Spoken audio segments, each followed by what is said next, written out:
Act 2, here we come.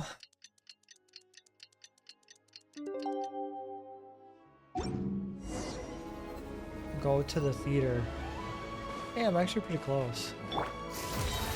I feel like maybe, possibly, I should have a different team.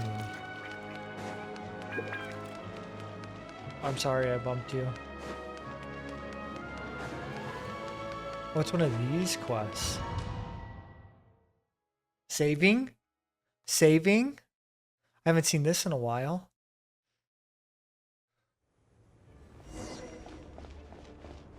Go to the theater. The winter curtains fall.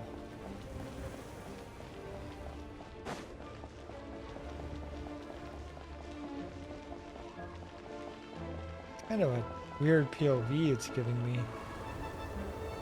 It's getting more snowy. Ooh, it sure is cold today. I wonder how much heavier the snow's gonna get. Here to see Odette? I just need to see your tickets for the preview. Perfect. Thank you. I'll hold on to your tickets. Come on in. It's freezing outside. Is he just gonna stand outside the entire time?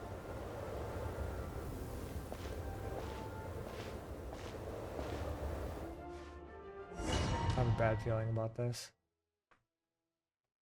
Saving. I don't remember that being there. I think I'll leave the Lelek question until after the show's over. Then I'll go find Odette.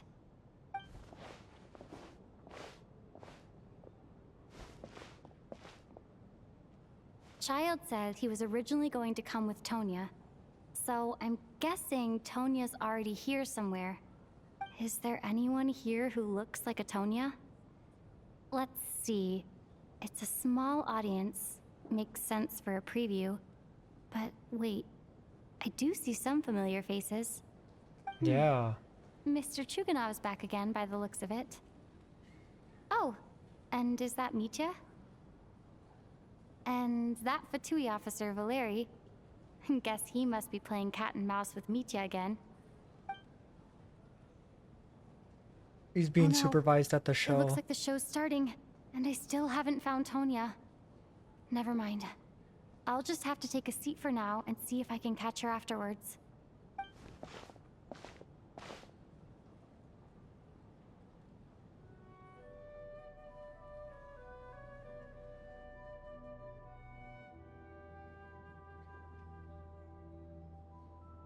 So what in the Black Swan is this?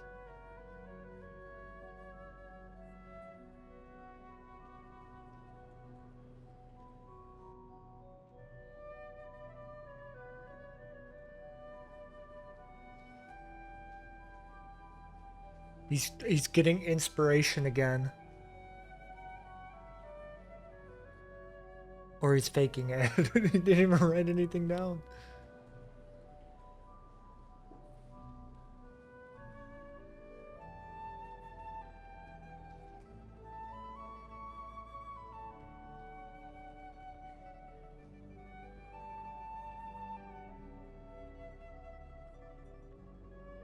Oh, it's cold.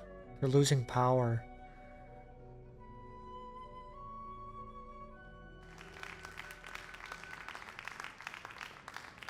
Hello, members of the audience. I'm a staff member here at the theater. Today's performance was a very special one for us, as it marks the first attempt in a long time to revive the classic Snezhnayan ballet, Spirit Seeker.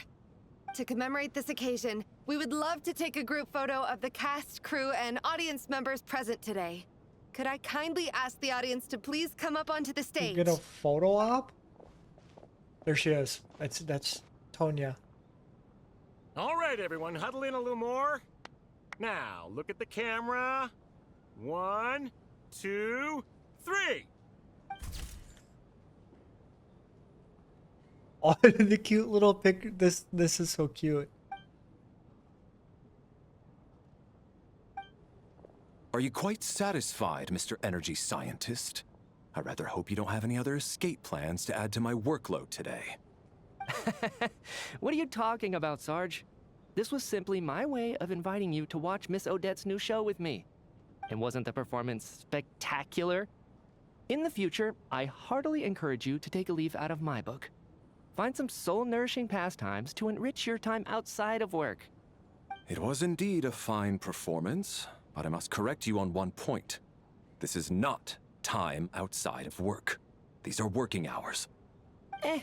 Working hours and non-working hours are just a social construct. Human technology can never advance if we're too rigid in our thinking, Sarge. May we leave now? Already? I mean, I was kinda hoping to soak up the atmosphere for a little longer, but... Pushing Nope. his luck there, bud. Okay, guess I'm pushing my luck. Didn't seem like too much to ask, but fair enough. Off we go then, Sarge. Back to the land of working hours. Lead the way. That has to be her. She's the only person in the audience around Tonia's age. Excuse me? Are you Tonia? Huh? Your brother's busy today, so I took his ticket. Don't worry about him. He's fine. Oh, okay. Sorry for the trouble. What's wrong? Are you sick? No, I'm fine. It's nothing. Maybe she caught a cold on the way here because of the weather?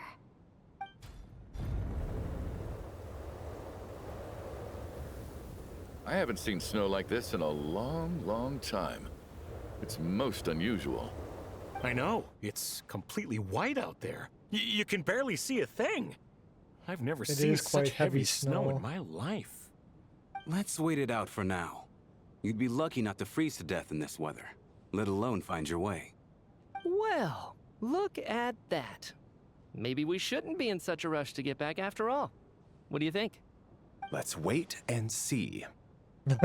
Why do you need to take it so seriously? Fate has given us this wonderful chance to take a break. We owe it have to a ourselves snow to make the most of day. it. Come to think of it, there's a small inn not far from here that always keeps plenty of extra blankets on hand for guests. I know the route well. Shall I head over and borrow a few blankets? That way, anyone in a hurry can wrap up warm for the journey back. Just remember to return them next time you're over this way. Sir, there's really no need to go to all that trouble. Hey, it's no trouble at The all. guard's gonna be Wait like, here, I'll be yeah, right back." you're gonna do that. What a kind gentleman. Very good. My wife and daughter are waiting for me at home, so I shall be heading back as soon as I get my blanket. So... Are you expecting us to go back to the Armory Palace wrapped in blankets too? Don't worry about that. I made arrangements in advance. Should I not return to the Armory Palace within 3.5 hours after Operation Showtime begins, an armed squad will be sent to collect us. They will escort us back. You are one of our key military personnel, so any weather-related risks must be eliminated. Operation Showtime? So, wait. Every single time you drag me back to work when I sneak out, it's a whole official operation? Yeah. I gotta say, you've really turned this into quite a moral dilemma for me. It's snowing pretty hard out there. I think you should stay here for now. You seem a little under the weather. Sure. My brother might come pick me up in a bit anyway. Time to get to work. I should head backstage and find Odette.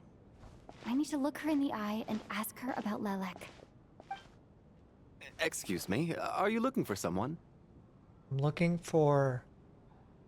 Oh, I feel like I should lie. Ah, you're a friend of Elosha's. I think he's busy moving props backstage right now. Sorry, but that area is currently off limits to everyone except the cast and crew. Huh. Bad timing, I guess. Well, I might as well stick around. I doubt Odette will be leaving before the snow lets up in any case. An hour goes by, but the snowstorm shows no signs of stopping. What happened to the gentleman who went to fetch the blankets? How has he still not returned? I was thinking the same thing. It's still snowing very hard. Maybe you should Do close you think the something door. might have happened to him? feel like that's Whatever the the first reason step. for his delay, I Just must say I let hate the nothing more cold than out. people who make empty We're in. promises and fail to deliver. Well, I have to treat my employees like that on occasion, but that's different.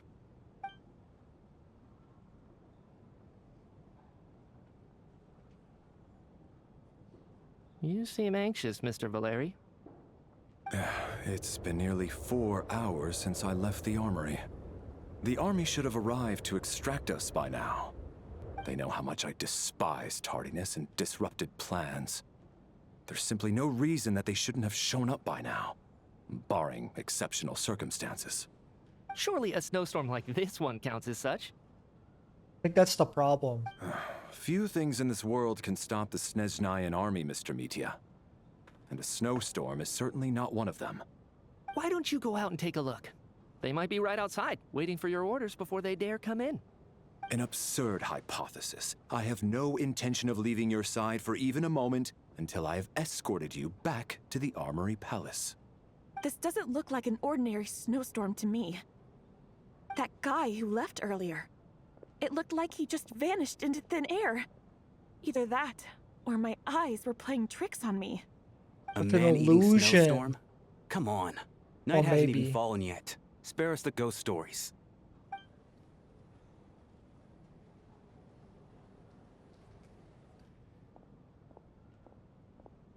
Traveler, didn't know you were coming today.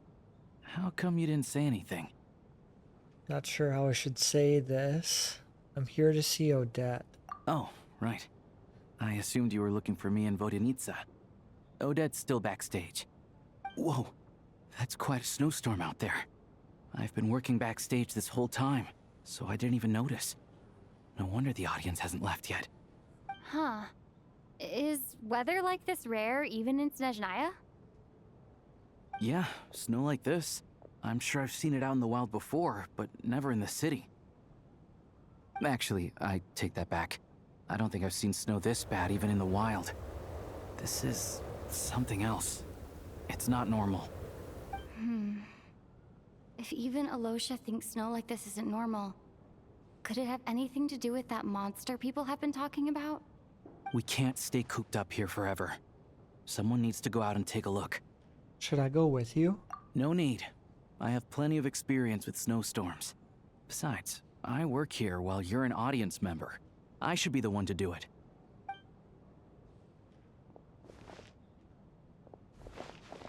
Everyone by the door. Careful not to let the snow soak into your shoes.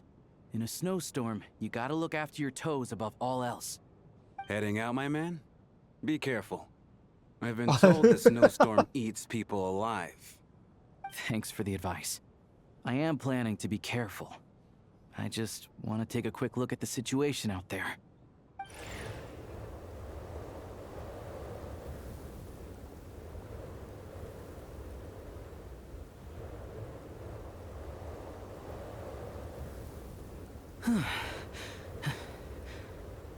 He's back! He's back! How was it? What's going on out there? Did you see any soldiers patrolling the area?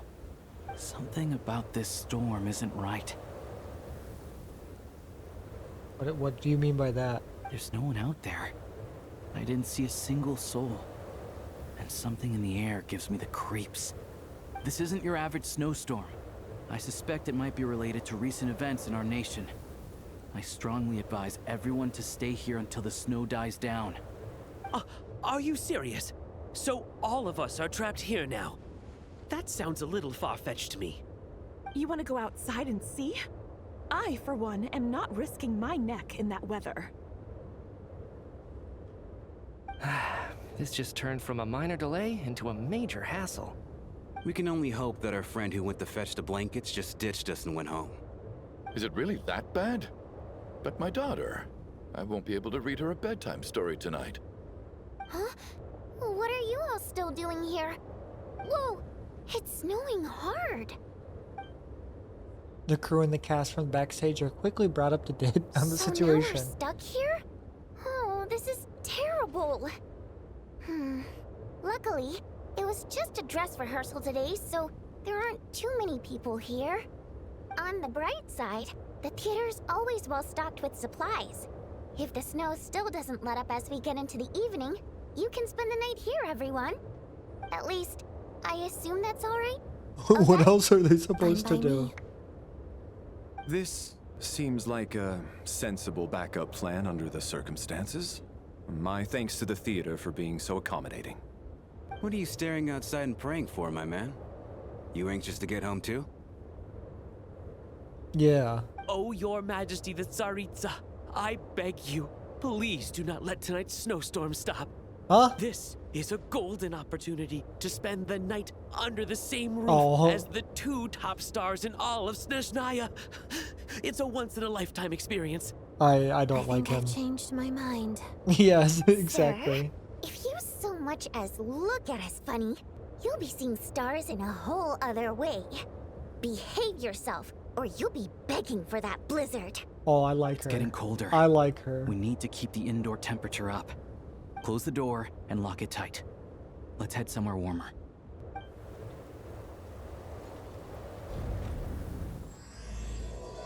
Wraith Nocturne.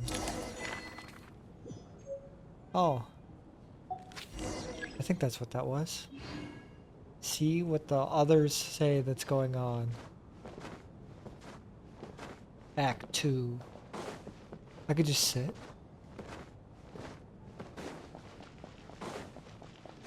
I'll go back that stage and like, what if I put cryo on people?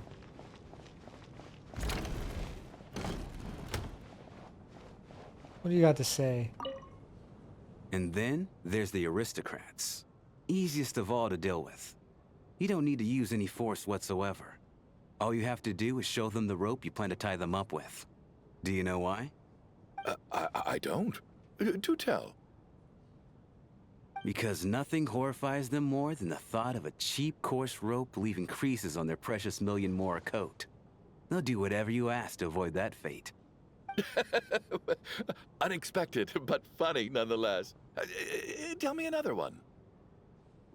Well, look at that. I got myself a new listener. Hey there. Let me introduce myself. The name's Shram, and I'm a mercenary. The kind that gets paid to do odd jobs for rich folks. And I am Chuganov, I an eat the rich entrepreneur. folk. If my name is unfamiliar to you, you will no doubt have heard of my factory, the renowned Iskra manufacturing plant. Enjoy your conversation. Are you really that famous, Mr. Chuganov? How come I've never heard your name before? Excuse me? Is that a joke? Or are you being serious? Oh, I'll have to ask my rope later. It's probably tied up more entrepreneurs than I've ever heard of.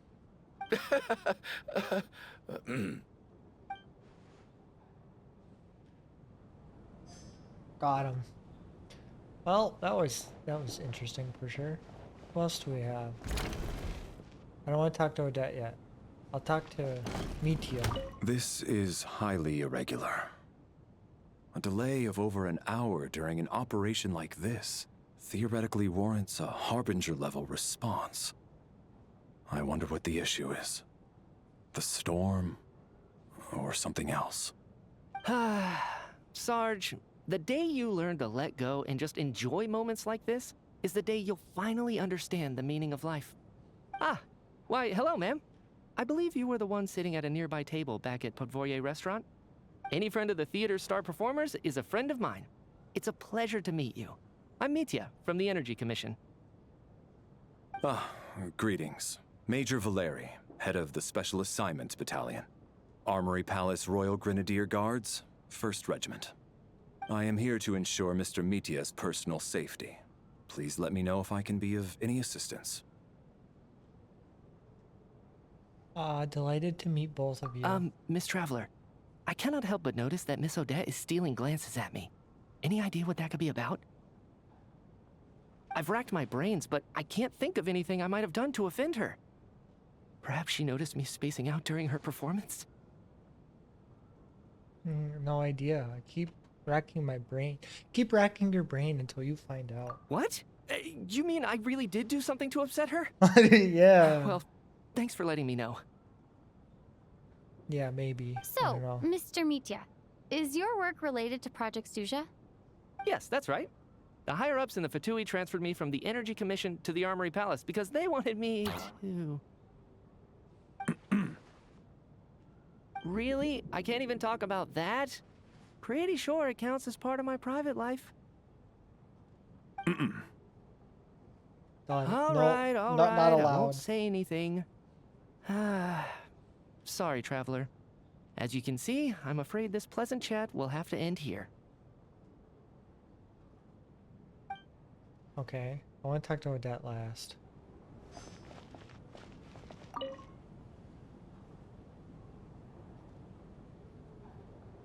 I don't think it's ever been this lively backstage before. I didn't know you were coming today. Hey, have you seen Chuganov? I heard he was coming today. Have you spoken to him at all? Not really. I'm with you. This could be just the chance we need. Yeah, I gotta figure out a way to coax some more intel out of him. I want to know why he suddenly changed his stance on Project Stuzha. What exactly happened before the most recent Vetcha vote? For the Rokad, or just out of personal interest? Shh! There are other people around. Don't say the R word.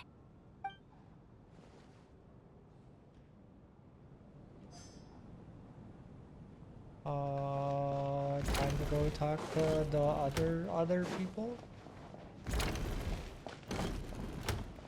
My husband has major trust issues. To him, I doubt even this snowstorm is a good enough excuse for me to stay out all night. That's the price of marrying into wealth. You'll get used to it. I'm not about to stop you if you want to leave. But don't drag me along. Hello? Can I help you? Oh, they don't want any part of it. How are you feeling, Tonya? I'm fine. Sorry to worry you. I'm used to it by this point. I take medicine for it. My brother usually helps to get it ready for me. Child must take great care of his sister. He's never mentioned Tonya's illness, though. You know, I actually find this whole thing kind of exciting. Stuck in a strange place thanks to a snowstorm. Having to spend the night with a bunch of interesting characters. It's pretty cool, don't you think? I'm sure most kids share that wish. You're right. It's certainly a novel experience. Exactly. It's like one of those stories where an ordinary school trip turns into a magical adventure. I've always wanted something like that to happen in real life.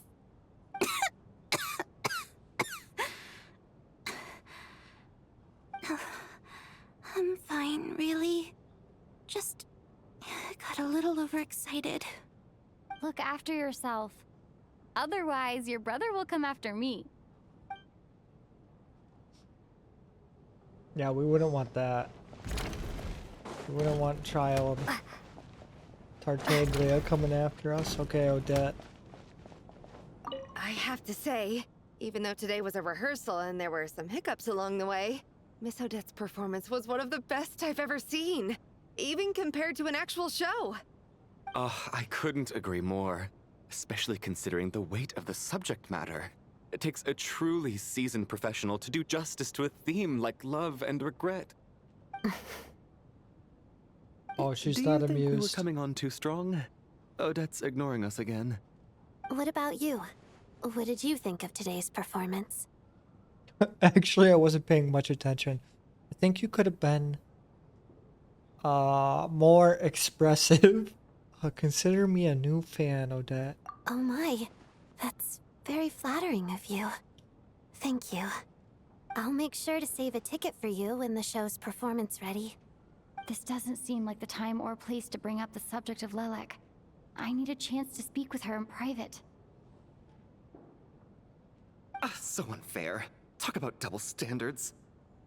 And now it looks like I've been spotted. Yeah.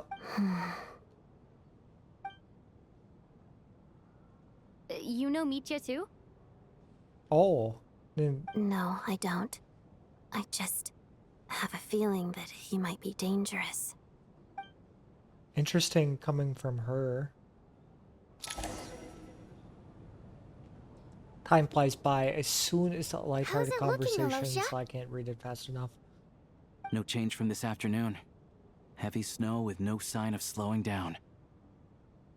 May I have your attention, please?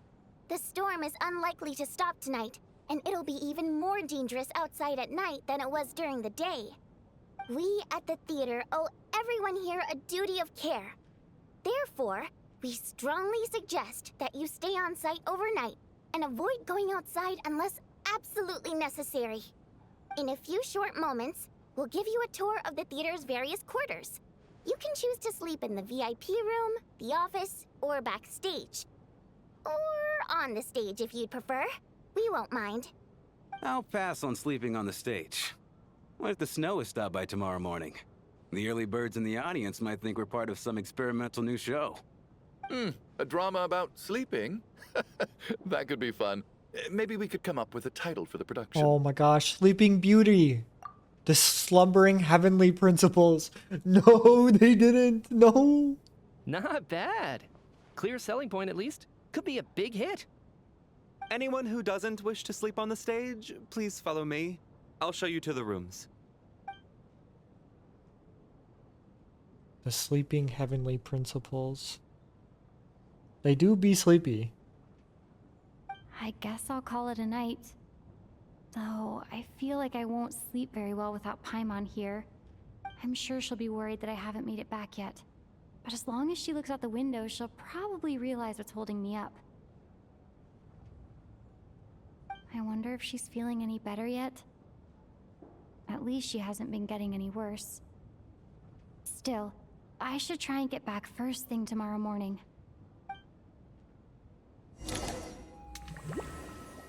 Oh?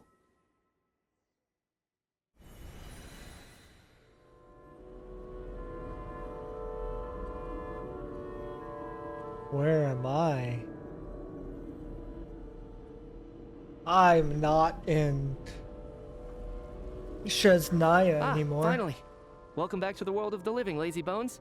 I was about to wake you. The black mist is almost on us. What black mist? Where are we? Still waking up, huh? You know, the black mist. It's been chasing us from below ever since we were born. You're just dozy. There's no way you've forgotten. Come on, let's keep heading up. Onwards and upwards is the only way to survive. Don't listen to a word those black mist cultists say. Here we go again. The endless march towards survival. What's going on? That black mist down there is creeping me out. And it's rising. Guess I should head upwards and get away from it. The black mist cultists believe that being swallowed by the black mist leads to everlasting peace. But if you ask me, they're just lying to themselves. We're the only heretics left. The only ones who refuse to give in. We have to keep going. What do you mean by this? But how do you actually know that they're wrong? Ooh. Dangerous question there, Torgoth. Wait, why did it get set on fire? The moment your faith wavers, you start a chain reaction that ends in the collapse of your will. Put the question out of your mind. Stay strong and believe that the black mist means certain death. It's set on fire too. But They're it's all not gonna my set on mind fire. that's the problem. My body's about to give up on me. My body. My body's telling me I can't no. do this anymore. I've had enough of being forever on the run. What's the point of it all? Oh no, that's what they want you to think. I believe in you, girl. All this will pass eventually, I promise. Keep fighting. It will be worth it. You accuse the Black Mist cultists of being liars. But you're lying too. There is no end to this path. It keeps going up forever. There was never any hope to begin with. The cult of the Black Mist has poisoned your mind, Sobolova. Are you thinking of giving up as well?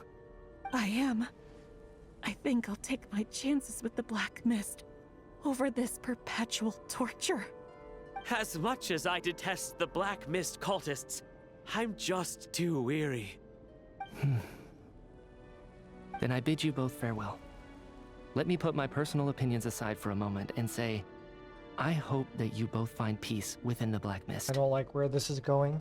So we're just gonna give up on them? Sounds like it. Fate always appears so impossibly complicated. But at moments like this, its raw simplicity is laid bare. Their fate was sealed from the instant they entertained doubt. From then on, the outcome was both inevitable and irreversible. Let's go.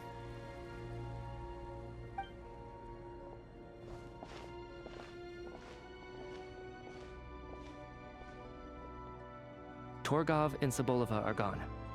I never thought the day would come when even they would be swallowed by the black mist. It's just you and me now. Is it just me, or is that the black mist stopped moving? Yes, it looks like it's satisfied. For now. This happens from time to time, but it won't be long before the black mist starts chasing survivors once again. No one knows how to stop its advance for good. Well, we should make the most of the precious moments of rest that those two bought for us. Huh? Are you really that sleepy, traveler? I wake up? I woke up. Wait, what was that? Ah! Help! Somebody, come quick! What is it, Chuganov? What's wrong? Huh? Is it morning already? What's all the commotion? Sounds like it's coming from next door. I should check and see what's going on. Oh, it's Odette. Well, we think it's Odette. It's the person who comes in the middle of the night.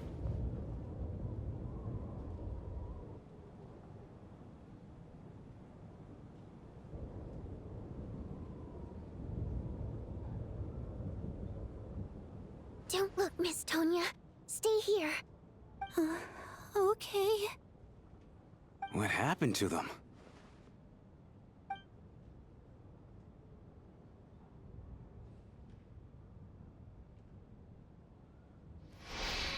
Two people are laying down in the room, completely still, as if they are still asleep. But your gut tells you that they're not sleeping. Somehow you can sense it in your bones.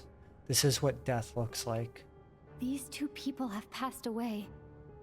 And the strange thing is that somehow I knew this was going to happen. I knew that they would be the ones to die. It's like related to the Have dream. I seen this moment before? Or did I have some kind of premonition? I can't remember what it was. Let me take a look.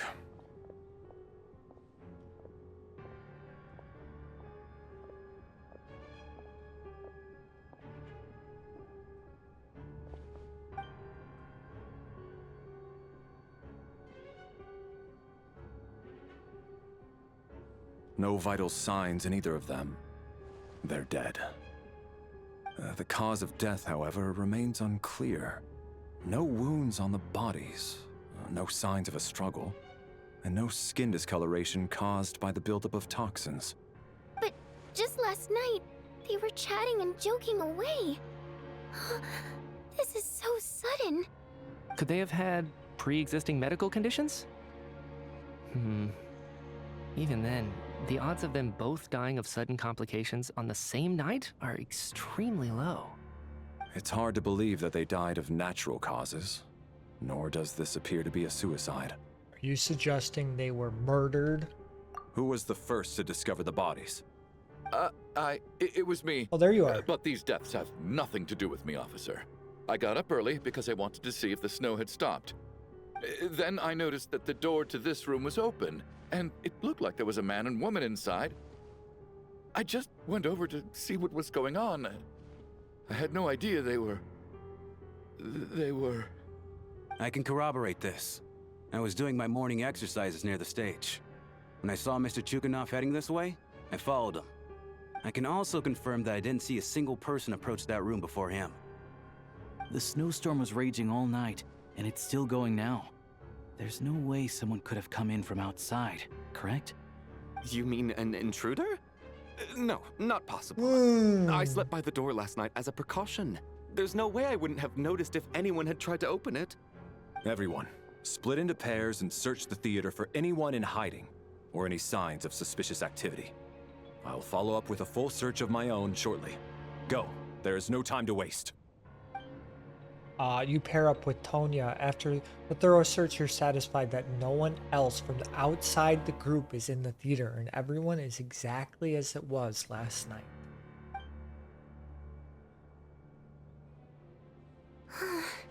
Nothing on your end either?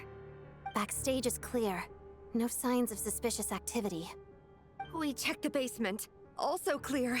I don't think there's anywhere here that a living person could hide.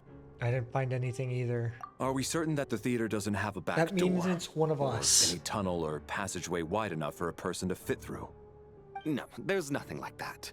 If people were sneaking in through some secret tunnel to avoid buying a ticket, we'd have sealed it off ages ago. I also checked the windows. All of them are locked from the inside, and there's no sign of anyone entering or leaving. It sounds like we can safely rule out the intruder theory. If anyone came in during the night in this weather, there'd be no way for them to avoid leaving footprints or water stains. We went This can from, only mean one thing. we gotta get back to It's work like one of to those murder mysteries you see in murder novels and mystery plays, isn't it? investigation. The ones where the killer is one of us. Yes, yes. We can't quite jump to that conclusion just yet. Could he be right? It's hard to imagine something like that happening in real life. Set in a theater during a snowstorm, a murder takes place and the killer is among us. It's such a classic trope that it seems unbelievable. Looking at who the killer targeted and the clean entry and exit, it all adds up. I know what this is. It's obvious now that I think about it. What is? What have you figured out? Both victims were wealthy, well-known local merchants. And the door was deliberately left open so I would discover the bodies and witness the crime scene first thing in the morning. Such ruthless methods. This was your doing, wasn't it, Lelik? Lelik? You mean Lelik is among us? And he's the killer? Lelik. I know this code name. Member of the Rokot, anti-Project Snezhnaya. Always The plot works alone. begins. I've read the case files at the Armory Palace. Walk me through your reasoning, Mr. Chuganov. What do you know about Lelik? I'm Lelik. He's gonna hit us with What the now, thing. huh? What now, Lelik? What more do you want from me? I already voted against Project Snezhnaya at the Snezhnaya Gradvecha. You snuck into my house the other day while I was asleep. Left a threatening letter. And I did all that you asked. But Project Snezhnaya cannot be so easily shaken. Not with the rooster in charge. He's going through it. He's crashing out. So he really was threatened by Lelik. That makes sense. And now you're resorting to murder to threaten me. Isn't that right?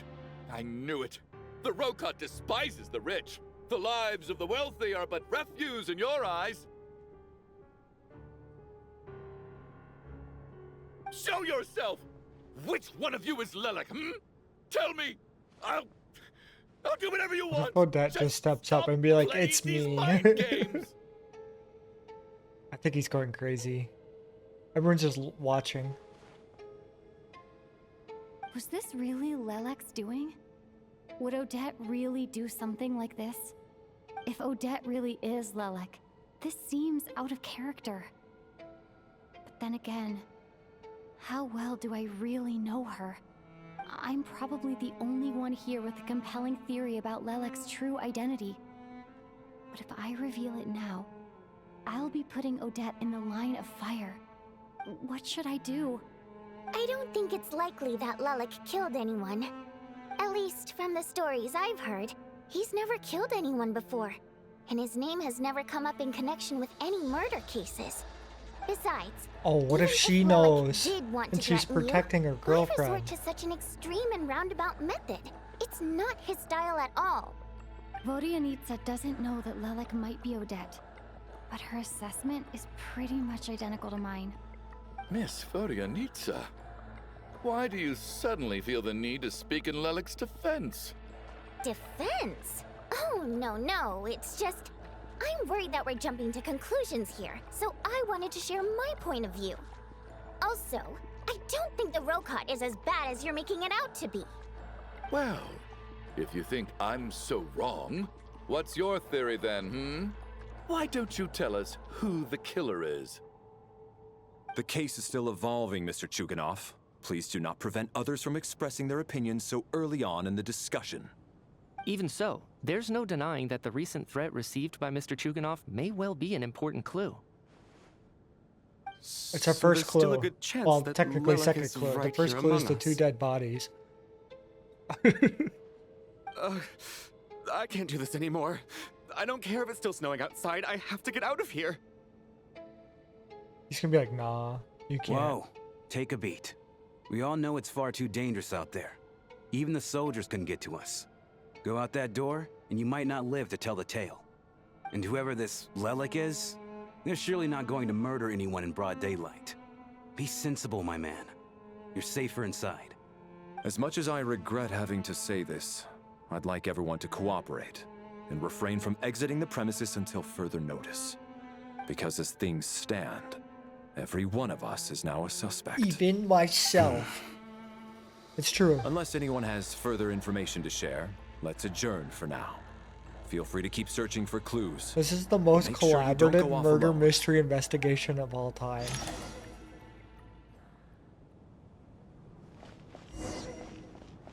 Discuss Odette's situation with the road cop members.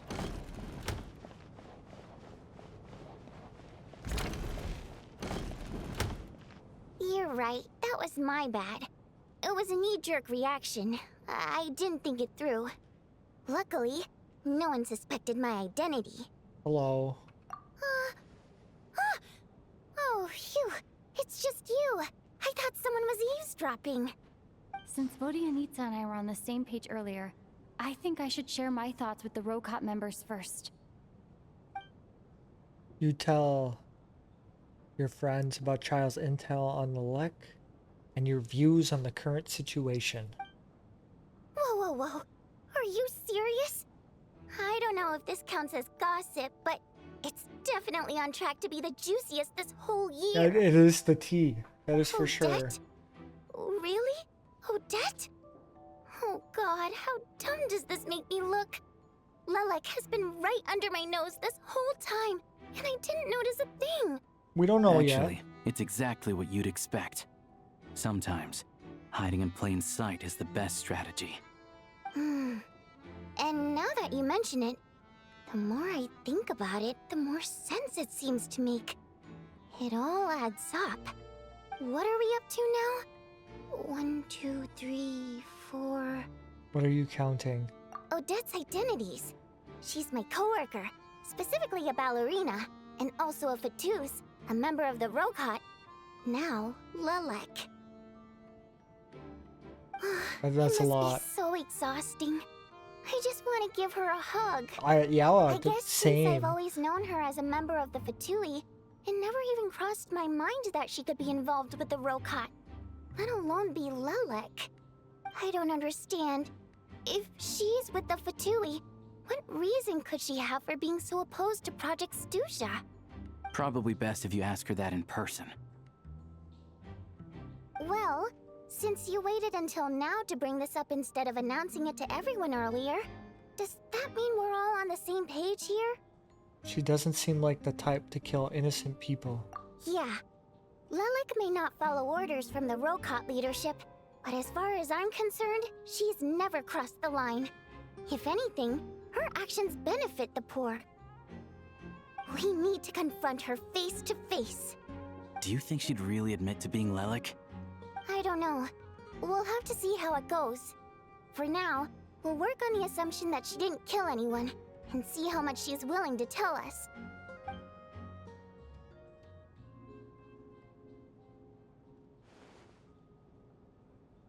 Now's her chance.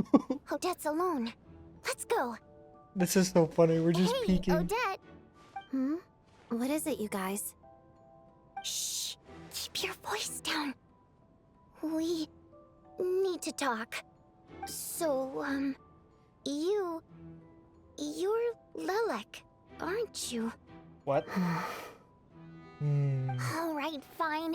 You don't have to say anything or explain yourself. Just hear me out first.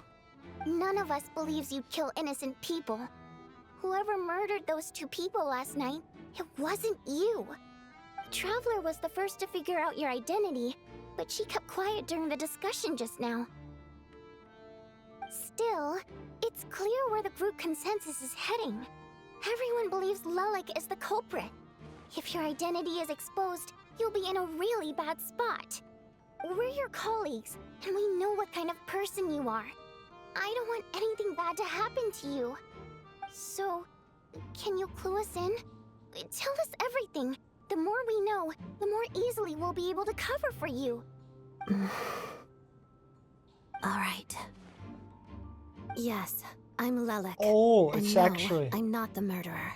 Okay. And thanks, but I don't need you to cover for me. Actually, I'm planning to reveal my identity. What? I'm so confused. You're gonna reveal that you're Lelik? Here? That's right. I'll admit, I was surprised at first when Chuganov guessed that I was here. It was just a lucky guess, but it caught me off guard. But after taking some time to assess the situation and confirm where everyone stands, I don't believe I have anything to worry about. Are you sure you don't need a second opinion? Given the circumstances. I, for one, Mr. Valeri! think it's a terrible idea.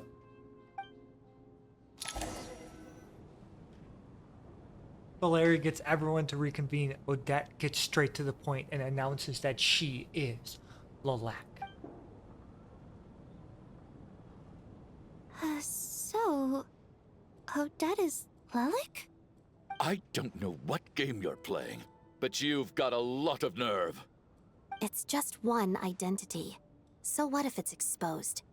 I can disappear and adopt a new identity anytime I please.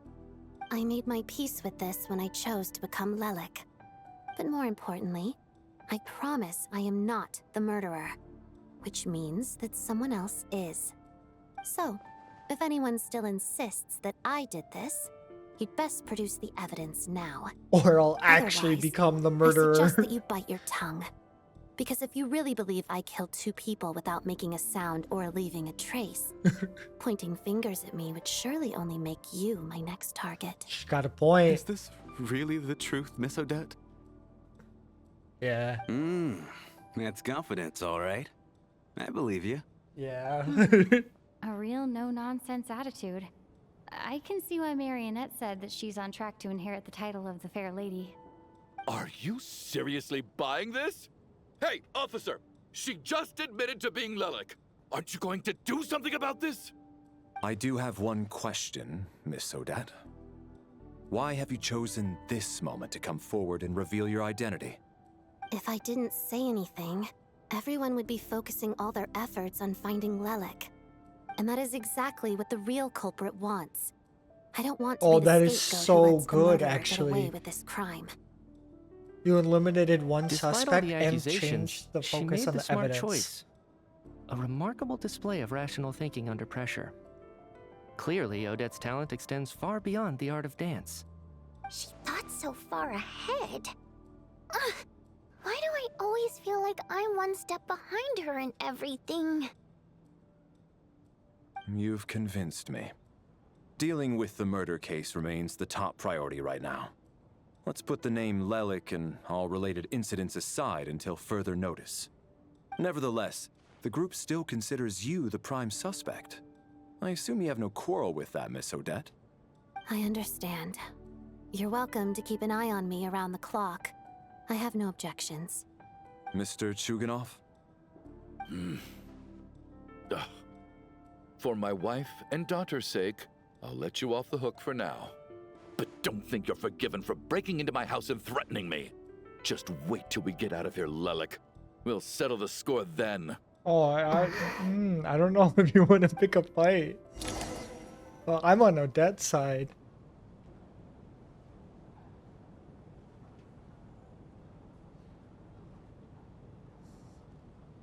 Good work, Lelik guard team.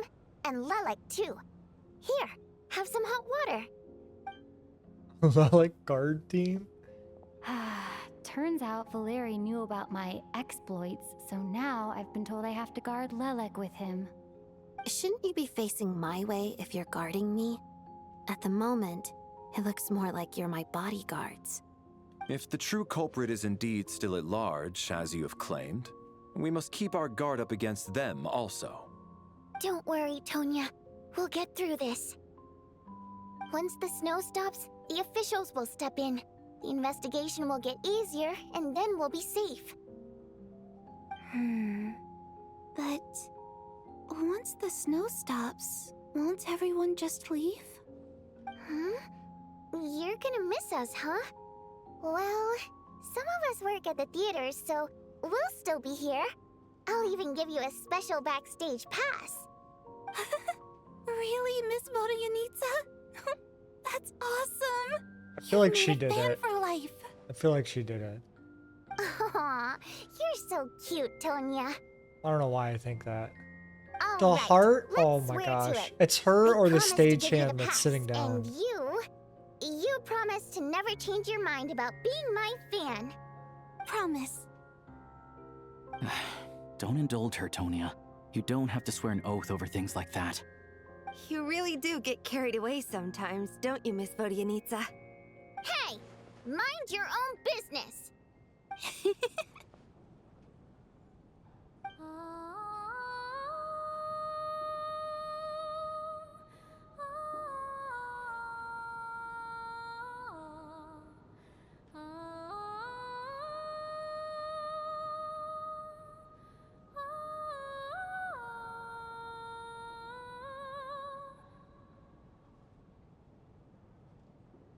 Don't be nervous, Miss Water Imp. Everyone's here. There's nothing to be afraid of. Excuse me? Do I look nervous? Don't be ridiculous.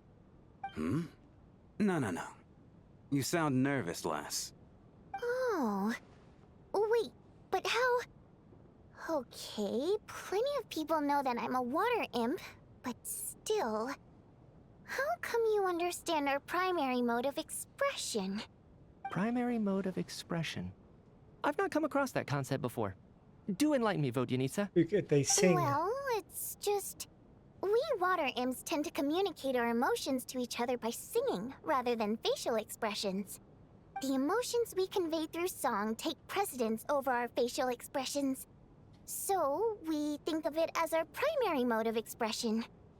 I'm impressed, Shram. I didn't take you for a man of culture, but you're clearly rather learned. It's not about being cultured or not. The thing is, this mode of expression can usually only be understood by other water imps. It's not a simple case of a song sounding happy or sad. And yet, you're clearly human, Mr. Shram. It's really not the big deal you're making it out to be. I think I just have a knack for it. Plus, I have a... very close friend who's a water imp. A delightful lady. But keep that a secret. Anyway, we spent so much time together that before I knew it, I noticed I could understand her expressions. Oh, I guess that makes sense. Still, the fact that you have a water imp friend is even more surprising. I'd better watch what I'm singing when I'm around you from now on. Hey, what are you implying? You're not secretly insulting the audience in your songs, are you? Heavens! Why would I do a thing like that? It's getting late. We should discuss our sleeping arrangements for tonight. To guard against the killer, someone needs to keep watch. I suggest that we don't sleep in separate quarters tonight. It will be safer if we all stay Oh, together. we're gonna have a slumber party. As long as someone keeps an eye on Lelik, I'm quite sure we won't have any trouble. Are you saying that you wish to bet your life on Miss Odette being the killer? Nonsense. Of course not. Then I propose the following arrangement for tonight. The Traveler, Odette, and I will form the Night Watch. We'll sleep in shifts, but two of us must be awake at any given time. Fine by me. An excellent idea. This allows us to handle the night watch while also keeping an eye on Lelik. Meanwhile, the rule of taking shifts in pairs resolves the other issue. Namely that we can't necessarily trust the Traveler or Valeri either. I expect that plan took you quite some time to come up with, didn't it? Actually, our field combat manual outlines a similar approach.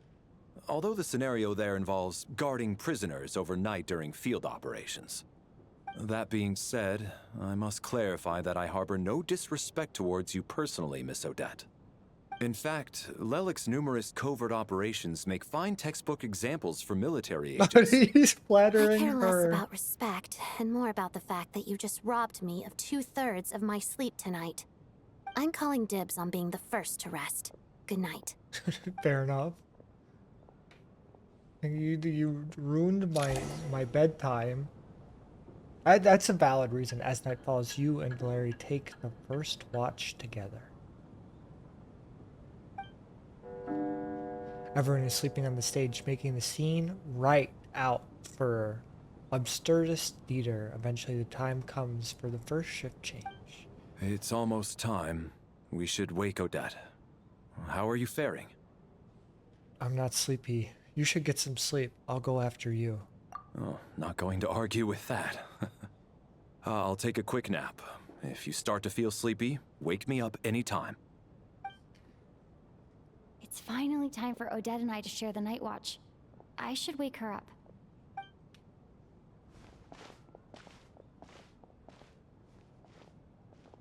Or just Came here to closing get the eye information for a from her in second the won't hurt first place. anyone.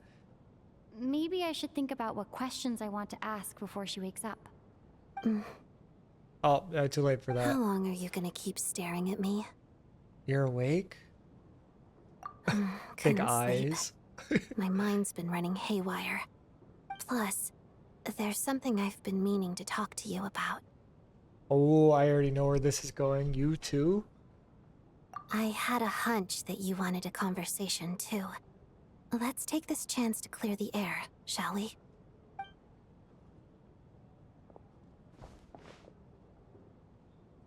I just had a simple question for you, really. It's, Rosaline. In her final moments, did she have any last words or anything? Yeah, she had some choice words. Not that I remember. It all happened so fast. I see. Well, that was all. I have no other questions. Do you miss her? No. She was utterly ruthless in pursuing her goals. That kind of person should be hard to miss. And yet, even though I never approved of her methods, and she was an abrasive person, the fact remains that I am indebted to her. I heard a little about that from Sandrone. Oh, she told you. I guess that makes sense. I think she and Rosaline were on pretty good terms. Still, she doesn't know the full details. Yes. Rosaline wasn't the kind to gossip about this sort of thing. Not that it's any huge secret to me, though. When I was a child, I had to join the Fatui for the sake of my mother and me. I trained under Rosaline. It was extremely grueling, and it didn't exactly come naturally to me. All I could do was try to ignore the biting cold and practice, practice, practice. I was a newcomer who'd managed to make a good first impression on a harbinger. There was pressure to live up to her expectations, to be worthy of the fair lady's reputation. Every day was a struggle against the cold, pain, and fatigue. And most nights, I struggled to fall asleep. After enduring all that, I've become almost immune to the sensation of pain. I suppose that was the cost of survival. Surely, any child who had to experience that would grow to hate her lot in life, don't you think? You really paid an enormous price. So, I put an equal amount of effort into my ballet. Because in my young mind, that was the only way to defy my fate. It was my way of telling her, the Fatui's demands and your expectations of me are not what I wish for. One day, I will leave. I think she probably blamed my poor performance in training on my passion for ballet. She knew my heart wasn't in it. One time, when I was secretly practicing a dance at night, she suddenly showed up. I knew she was there to catch me red-handed. I told her, "You don't deserve to watch the dance I learned from my mother." She looked stunned. I guess she was surprised that I lashed out first, before she had the chance. But strangely enough, on that occasion, she wasn't fierce with me like she was during training. Instead, she fell silent for a moment, and then left.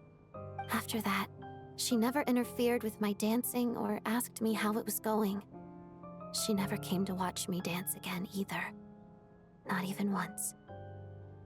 He was a very proud person. She was. But even now, whenever I take out this core Ignis, I can't help but think of that night. Of the look on her face. So this was a gift from her. Sort of. Although gift might be too kind a fair. term.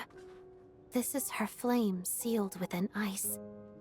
A symbol of her favor, yes, but also her way of keeping an eye on people. She knew the location of every piece of core Ignis. If any recipient started acting suspiciously, she'd be on to them immediately. Trust her to make even a mark of approval feel suffocating. So, when news of Rosaline's death reached Snezhnaya, many people immediately crushed their core Ignis. It gave them a profound sense of relief, like they'd broken free from her shackles. But I kept mine. With my sensitivity to pain being as dull as it is, the warmth from this core Ignis is one of the few things I can still feel clearly. I still wonder, did she really come to stop me that night? I wasn't sure, but I was scared, so I said some really awful things. I guess she didn't leave anything behind. Not that I expected her to. It's fine. It's just a bit of a shame that we couldn't settle our differences before the end. Wait, but Sandrone told me you two had settled things. Mm-hmm. She did. Are you sure she was talking about this event?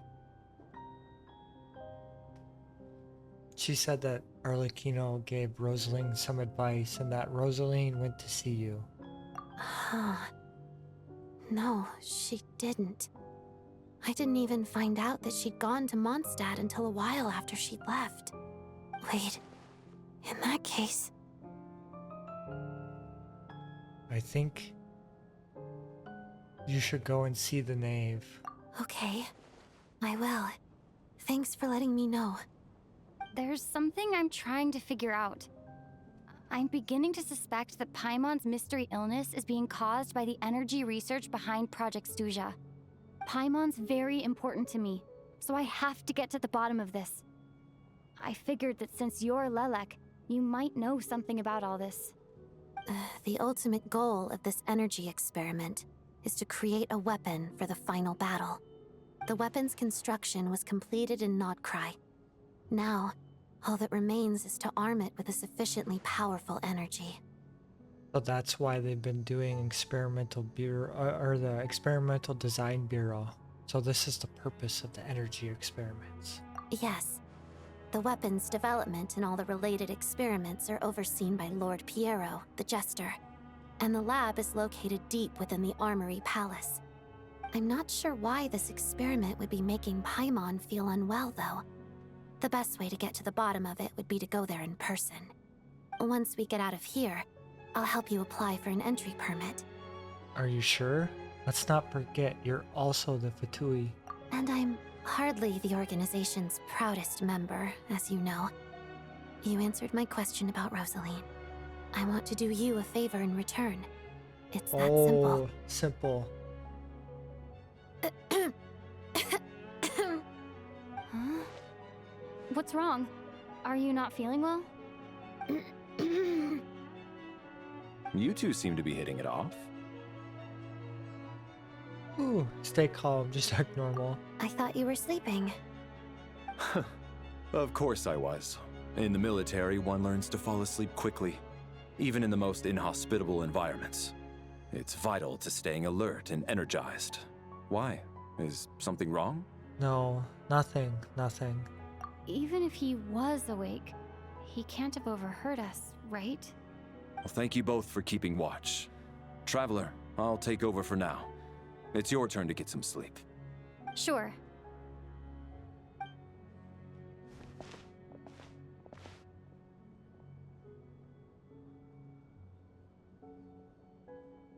This is our second night here, but at least I found out a little more about Paimon's condition. I hope she's been sleeping well the past couple of days. Huh. Why do I feel like I'm being watched? Oh, it's because you're being watched. Hi. Seriously? Is this payback for when I stared at her earlier? But I thought she was asleep. What is this? Never mind. I'd better try and get some sleep myself. She's keeping an eye on us. Oh no. The black mist strikes again.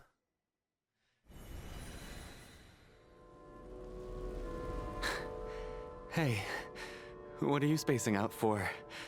Are you reaching your limit too? Where are we? I don't know where this is, and yet it feels strangely familiar.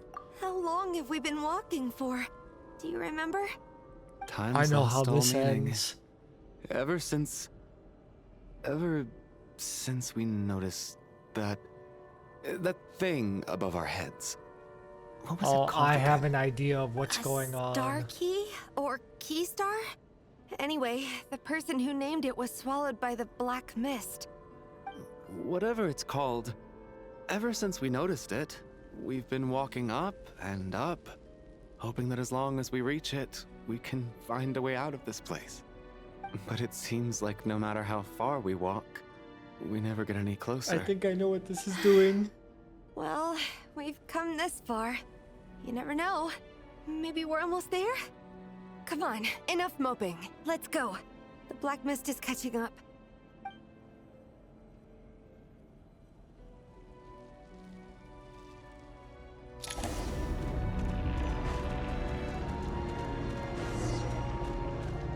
I'm fleeing the black mist.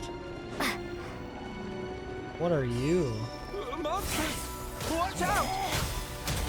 Not again! I lost count of how many times we run into them. Be careful. Oh, can you just launch them off the edge?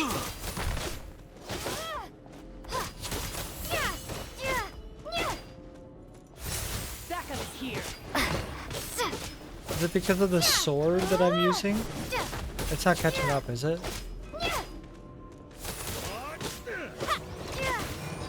Hadouken. You didn't even hit him. Shut up. Run faster. Ice? Oh no, it's just the glass breaking. Time freezing? Maybe, perhaps? Oh, I like this. Stellar Conduct. Let's go!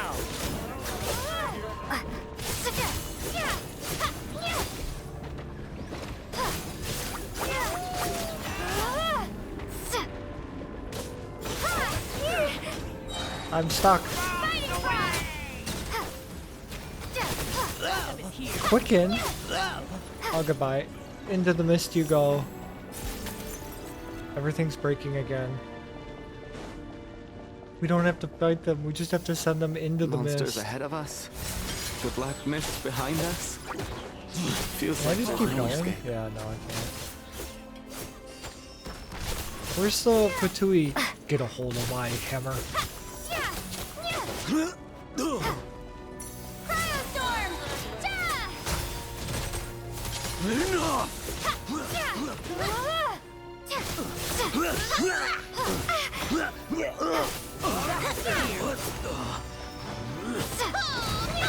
Oh, there we go. Stellar Conduct. Wait, I had farmed a little thing. That does my damage for me. Run faster.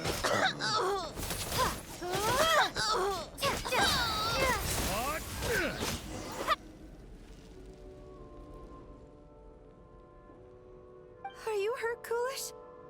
No, I'm fine. It's just... He has doubt. Suddenly, We've lost I him. don't want to walk any further. It's over. I get I'm sorry. you. In fact, I reached my limit a long time ago. Sometimes it feels like there's hope where there shouldn't be. Yeah. The hope that the star gives us is the only thing keeping us going. But I'm not sure it's real at all. It may just be a collective illusion. Otherwise, why would it always be out of reach? Are you really going to give up like this? We know you mean well, but you're only saying that to try and encourage us to keep going, aren't you? Sorta. Yeah, you got me. Thank you, friend. But enough is enough. Please don't give me any more false hope. Hope is poison in this place. You're going to continue, aren't you? I admire that. I've given up, but They're gonna I wish wait. you the We're gonna best. wake up and they're gonna be gone. May there come a day that you catch up to the star and leave this godforsaken place. The screaming's gonna wake us up again. Who's gonna find them?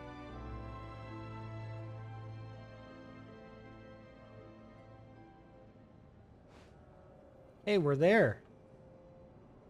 It's not an illusion. We really are getting closer to the star. I actually, we are. Unless it goes back up again, but like... Congratulations. You are the first person to make it here. I actually made it? But how did she get here? The closer I get to the star, the more familiar it looks. I'm the star's envoy. The black mist has stopped rising. Its hunger is satisfied for now, having devoured your two companions.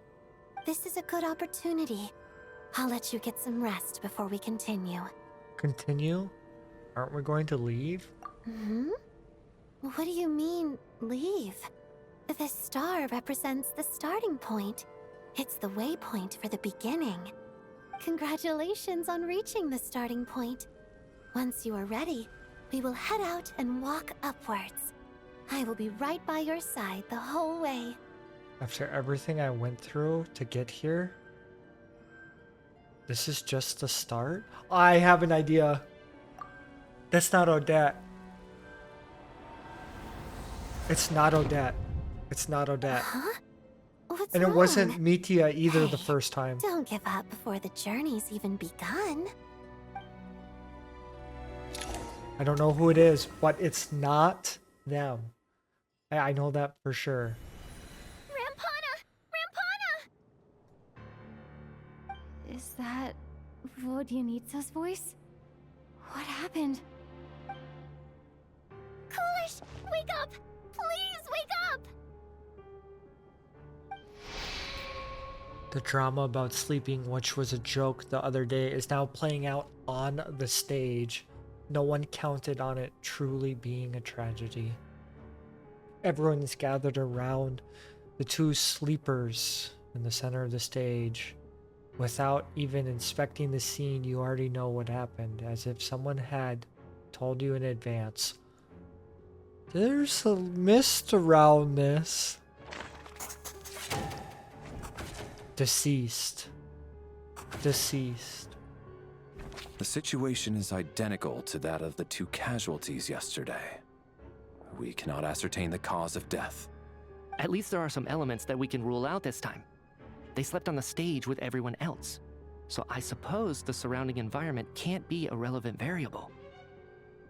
Rampana. Coolish. Weren't some of us keeping watch last night? 3 of us, in fact. How could you not notice something was wrong? I'm as confused as you are. Certainly nothing unusual happened on my watch. Likewise, and from what I've observed so far, both Miss Odette and the Traveler can be trusted. No incident occurred during my watch. I have no reason to suspect of Valerie or Odette either. To be honest, I didn't get a wink of sleep last night. I couldn't help but think I was the target. So I just laid there with my eyes closed. I heard the Traveler and Lelik chatting, but otherwise I don't recall hearing any commotion during the night. Me too. I didn't want to wake everyone up, so I was concentrating hard, trying not to cough. I hardly slept at all. If anything had happened, I'm sure I would have noticed. Then, what could possibly be causing this? Once was bad enough. I can't believe it happened again. I worked closely with Rampana and Coolish for so long. I never imagined that one day they'd... And on this stage of all places... Florianitsa... 4 victims in just 2 days, and we still don't have a single lead. Well, you have 4 I need less to get to the bottom of leads. this as soon as possible. And above all, keep Tonya safe. I'd never be able to look Child in the eye again otherwise. Still snowing? Yes, I just checked. Still no sign of anyone outside either. So we only have ourselves to rely on. If you ask me, this killer can clearly strike whenever they please. The Night Watch was a useless endeavor from the start.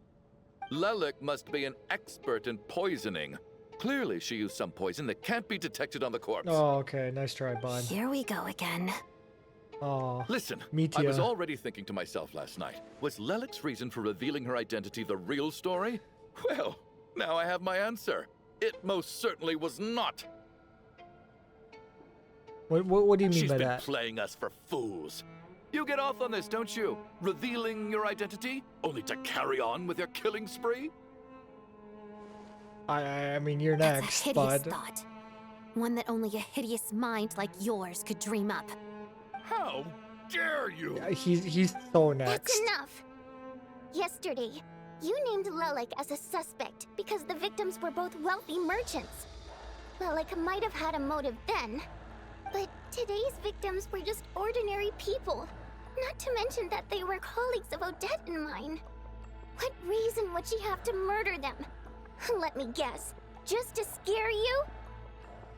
Who knows? Maybe you don't know her as well as you think.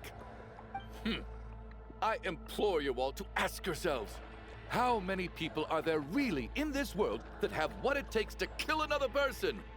Not many, I'd wager. Lelik is well known to be a ruthless operator, and now she has revealed her identity. How could it be any more obvious? Everything you've said so far is still just conjecture, which doesn't constitute a concrete lead. You need to back up your claims with some evidence. How can you defend her, officer? What did she say to you while you were on Night Watch?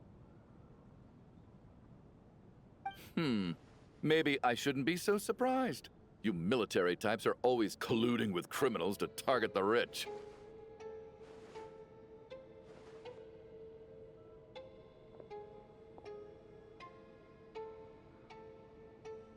All so you can get your grubby paws on our hard-earned fortunes. Then tell us to fall in line.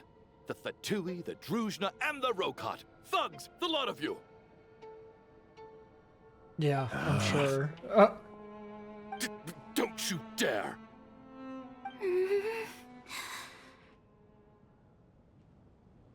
Sir, but... You were the one who told us not to stop other people from expressing their opinions yesterday. 4 people have already died. Only yesterday I was chatting with Mr. Coolish. Then we woke up in the morning and he's... Turning against one another is the last thing we should be doing right now. Little girl. Even if Mr. Chuganov is a puffed-up, pig-headed windbag who doesn't have a clue what he's talking about, he's still one of the victims here, isn't he?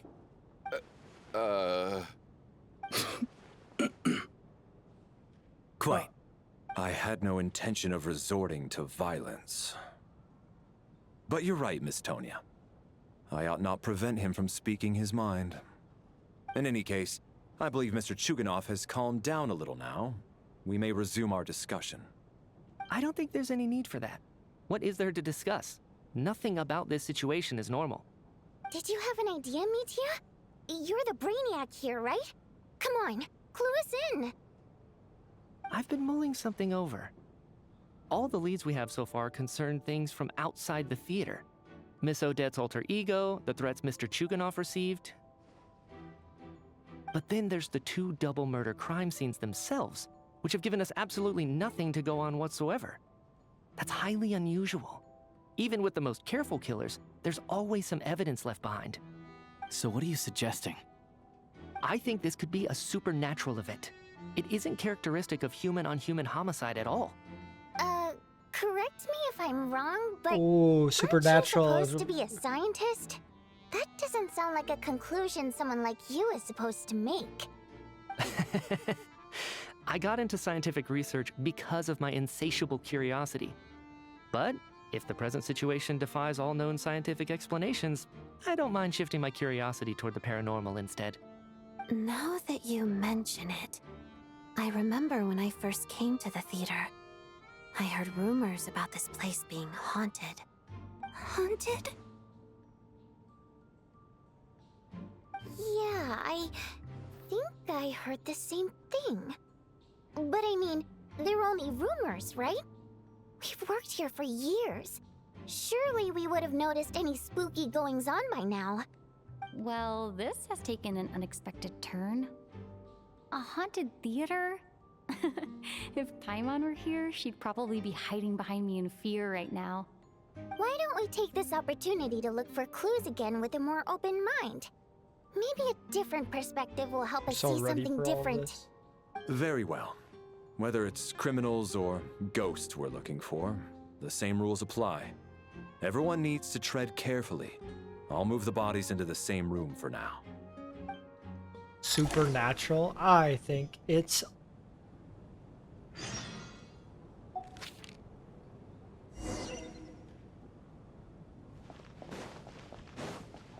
I don't want to say my thoughts right now. Oh wait, I have to open my...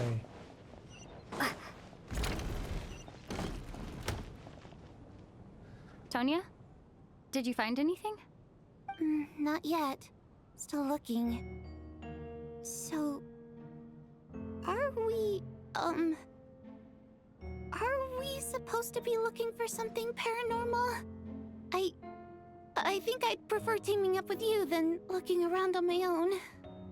This looks like somebody's notebook. Shall we read it together?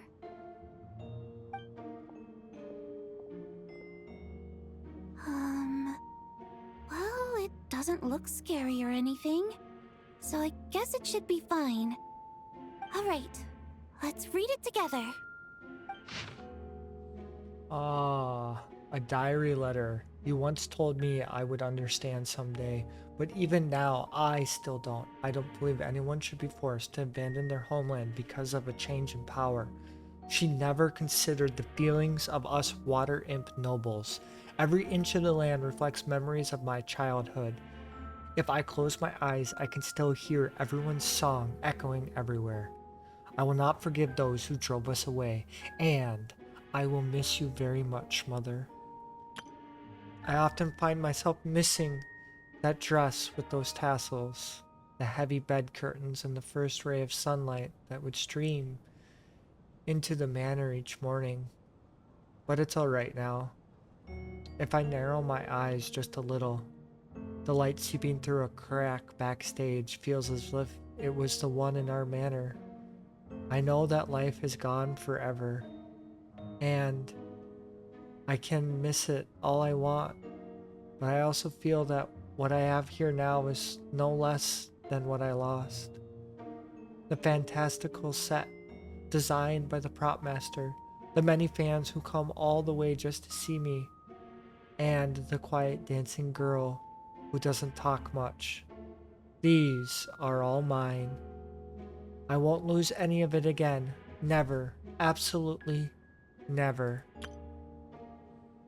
I've joined a rather remarkable organization, though I can't tell you its name. Whoever the great figure intended us to do this time, they should always be someone looking out for the misfortunate of the ordinary people. That's what our organization exists for. Even now, I still don't remember her. Why is it that those in the power always seem this way? They clearly have the ability to bring greater happiness. Some say she has her own difficulties.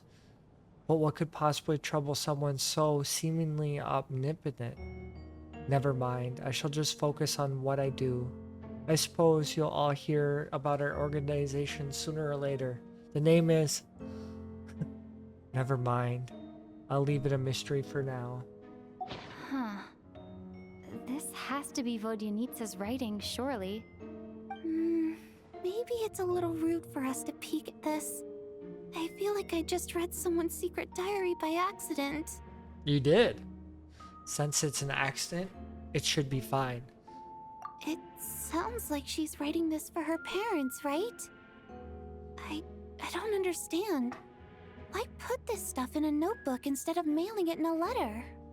Because her water imp parents belonged to the aristocracy, who were driven out of Snezhnaya by the Tsaritsa long ago. And now they live somewhere new, where the postman can't get to. I can explain. We're sorry. It's fine. My fault for not storing it properly. I can't leave things lying around and expect them to get ignored when everyone's scouring the place for clues. All right, give me my notebook back. I'll take over the investigation in this room.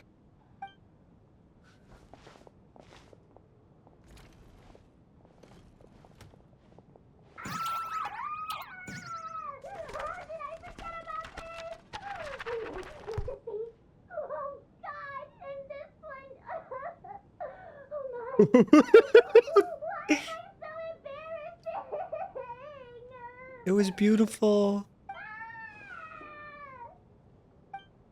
It was beautiful. Oh, that was so good.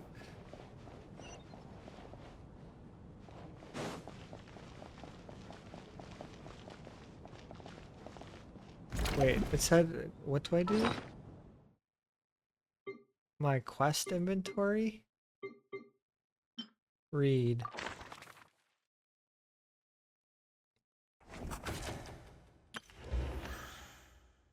Alosha.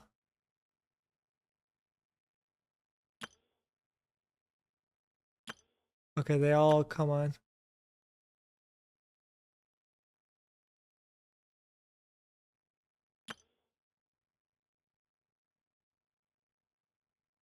I don't see anything out of the ordinary. Am I supposed to...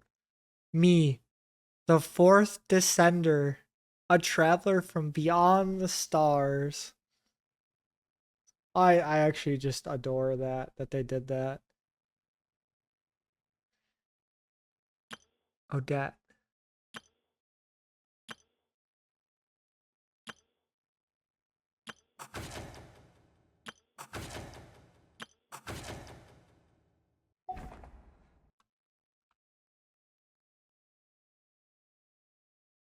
I don't see anything weird.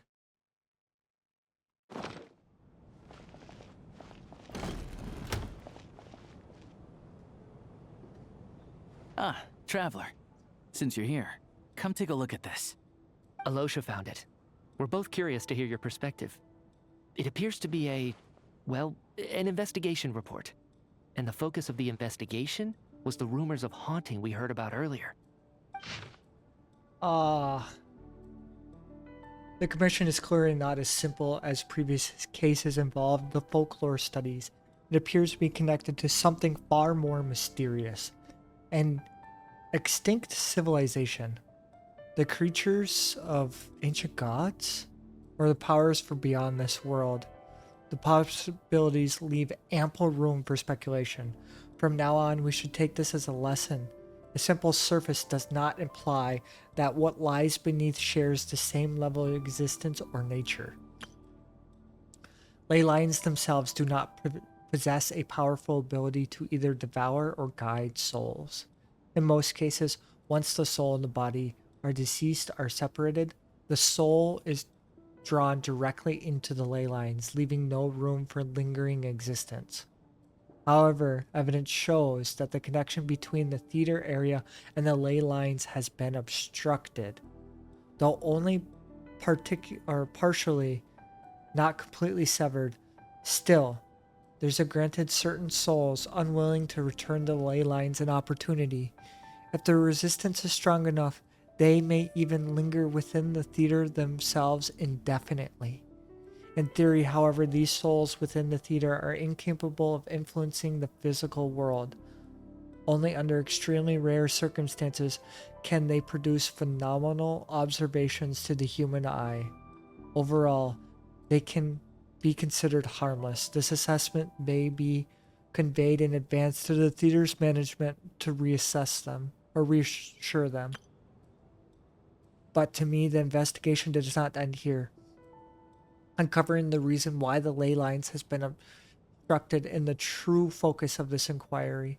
After consulting many sources, the most reliable hypothesis as presented appears to be the existence of an angel civilization and its primarily attempts at the ley lines renovation. There's little information available here. I must return home as soon as possible. The angels extinct here? An investigation report, huh? Looks quite old. Huh. This person's name looks to be of Sumeru origin to me. Was the investigator from Sumeru? The theater manager must have hired an investigator once specifically to look into this issue. But it doesn't look like anyone ever looked at the report. Presumably, the manager wanted to know if the supposed haunting was dangerous, while also being fearful of word getting out in case it affected the theater's business. Anyway, the bottom line is, the haunting is actually real after all. It's caused by an obstruction in the ley lines. Is there any chance this is the key to finally making some progress with the murder cases? I would go with that. Problems are pretty unexceptional to me by this point. And while it certainly offers an explanation for the ghosts, it's hard to imagine what connection it could have to these two murder cases. Some of the language that appears at the very end of the report caught my eye. Angel civilization, ley line renovation? My area of research doesn't touch on any of that, so it's completely outside of my wheelhouse. Huh? A piece of paper just fell out from the report. It landed right by your feet. Let me see. Nicole, is that you? Words on the death is near. I was right. It's the shade. Oh, I just got goosebumps. Pretty ominous, no matter how you look at it. It's the shade. It was tucked inside the report, so it must be a note left by the author. Death is near. Is that supposed to be what's going on here? With us in the theater? But if so, how did the author foresee it? Could he predict the future somehow? Maybe things are more complicated because than we thought. The time shade is helping her? If we take the report and the note at face value, they completely contradict one another. The report definitively concludes that the hauntings in the theater are harmless and cannot affect the real world. But the note seems to be warning of potential danger. The question is, what exactly does the note mean by death? It is simply describing our situation. Is it referring to the victims, or could it be referred to the perpetrator? The various ways we could interpret this keyword lead in completely different directions. Let's pause our analysis here for now. I think we need more information.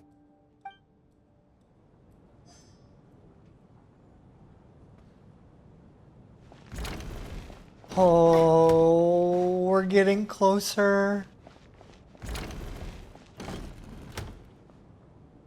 Valeri, come take a look at this. You too, traveler. Some sort of notebook. What is it for? It's the on-duty logbook for the theater. Kulish was the main person to use it. He mostly used it to record any unusual incidents during a show, audience numbers, exit times, and so on.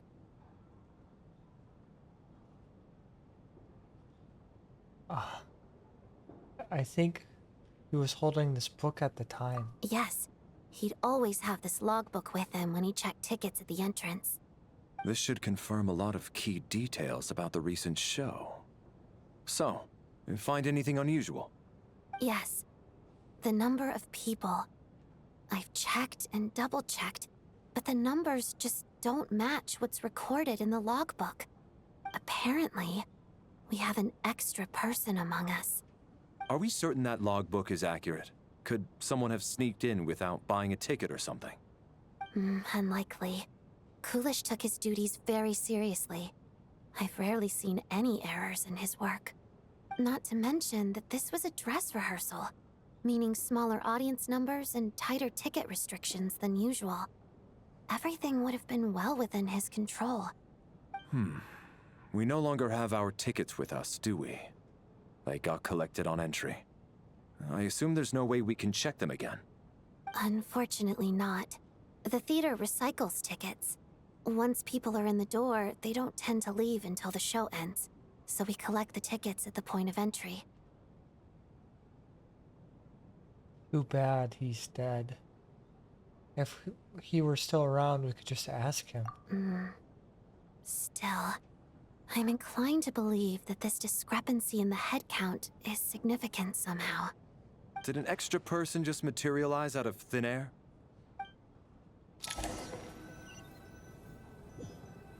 I'm confused.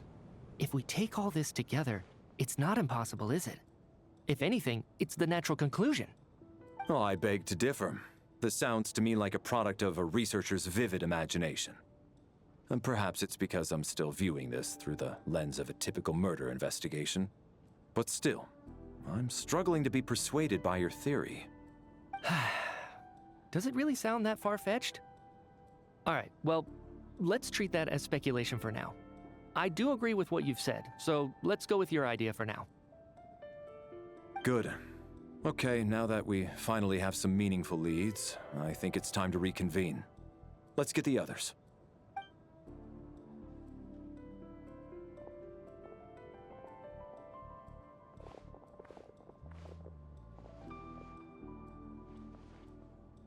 So, that's about everything we've discovered so far. I'll share my theory first. Based on what we've learned from the logbook, I believe the extra person among us is most likely the killer.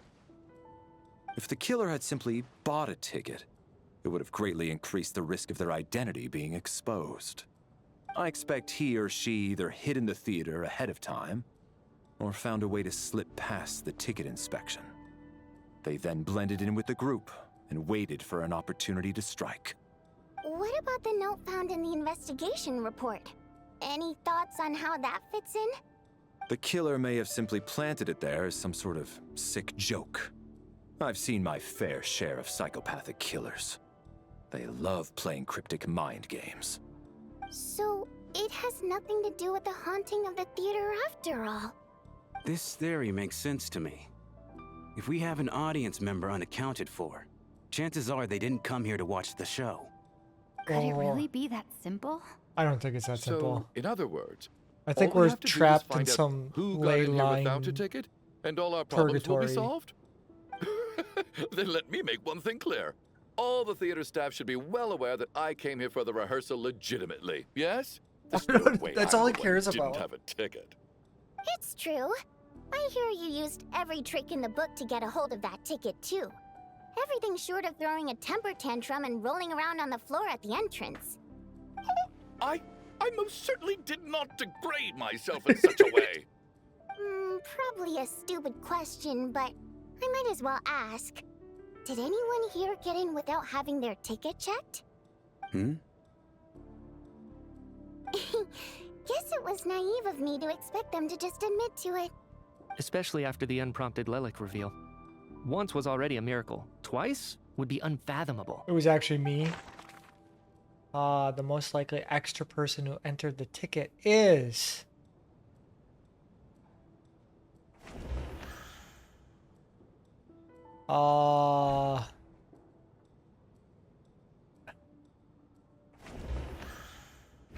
Valeri came to the theater to catch Mitya.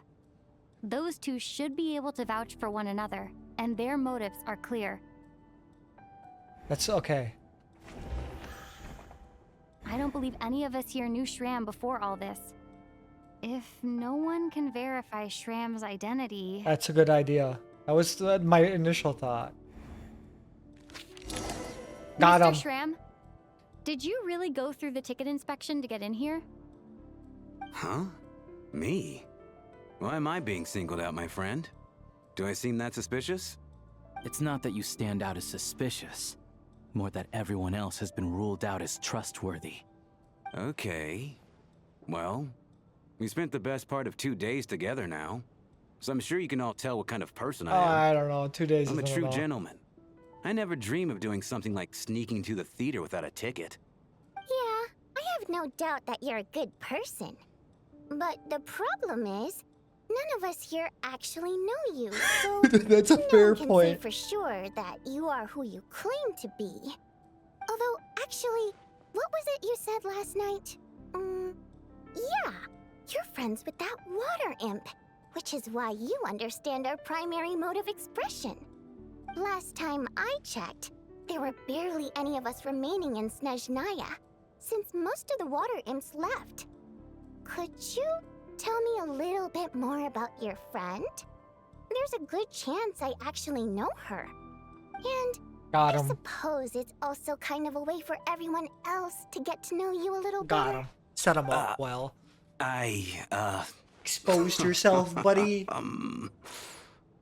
Good grief. Are you blushing? Pull yourself together, man. Stop giggling like a teenage boy. It's revolting. Hey, revolting is a little strong. All right, fine. I'll admit it. That water imp friend of mine, the truth is, we're dating. I was just the bodyguard hired by our family. I see. But the stars must have aligned, because sparks began to fly between me and their daughter.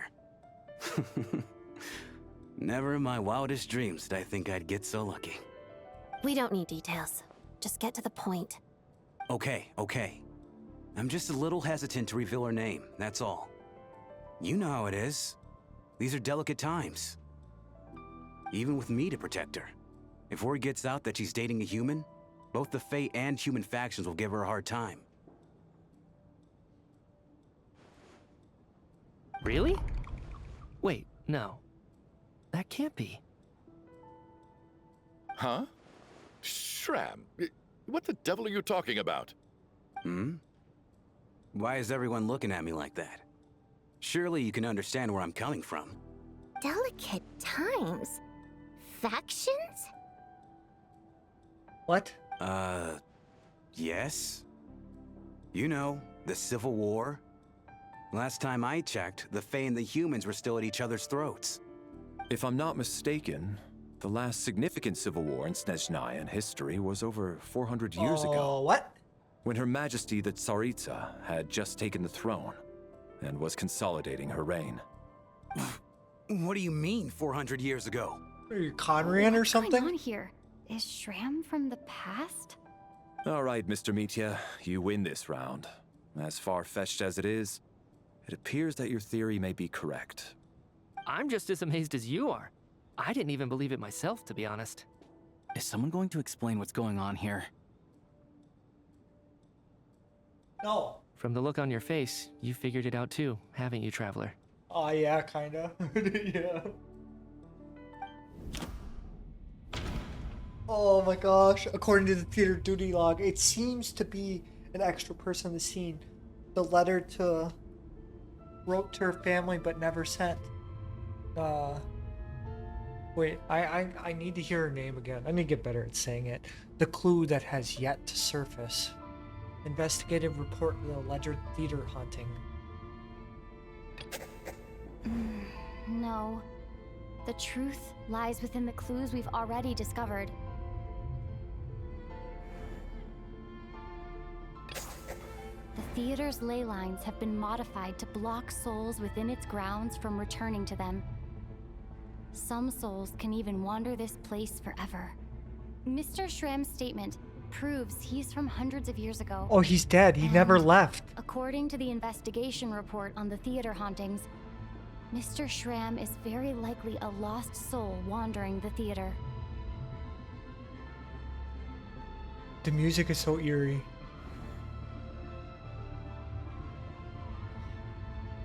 Soul wandering the theater. The killer who hid in the theater ahead of time. Just an Ordinary ticket dodger. I personally... I don't think I'm that redundant. For some unknown reason, the soul that has been wandering the theater due to the ley line issues has joined our group and blended in. Yeah, that must be the immediate reason why the ticket count doesn't match the number of people present. One of the recent victims. Death is near. In this case, death most likely refers to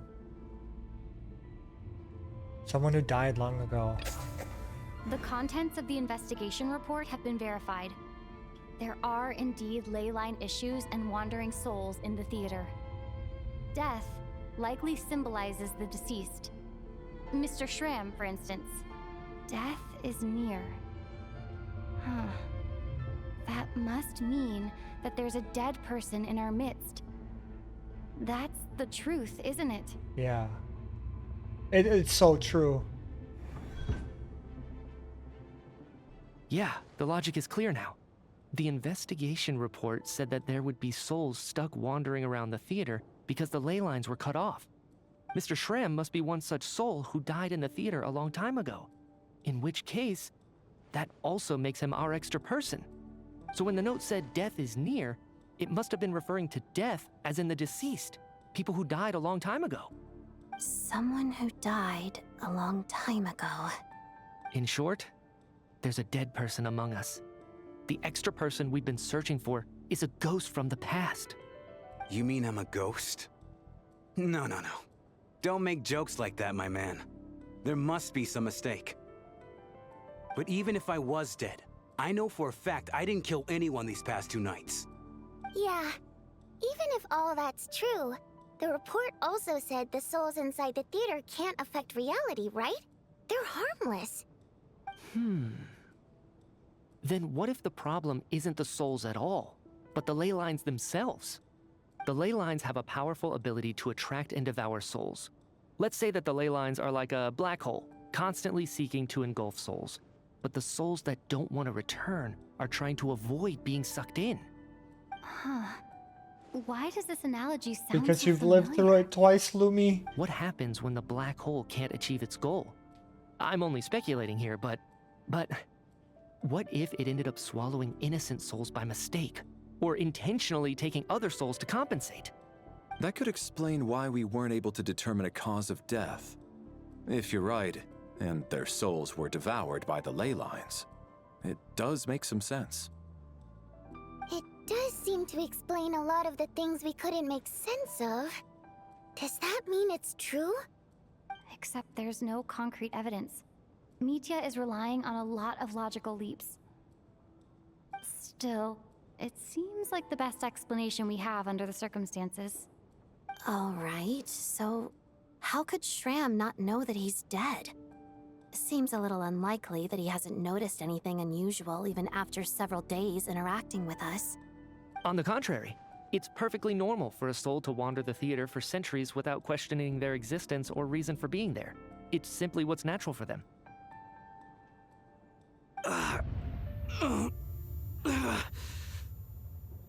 Oh no, yeah, we've broken the I don't know what to call it. You know what, Mr. Brainiac? I think you might actually be right after all. I'm trying to remember and... even though my head feels like it's going to explode, I think... it's all coming back to me.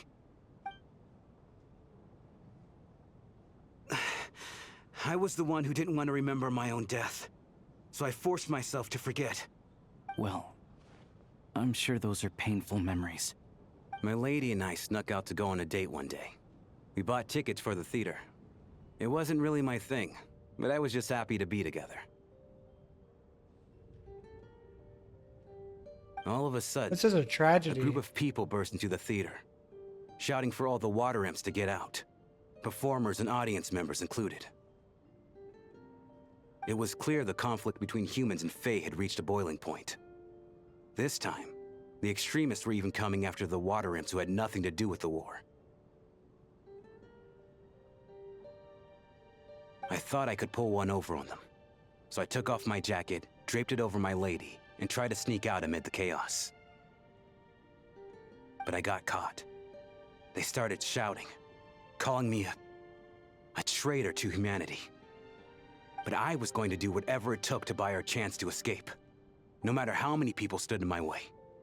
I had to, both as her bodyguard and out of love. It's all right, friend. You can stop there if you want. You don't need to dig all that up again. It's just... Even now, I'm still struggling to accept the truth. How could I be dead? I'm sorry, everyone.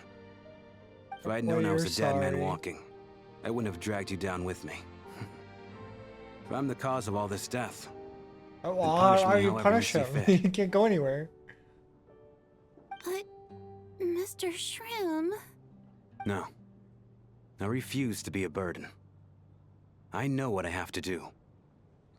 You said I've been wandering the theater for centuries, right? What happened to the guy who left? I guess it's high time I got a breath of fresh air. Out there, I mean. I'll leave this place and take all this death with me. Go out on my own terms. Mr. Shram, I'm sure we can figure out a different course of action. He's dead. What was the other course of action? We both know I'm not supposed to be here. I should have accepted my death long ago. One way or another, this has to end. Unless you're saying this goes against another one of your military principles somehow. No, I'm speaking on a personal level this time. I'll see you. Let it go, man. Oh, wait. One last thing. Miss Wateramp. It's gonna be your mom. Her name was Litia. Litia Ozarova. Do you know what happened to her? Ozarova. Oh, Auntie Ozarova. That's what we all called her. I remember her as a very kind elder. Okay, as long as it's not the mom. Too. Oh my gosh, I would have been so bad. I'm so glad she survived. And she had lots of kids? Good. That's... good. I could hardly expect her to stay single just because of what happened to me, right? As long as she went on to be happy. That's all that matters. Oh my gosh, they're just tear-jerking it now. Besides, I'm dead. My soul has been wandering around here for so long because I was worried about her. But now, I can go without regret. There's no need to see me off, my friends. I've enjoyed our time together over these past few days. Perhaps we'll meet again in the next life. Farewell, buddy. Enjoy peace. Take care, my man. I knew Mr. Shram was already dead, but... I still feel so sad. Death is cruel, no matter how we might try to make sense of it. So, was the conflict between Fae and humans really that bad back then? I was only little, so I don't remember much. It's terrible to think that so many innocent people had their lives turned upside down.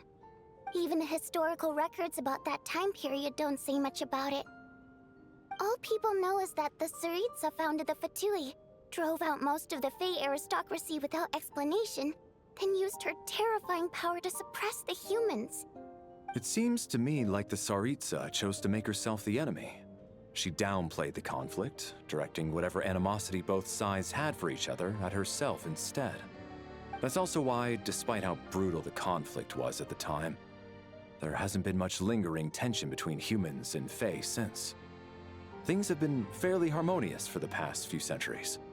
So, the Tsaritsa banished the Fae to protect the Fae living in the city? She offered herself up to be hated in exchange for peace. Maybe it's not quite as bad as it sounds. I don't think Her Majesty is too concerned if mortals hate her or not. And besides, There are very few who truly do. All this time, I had no idea. All right. If Mitya's theory is correct, then I think we can consider this matter settled. Let's all take a break. What if we're still trapped? Then what? The snow settled? Ugh, if only this blasted storm wasn't still raging on. Kinda looked like it stopped.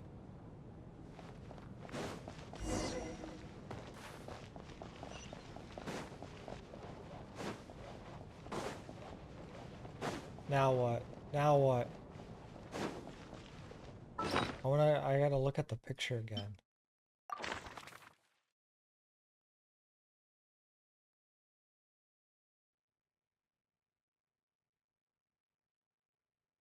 I don't know what's going on.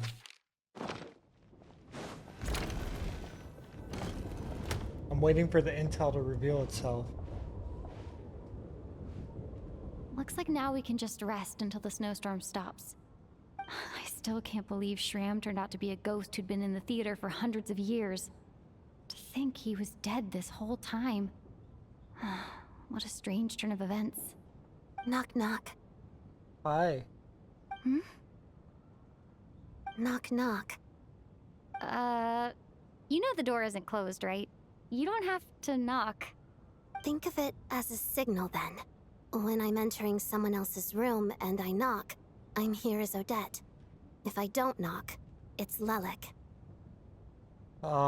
Please come in. It's Odette. Thanks. So, why did you come to find me? Is there something I can help with? Vodyanitsa said you knew about my secret identity from the start. But when everyone was discussing who Lelik could be, you were worried that revealing what you knew would be unfair to me. So you kept it to yourself, right? That's what you wanted to talk to me about? You just came here to thank me? Yes. I'm extremely grateful for that. It's nothing.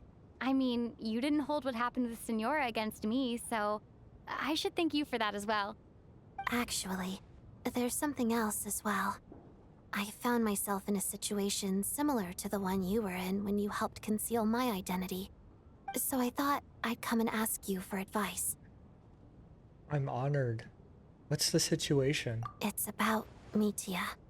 Before all of this, the last time I saw him, he was dead. Wait. What?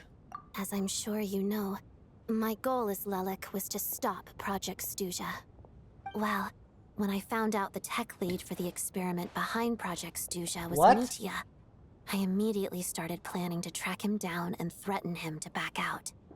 I often saw him around the theater, but I soon concluded that making my move there would risk exposing my identity.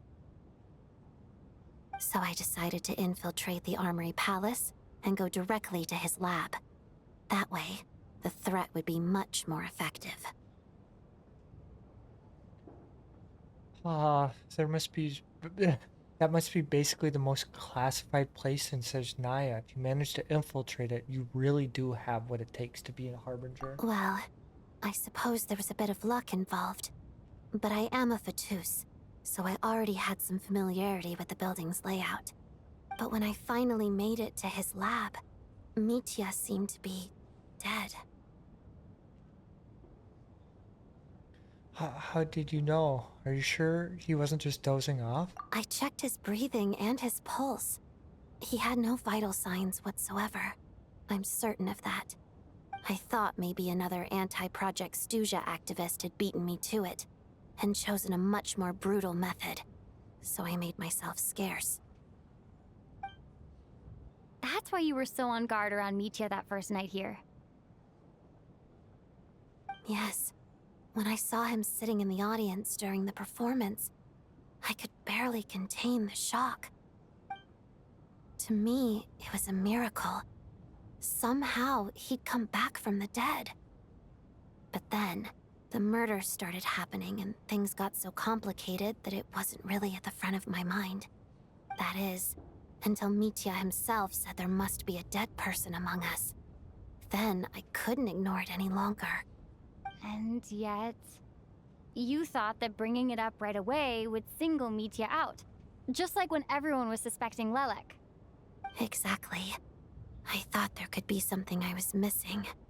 Besides, we soon figured out that Mr. Shram was a ghost, and we knew there was only one extra person, so we thought he had to be the one. But now it seems like there's another candidate. I understand why you kept it to yourself.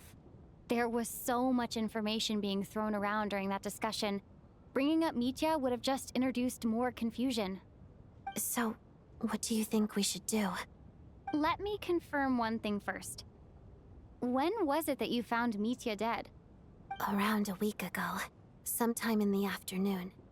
A week ago? That's earlier than I thought. I saw him just a few days ago at a restaurant. That definitely would have been after you found him dead. He seemed completely normal to me, chatting with Vodjanitsa, trying to avoid Valeri. So he was definitely alive on that day. Huh. Well, all I can say is I know what I saw. Here's a thought. The reason we even suspected a dead person could be among us was because of the problem with the theater's ley lines. But Mitya's death happened inside the Armory Palace. The ley line issue affecting the theater shouldn't reach that far. You're right.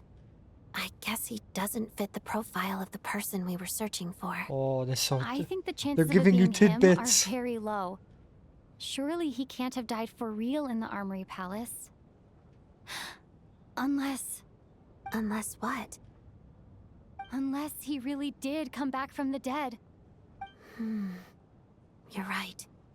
Do you think we need to disclose this to the others? Huh, what's this? A private meet and greet? He's on to us. No. Oh, how am I supposed to XCOM? That's not what's going on here. Well, I was just making the rounds. Thought I'd try to lighten the mood a bit. Vodjanitsa's handing out food if you're hungry. I'm not hungry at all, actually. Assemble on stage. Call him out. Call him out.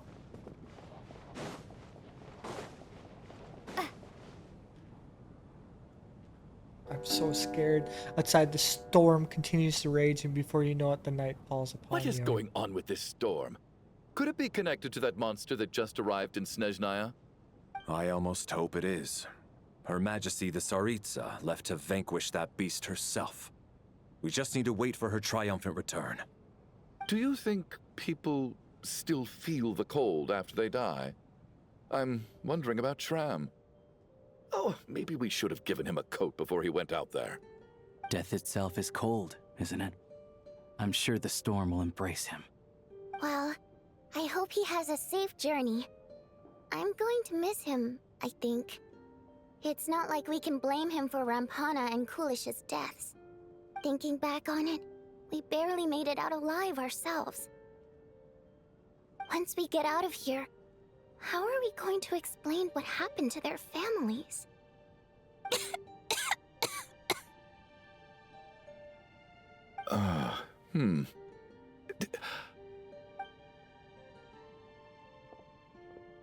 Are you okay? Here, take this. I've never used it. What is it? Oh, it's probably just like a handkerchief or Thanks. something. Look who's Mr. Nice Guy all of a sudden. Is it because Tonya stood up for you this morning? At least you know how to return a favor. Yeah, without Tonya, who knows how badly he would have been hurt. I told you already, I never intended to resort to violence. Duh, bunch of rascals. Little girl? I was rather surprised when you spoke up for me this morning. I didn't think I had many admirers here, so, thank you. Oh, no need to thank me. I said some bad stuff about you too. I've been too embarrassed to admit it, but you remind me a lot of my daughter. So kind to everyone, but never lets her old man off the hook. Unless my wife and I are having a fight, then she's always on my side. Especially when she was little. Every time I took her out...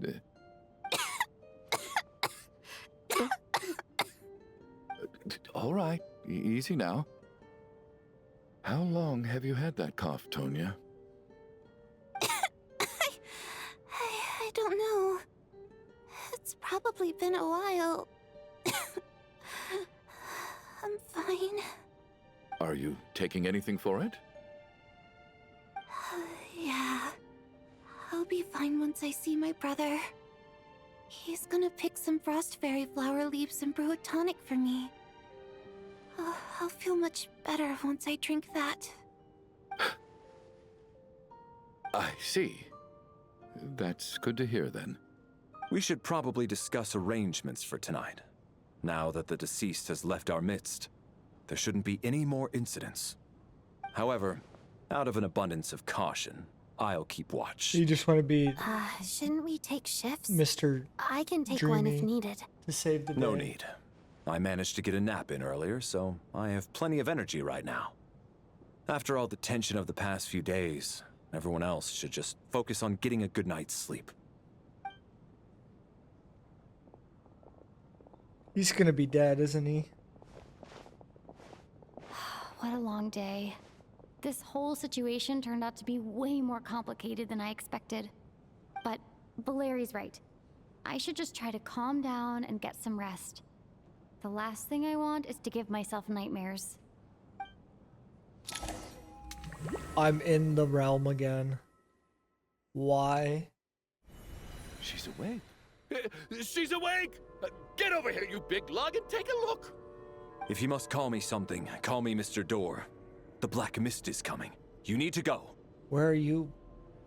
Where are we? Black Mist? Haven't I heard this before? Are you all right? Can you walk? We just got attacked by monsters on our way up. That Mr. Door fellow protected us. He just seemed to come out of nowhere. Not much of a talker, but when it comes to taking down monsters, that man doesn't hold back. We're gonna lose Shugunov. And Valeri's Curses! gonna be The fine. Black Mist is catching up to us. We need to keep going. Well, maybe he wants to live. Mr. Door, I don't believe I've ever seen you around here before. Why is that? There's no need to try to get to know me. I'm just Mr. Door. Mr. Door! Looking for trouble! Get rid of them! I can just push these ones up. Having seconds. Well, anyway, we're lucky to have you here. Thanks for saving us earlier. No need to thank me. This is where my duty lies. Can I get rid of the big guy? I can. No, get out, get away. Ow. Ow. No! Oh my gosh. I have 10 revives? What do you mean I have 10 revives? Who goes looking for trouble? Why can I like change the sword? Oh, it's already max. Oh, I don't know. Then I'm just bad.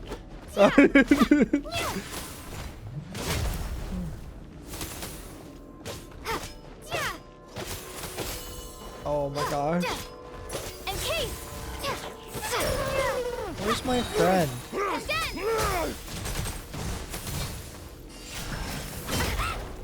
Ow!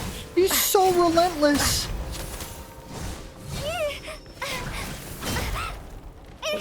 Are you gonna come help me?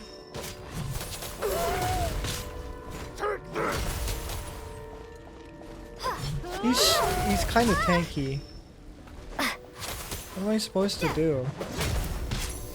Oh, he's on my team! I didn't even realize that. I'm so dumb. Oh my gosh. Just like... I didn't realize I could switch. I didn't even see that until the doors are closing. Get a hold of mine. So we're doing this the hard way. Oh, he's just an ability I gotta use.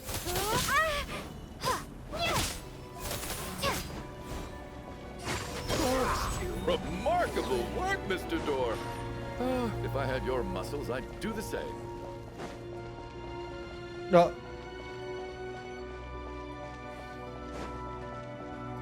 Now I see why I had 10 resurrections. The one you're looking for? No.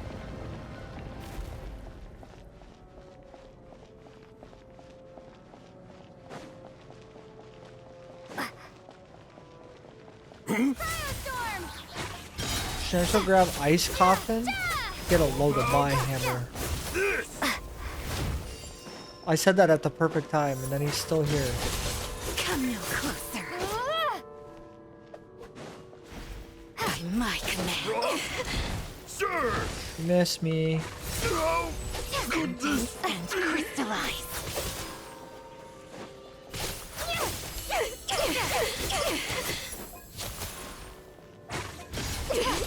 Impossible.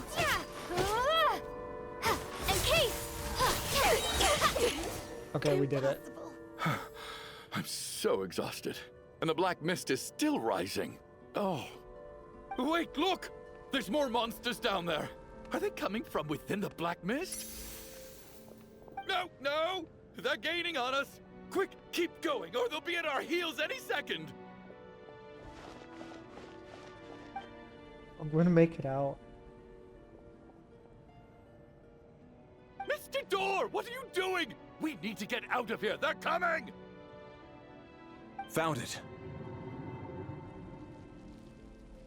This is my door. What? You mean you're going to stay here? I am a door.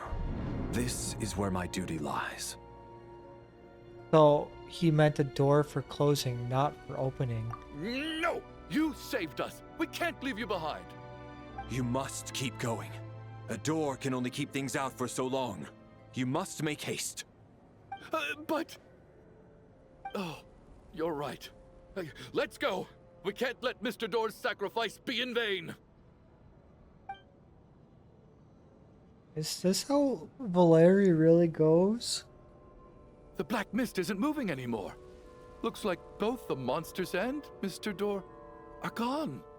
I didn't just imagine all that, did I? Oh, it's possible. Surely I wasn't so scared out of my mind that I hallucinated a door as a human being. No, I remember Mr. Door too. Oh, okay, good. There's no way we both hallucinated the same thing. Oh, there's a chance. Getting sleepy? Well, looks like we're safe for now. Go ahead. Let's get some rest.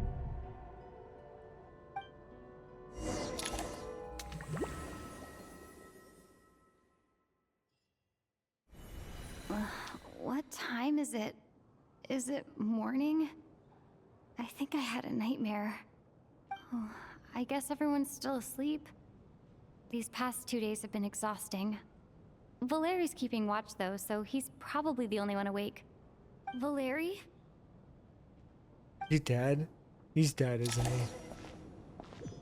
He's... Oh no. Oh no. Check your environment. He looks as calm, as composed as ever. Even now, it seems as if there's no burden he couldn't shoulder. And yet, around him, time seems to stand still, as if the gods, in their mercy, finally granted him a moment of respite. Wake up! Everyone needs to wake up! No! They got my boy! Just like the last 2 nights. No clear cause of death. I've been a real thorn in your side, haven't I, Mr. Valeri? Now you can rest in peace. But for me, life will be all the duller for not having to run away from you, my friend. How's Tonya? Is she okay? I just checked on her, and it doesn't seem like anything serious. She's just exhausted from the past couple of days, and she's still recovering from her illness. We should let her sleep a bit longer. That means Valeri was the only one who died last night. If Valeri was awake and keeping watch, it would have been impossible to kill him without waking everyone else up. That much is certain. I agree. This is frustrating. Why has nothing changed since yesterday? I thought we already dealt with the dead person causing all this. Actually, one thing has changed. There's only one victim this time, not two. Does that mean... What does that mean? Valeri died twice in the same night? Mr. Shram was one of the people who should have died last night. Valeri sacrificed himself to save everyone. The number of victims... It's this one. The number of victims each night corresponds to the number of the deceased around us. After the deceased Shram left, there was one less victim last night. That more or less tracks. It's a reasonable conclusion, considering the only variable that changed. Oh, the number of people who die each night is equivalent to the number of dead among us. That's your theory, right? It's him. He's the imposter among us. We Voldemort's identified Island. Mr. Shram, and the night after he left, the death toll dropped from 2 to 1. By that logic, there must be one more dead person left among us. I already know who it Another is. one? But there was only one person unaccounted for in the ticket checks, right? The head count should match up now. Having an extra person was definitely a cause for alarm, but being one person short isn't nearly as unusual. Someone could have left in the middle of the show, or made it out before the storm hit. One more dead person among us. If Mitya's theory is right, then what Odette told me seems a lot more relevant. It's just, at the time, we had no reason to think there was more than one dead person.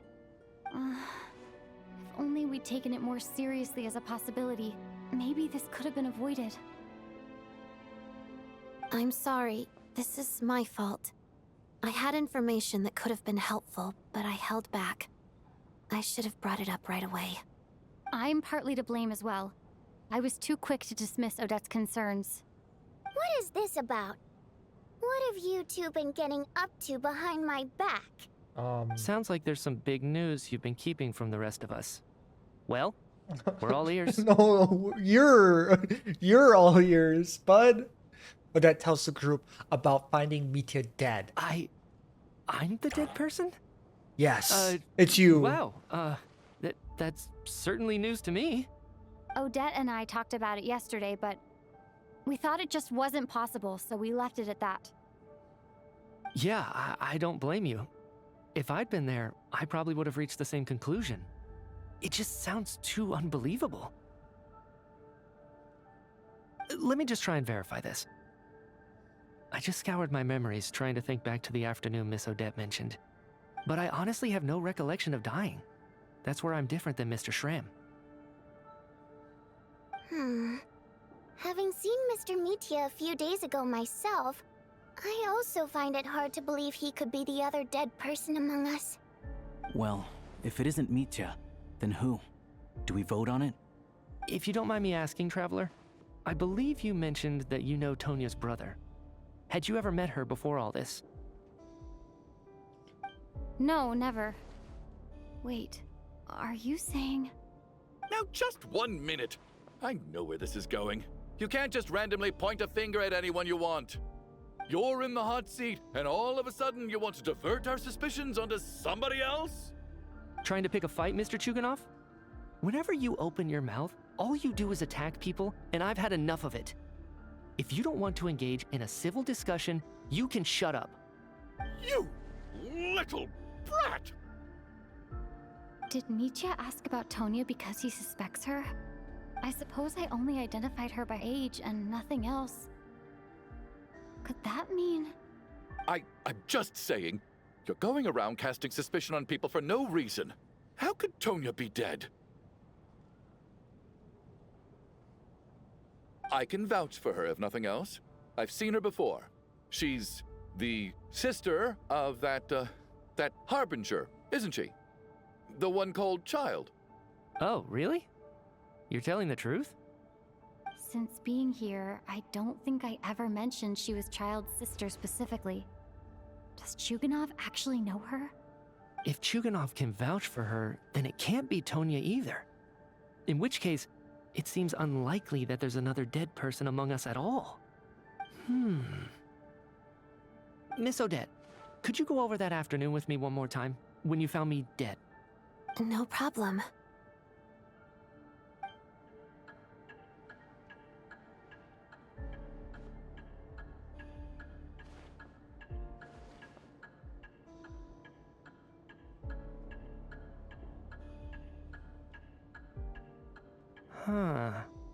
No matter how hard I try, I just can't remember anything about dying. But I do remember something else. Miss Vojanitsa, during our last meal together, I told you how some of the researchers were suffering from temporary memory loss. Do you remember that? Oh, yeah. You said it was hindering the progress of your experiments. You thought they were just under too much stress or something. Right. And even though I don't remember dying that day, I'm pretty sure I experienced something like amnesia. Some of my memories from that afternoon are missing. Are you suggesting you're missing the memory of your... Of course. How am I only just realizing this? Humans aren't necessarily aware of their own death. You mean being silently assassinated, or dying in your sleep? Situations like that? The researcher's amnesia. Suddenly it all makes sense. I must thank you, Odette. I think your perspective just helped me reach a breakthrough on a series of issues that have been troubling me for quite some time. All right. It's decided then. I'll be the one to leave today.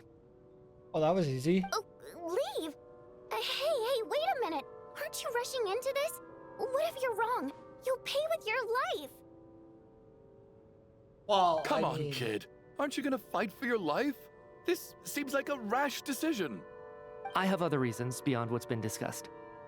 In fact, thinking back, I remember during Miss Odette's performance, while I was sitting in the audience stalls, a brilliant new idea for my research popped into my mind.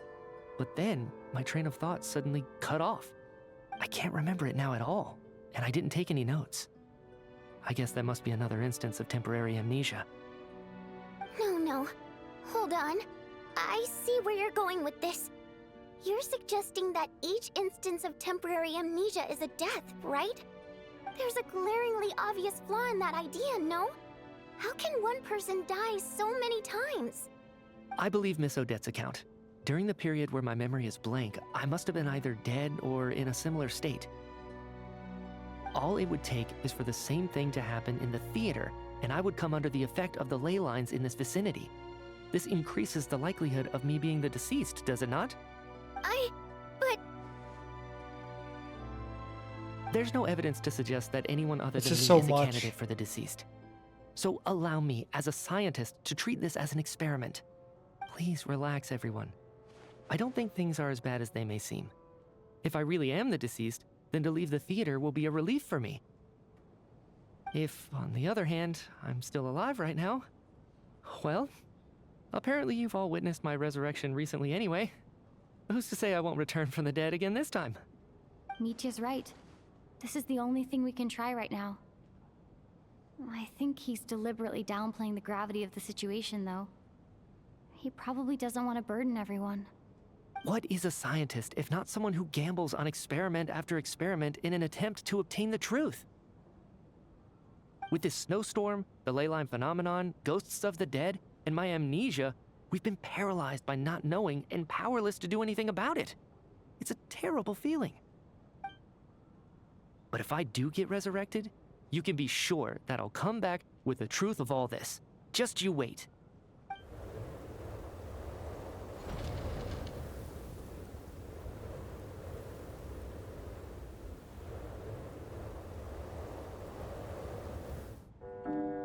As night falls, the theater is filled with heavy silence. More than half the group is silent on the first night.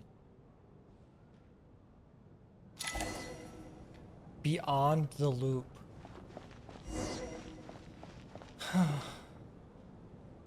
Mr. Mitya. I didn't even get to see him one last time. Maybe it's a good thing that you weren't there to see it. It was a hard thing to watch. I hate goodbyes. Why does it feel like everyone around me is slowly disappearing? Not just in here, I mean. In the outside world, too. Maybe it's the realization that, at the end of life, everyone has to face it alone.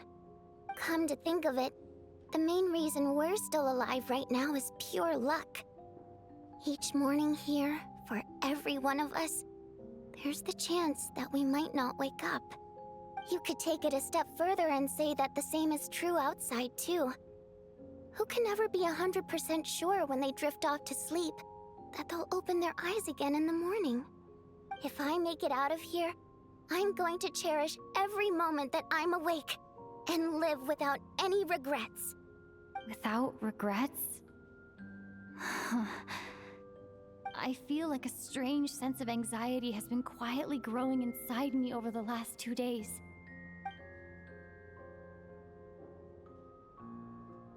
Are you okay? You look really glum.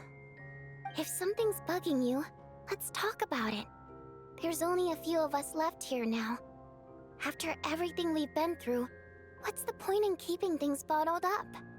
I have a travel companion named Paimon. Alosha and Odette have met her before. She's been feeling unwell recently. You're worried about her, aren't you? That makes sense. We've been trapped in here for days. To be honest, I used to feel like I was just a spectator in this world, watching everything that happens from the sidelines. Maybe it's because I'm a descender? A descender? But with Paimon by my side, over time, I slowly felt my connection to this world growing stronger. She loves eating, sleeping, and having fun, but she's also a great guide. It's her authenticity that makes this whole world feel more real for me. Over the last few days that we've been apart, I've often caught myself wondering, what would Paimon say if she were here right now? Oof. Jump scare, Paimon scare. But by the time I snap out of it, the conversation has already moved on and I'm still in my own little world. I'm trying to overcome this sense of detachment, but I really miss Paimon. I guess, in a way, she means the whole world to me. I bet she misses you when you're not there as well. Maybe you're her entire world too. I don't know if this will make you feel any better, but back when the water imps left Snezhnaya in droves, I also felt like the whole world was suddenly empty. I could be surrounded by people all smiling and having fun, and still feel completely separate from it. So, I totally understand how you feel. Later on, I started to think, maybe accepting the fact that our loved ones won't always be with us is something that takes a lifetime. All we can do is cherish their companionship from moment to moment. So, once we get out of here, you better hurry back to our side as fast as you can. You can't let your story end in regret. That's the trope I hate the most. Thank you. That's exactly what I needed to hear. But Vodyanitsa, if you hate goodbyes too, why didn't you leave with your people? That's just the choice I made. I used to regret it, but I don't anymore. Like I said before, singing is a water imp's primary mode of expression. It's how we convey our emotions. Our songs have echoed through this theater for hundreds of years. Each one a story pieced no together idea through where this is moments going. of joy and sorrow. But does a story I'm exist so anxious. without someone to read it? To me, the answer is no. So I made the choice to stay. That way, there would still be someone left to sing these songs and listen to their stories. Otherwise, they could have been lost forever. Could you teach me how to understand your people's songs sometime? I want to be able to truly hear them, like Mr. Shram. A fan after my own heart. Thank you, Tonya. How about I sing something for you, and you tell me what you hear? Okay, I'll do my best.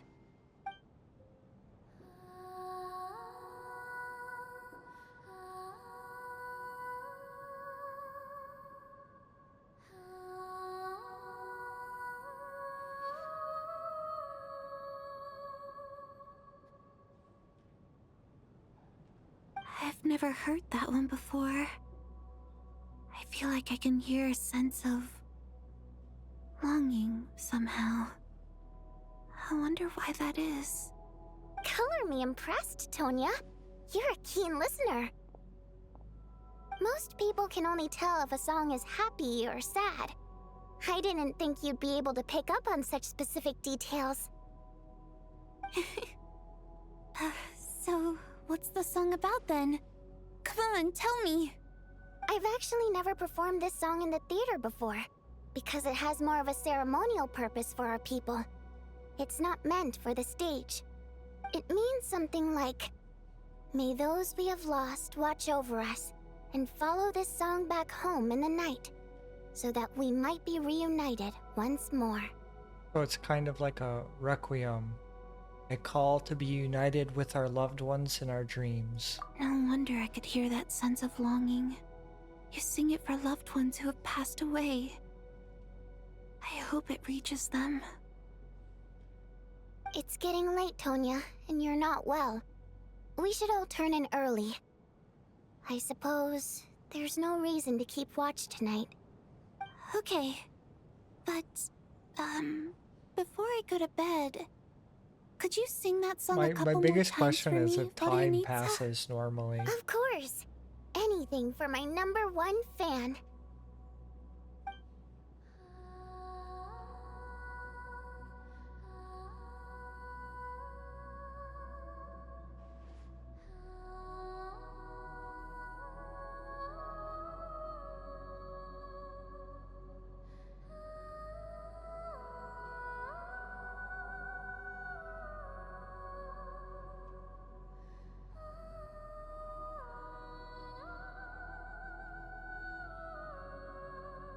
Once I get out of here, I definitely don't plan on ever coming back.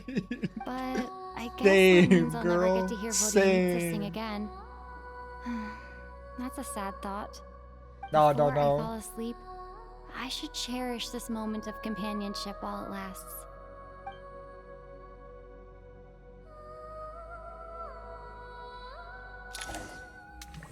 I'm in the mist again.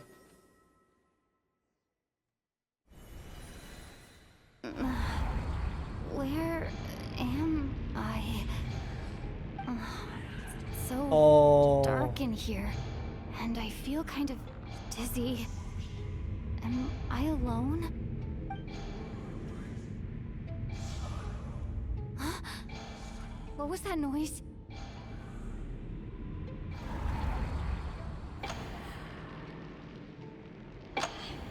It's Tonya?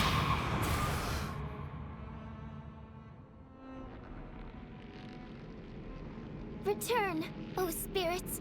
Fulfill your oath of protection.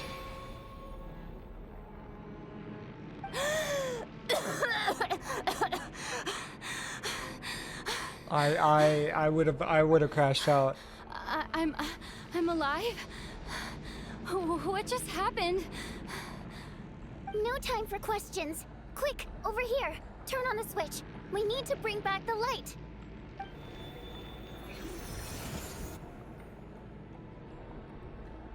All right, we're safe. The spirit just now is called Night Prayer. The light subdues her, but she'll attack without a second thought in the dark. Is she a ghost? Sort of. I know it's hard, but you can't let this place go dark, or she'll kill you again. Did I really just die? Yep. Luckily, I was here to resurrect you. This makes Otherwise, sense. that'd have been a real bummer.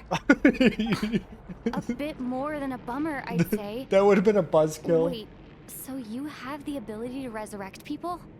Sure I do. I'm your guardian spirit after Oh, all. okay. It's just I the specialize in soul recall. it's just in It's wherever nice we to are. meet you, by the way. Oh, thanks. It's nice to meet you too. All right, there's no time to waste. The black mist Yeah, is already catching up. dying would have We been need a to avoid bummer. it at night prayer at all costs. Come on, let's go. We need to reach the next switch before the place gets too dark. If we bring the light back, night prayer won't be able to get to us. Sweet, sweet light. Oh, did I go too fast? It's night prayer. We need to move quick, but don't let her notice you. Look out! Oh no, she doesn't see me. No, no, no, no. No, no, no, no, no. No, no, no, no, no. I'm free. Oh, I should have saved my sprint. Oh, it'll be fine. I'll save it here. The next switch is over there. Yeah, I'm just regaining my stamina.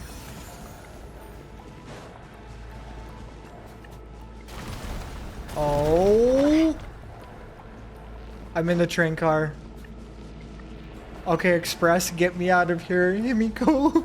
Himiko, please! Start the Express, Himiko!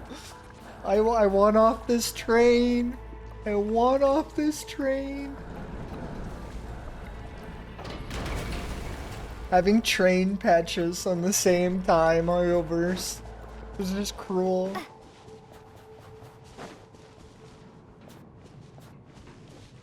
Give me the gun. Give me the gun. Ooh. No, I saw her. Hee. The switch is just up ahead. Hurry! I'm trying. But it's flickering? No, I made it. Dark. We're not gonna make it. Come on, faster! I had plenty of time.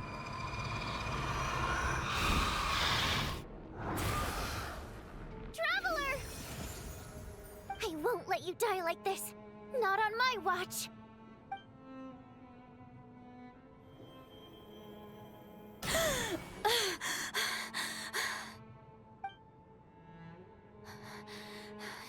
Even though it's not permanent, dying is definitely not a pleasant experience. Great. You're back.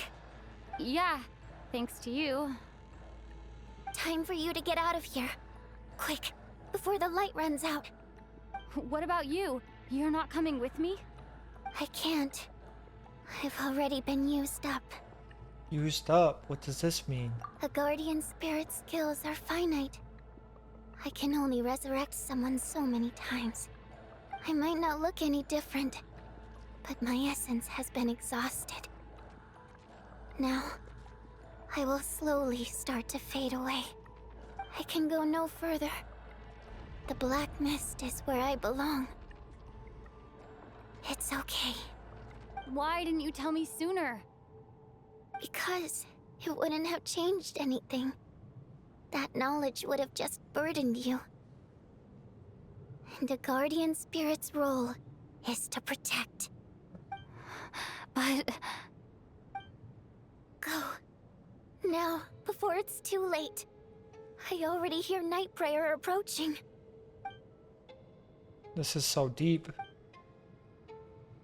It's so the only one I haven't had a night experiences with is Odette.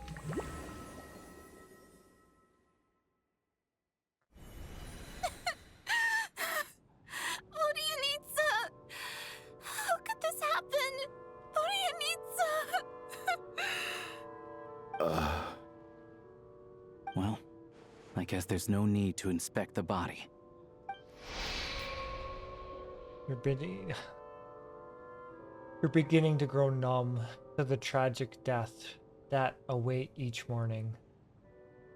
Before long, the lament of countless water imps seems to resound around the theater, full of deep affection and sorrow for Vedonitsa. Your emotions begin to respond in kind, leaving a heavy feeling in your chest. This wasn't supposed to happen. You lied to us, didn't you, Chuganov? You've been lying from the start. Take a long, hard look at yourself before you go around accusing other people. I suspected you on day one, Lelik, and now look where we are. By some strange coincidence, you've never been targeted. You just happen to have survived this long? No, you should be the prime suspect. And you, little hunter, ever so content with staying on the sidelines. Yet, you were the one who stopped us from leaving from the start! Why are you trying to keep us here? Now you're just lashing out indiscriminately. That's either a sign of anxiety or a guilty conscience. What's facts? Where was all this passion and bravado before? Decided to fight until the bitter end. Is that it? Is that a threat? Fine, bring it on. You think I'm afraid to die after all this? You want to kill me? Go ahead. I'd like to see you try. After all the trauma of the past few days, everyone's been pushed to the breaking point. Valeri and Mitya aren't here anymore. Someone else needs to step up and take charge. But first, I need to think this through. Considering everyone left, who's the most likely candidate for the deceased?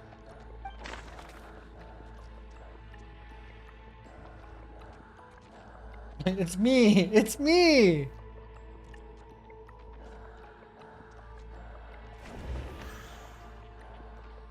Maybe. I think it's Alosha or Tanya. He's arguably the first friend we made after arriving in Snezhnaya. While he works at the theater, we've also met him outside of it, so he can't be the deceased. Okay. Of those who remain, the only person we've never met before is Tonya. There is room to doubt her true identity. People are easily misled by first impressions. Now that I think about it, Child's sister was in fact a label I imposed on her due to my own assumptions.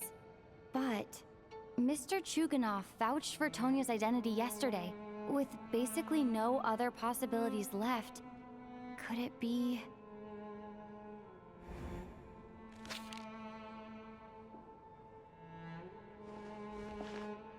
Tonya, how's Tusser been lately? Tusser? Oh. Your brother Ajax must have mentioned me in his letters home, right? Did he say anything about a blonde traveler? No. And my brother's name is Razik, not Ajax. It's not even Child's sister. Chuganov, looks like it's your turn to do some explaining. Yesterday you said you could vouch for Tonya. Why did you give us a false testimony?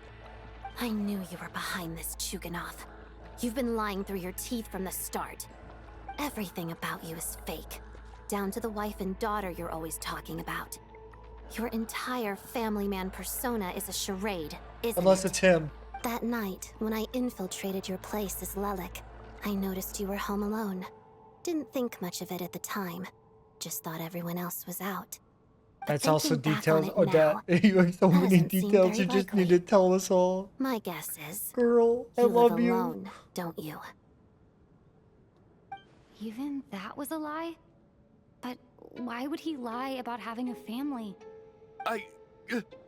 Oh, curses. Oh, why is there no end to this blasted snowstorm?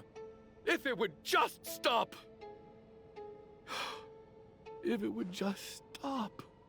I think I remember now. I know how I ended up here. It feels like a distant memory.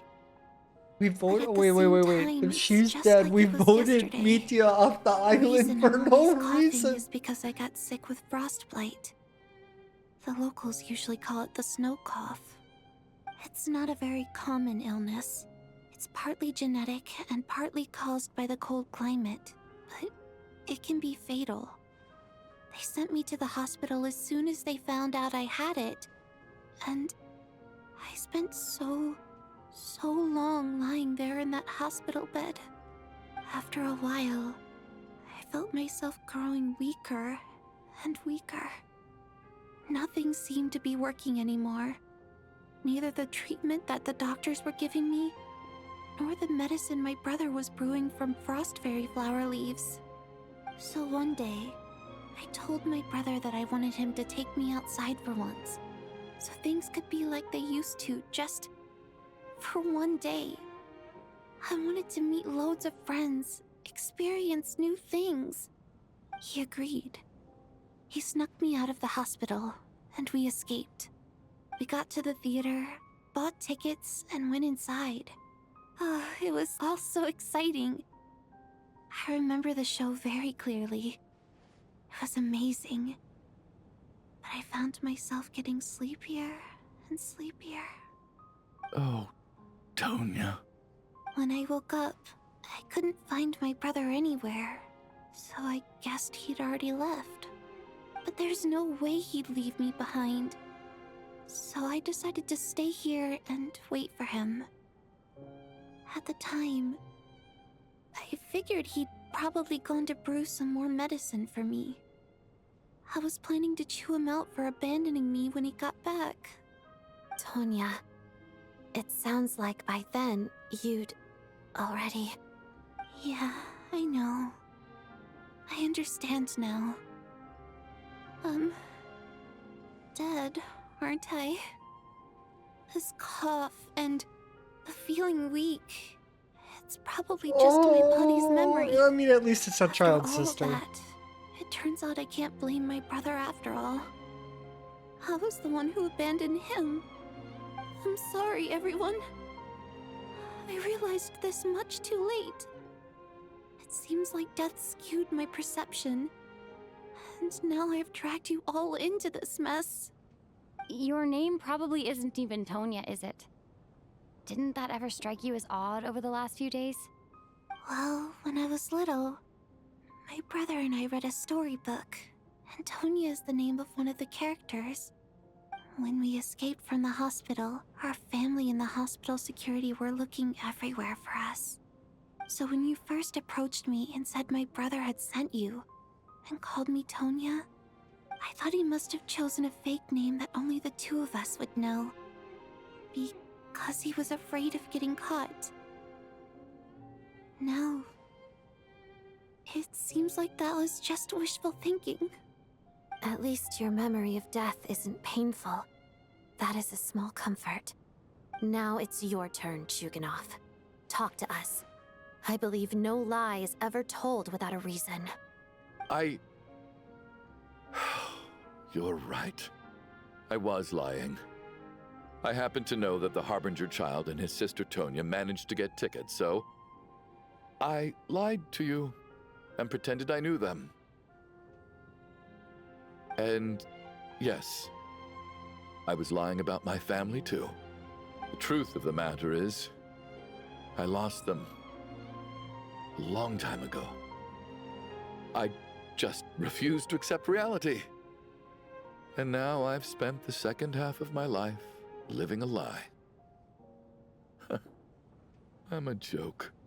My daughter's name was Iskra. And before you ask, yes, Iskra, as in Iskra Manufacturing Plant. She also died from the snow cough. She was just 6 years old. If she were still alive today, she'd be around the same age as little Tonya here. After Iskra passed, my wife couldn't bear to face those memories either. So she chose to start a new life without me. One day when I came home from work and saw the empty room, I felt like I couldn't breathe. Subconsciously, I started to imagine that they were still there. I soon discovered that this was the only thing that made me feel any better, so I just embraced the delusion. Nothing more than a pathetic means of escapism, I know. But at least it's not a crime. So explain your false testimony then. The night before last, when I was chatting with Tonya, she mentioned that her brother would brew medicine for her from frost fairy flower leaves. Combined with her various symptoms, I suddenly understood everything, including the fact that she was deceased. The snow cough used to be an incurable illness. I would pick frost fairy flower leaves to brew medicine for Iskra too. It took hours and hours on the stove. But the year after my daughter passed away, the Jester of the Fatui announced that a cure for frost blight, also known as the snow cough, had finally been it's developed. always the case, isn't it? It turned out that all previous treatments were completely ineffective. No better than random concoctions. That was the final straw for me. I just couldn't take it anymore. Just one more year. One more year, and everything would have been okay. So, more than anyone, I know full well that in this day and age, no one in their right mind would still be using frost flower leaves to brew medicine for the snow cough.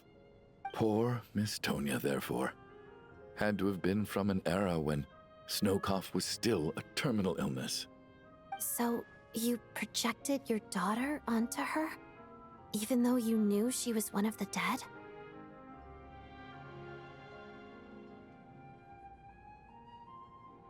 You know, I can understand that. Even though you knew the protecting her could get you killed? That doesn't make any sense. You knew she was already dead. What did you hope to achieve by protecting her? I just don't believe in your crackpot theories, nor do I approve of your actions. How can you just declare a living person dead and throw them out into that snowstorm? Nitia's gone. My good buddy Shram's gone. And now it's Tonya's turn, isn't it? The others I can make my peace with, but little Miss Tonya, here she is, standing right in front of us, alive and breathing, and fighting her own battles. Yet you're quite happy to say she's dead? I just want her to live. Once this snowstorm is over, the very moment it stops, I'm going to march out that door and find someone who can fetch the very best medicine for her snow cough. I'll be damned if I'm gonna let you cast her out into the snowstorm before I have the chance to cure her. Not again. Not this time. I have an idea. Not when the cure is right within What if our it doesn't grasp. matter if there's dead people around? I'd never be able to forgive myself. Mr. Chuganov, stop. I can't let you do this. Tonya. By the sounds of it, you've known I was dead since the night before last, right? I really liked Mr. Valeri, Mr. Mitya, and Miss Vodyanitsa. And now they're all dead because of me. I'm not happy about that. The reality is, you've been trying to fight your own demons through me. But all you've really done is trap me inside your delusion along with you. No. Listen to me. I want to save you. I do. Well, at this point, I'm quite sure that I'm dead. I don't need to be saved. The time I got to spend with all of you is more than enough for me.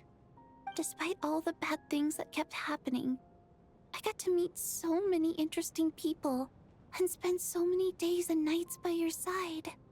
Since the day I escaped that hospital until now, this has been an adventure I never even dared to dream of. I'm very fond of you all. At least she got a If it were only dream out of it. possible, I'd trade my soul to bring back the ones who died. If it meant things didn't have to end like this. And that's why I'm not fond of you at all, Mr. Chuganov. Oh. I'm sorry. Got him. It's them that you owe an apology to, Deserved. sir. Not me. Well then, I suppose this is it. It's time for my adventure to end. I've caused enough trouble. You're leaving already? It's still early. Don't you want to stay a little longer? No thank you. Oh, and by the way, my name is Patashka. It was nice meeting you all. Patoshka. Goodbye, Patoshka. Feels strange that we're only being properly introduced now that it's time to say goodbye. Toshka. Hopefully she finds peace. What are you doing, Chuganov? Are you crazy? Let me leave. I can't keep lying to myself anymore. In your dreams. Don't think you're getting off that easy when you had a hand in the deaths of so many people. The Fatui have honed quite an array of enhanced interrogation techniques since they were founded. Once we're out of here, Lelik will personally give you a taste of every last one. Oh. The snowstorm continues. It will never stop. Nightfall falls soon again. We're stuck in here. I think we should leave. I doubt this snowstorm is ever going to stop. For all we know, this storm might have destroyed all of Snezhnaya by now. Maybe even the whole world. I'm starting to feel the same way. Maybe this is heat death of the universe. This is the heat death of the universe. Wait, we finally solved the mystery of the haunted theater today. Maybe let's at least try to enjoy tonight? Fair enough. I don't particularly feel like dying in Chuganov's company anyway. And yet you won't let me die first. Hey, Chuganov, on a serious note, if we do make it out of here, you should close down that factory of yours. A lot of people are freezing thanks to you. Is this really the time to be discussing my factory? I mean, what other time is there gonna be? All right, fine. I'll shut it down. Doesn't matter to me anymore. Ooh, there's what? It's Paimon. It's hearing Paimon. things? It's for sure Paimon. Was that a knock at the door? Paimon found a way. There it is again. But I don't understand. The snowstorm hasn't stopped, has it? Maybe the snowstorm has brought us some unwanted visitors, or perhaps the rescue team that Valeri mentioned. No, Should we open the door? It's Paimon. It's for sure Paimon. Is this it? Is this nightmare finally Paimon over? found a way. If the last few days are anything to go by, I probably shouldn't be getting my hopes up. Whatever lies beyond that door at this moment, This is Paimon. I'm it gonna could be lose something Paimon. even more terrifying than everything we've been through so far. It's foreshadowing. More terrifying than anything we've seen before. And it's Paimon. Just imagine that. Imagine it.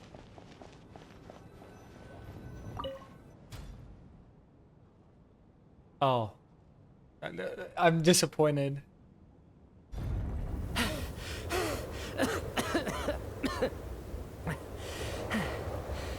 Hey everyone, I'm back. I was not How ready are you for doing? media. Feeling any better?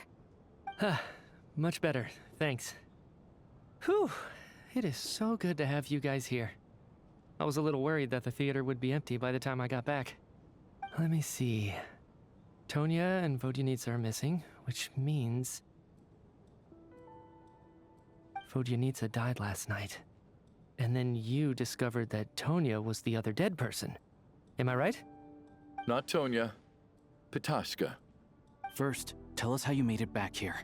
Given the conditions outside, no one should be able to return alive. You're right. The thing that got me back safely was a song. I heard someone singing. After walking He into doesn't the seem snowstorm, pleased with my that. mind grew hazy.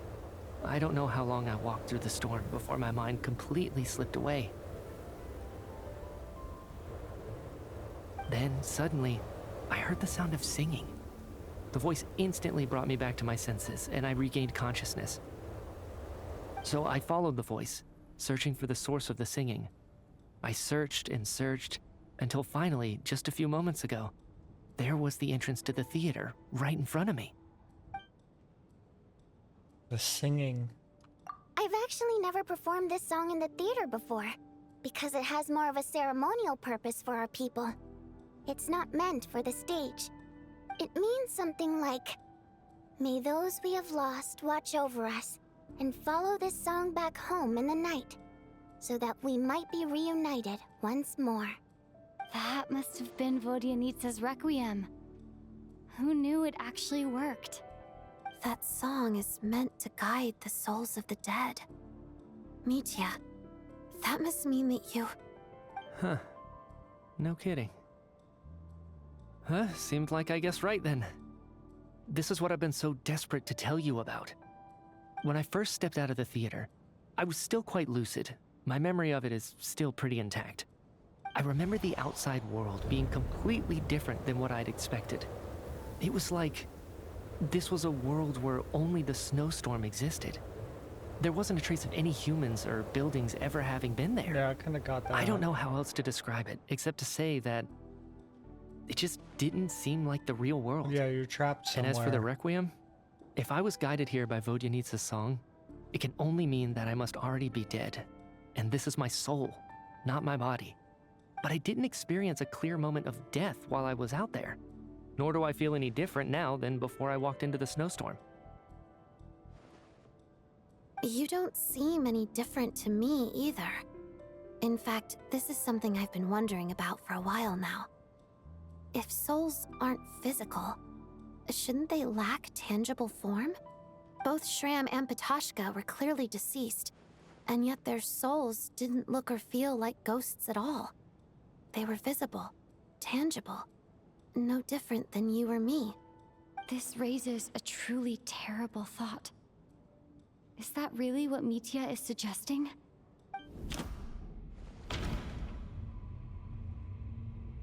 Everyone in the theater has been dead all along. We're all inside a dream. Mitya has come back to life once again. We can leave this place now. It's 1 or 2. Dreams can't explain everything, and this isn't the Sub-Zeru's festival. Yeah. Mitya's soul was summoned back by the Requiem, confirming that he is indeed already dead. And yet, he looks no different from us. Of course, if even the long deceased like Mr. Shram can blend in with us undetected, then maybe we've all been dead from the very start. And all of us are now souls wandering the theater. We're all... What? What do you mean I'm dead? Yes. I think that this is probably the afterlife. What did you say? Why didn't he react? You heard me. He didn't We react. died in the theater. All of us did. His eyes didn't change. But due to an obstruction in the theater's ley lines, our souls are trapped here, while an endless, infinite snowstorm rages outside. It's ironic, really. All that time, we were working so hard to figure out who the deceased among us were, when the truth was, we were all deceased. The only difference being some of us died more recently than others. Do you remember that note, "Death is near"? Seems like we misunderstood what it meant after all. I don't think you're dead, Lumi. Death was nearer than we wanted to think all along. I don't think you're The dead. note simply meant that all of us were already dead. I don't believe it. So all our attempts to survive, our search for the deceased, it was all for nothing? Hard to say. At the very least, we helped 2 lost souls find clarity and go to where they belong. The presence of those 2 is probably what caused our souls to be drawn in by the ley lines. In which case, the deaths we've awoken to over the past few days were just souls returning to the ley lines for good.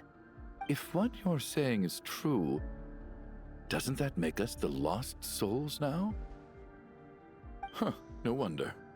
This afternoon, when I was moving Vodyanitsa's body, I noticed that the other bodies in the room hadn't decayed one bit after all these days. That's further proof that those aren't physical bodies at all, but merely our shells here in the afterlife. Am I really dead? This doesn't feel real to me at all. No, that's impossible. This cannot be how it all ends. I still find it hard to believe that all of us are dead. How exactly did we die in the real world? None of us have any memories of dying, right? Not even knowing how he died is preposterous. Good grief. Surely there has to be some reason. Exactly. It's hard to rest in peace when you don't even know how you died. It gave me lots to think about as I strode out into the snowstorm. I racked my brains trying to remember the cause of my death, the exact moment I died, the root of all of this, right up until my consciousness faded. Wait. Hold on. Right before I lost consciousness, I think I saw something. What was it? I can't remember. And I think I lost my notebook and pen. Mitya, your hand. Is that blood on your fingers? Huh? You're right. There's blood on the fingertips of my right hand. Looks like it's already dried. When did that happen? What the? Oh, I know what this is. I guess this was what I saw. I must have desperately drawn it in my own blood right before losing consciousness.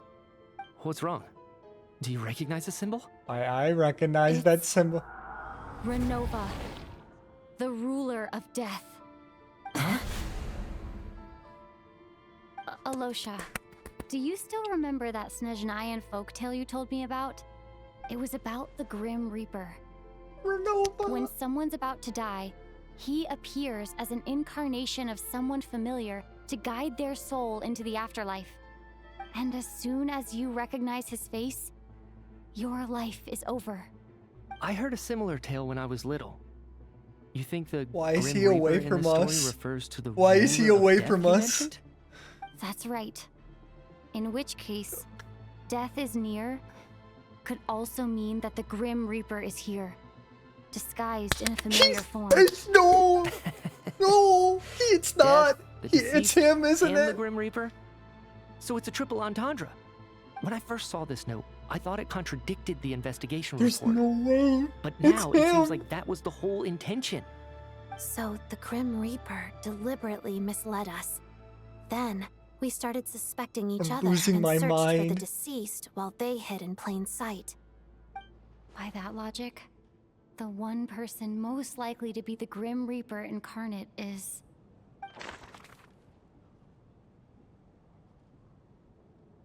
It's one of these two, but it has to be him.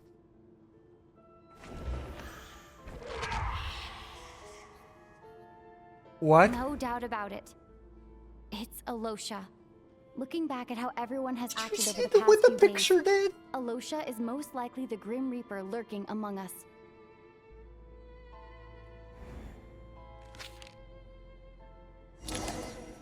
What's going on? Is it you, Alosha? You were the first to discover the investigation report, and you had plenty of time to slip the note inside to mislead us. So? Surely you can't suspect me based on that alone. What if someone else found the investigation report first, slipped the note inside, and then put it back No, without it's telling him. It's anyone? him. There's no denying it. The note could easily have been slipped in much earlier than it was discovered. That's not all.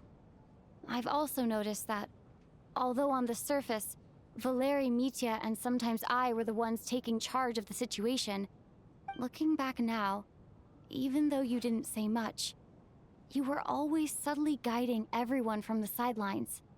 What do you mean? You were the one who emphasized how dangerous it was outside and insisted we all stay here. It was also you who suggested that we all sleep in the same place. And earlier today, you tried to convince Patashka to stay. I don't understand why, but it was out of character. So, you didn't understand my intentions, and now you're assuming the worst. Seems pretty unreasonable if you ask me. He still won't admit it? Fine. Let's see how he responds to the most damning evidence of all. The biggest question I have right now is, if the Grim Reaper is impersonating Alosha, then where's the real Alosha? When did they switch? After the performance while investigating the snowstorm, when Mitya returned from the snowstorm? No.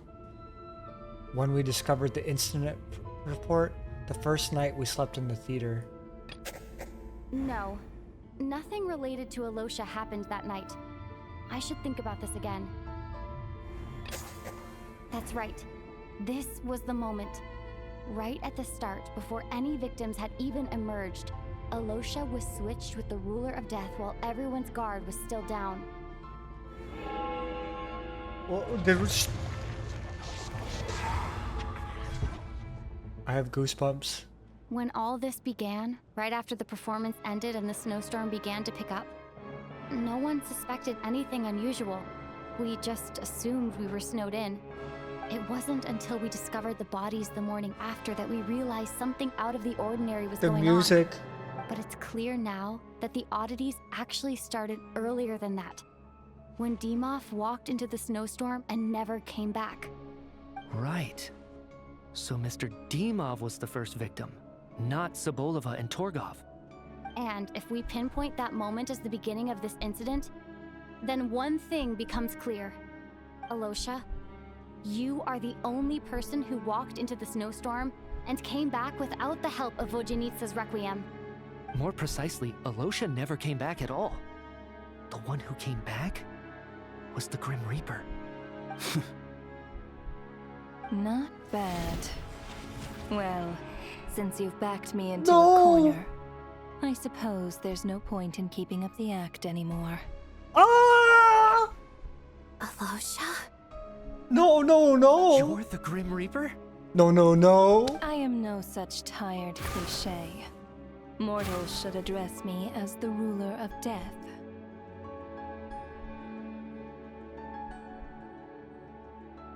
Before being wiped out for good, you identified the two deceased, and even sensed my presence. A commendable achievement. Far beyond what I expected. I heard you can ferry souls. Those deaths each night. Were they your doing? Your initial conclusion was correct. Due to the existence of the two deceased, the ley lines yearned to reclaim those long-lost souls. Every night they devoured an equal number of souls to fill the void. This required no intervention from me. Though of course, ferrying souls is indeed my authority. Here, take a look.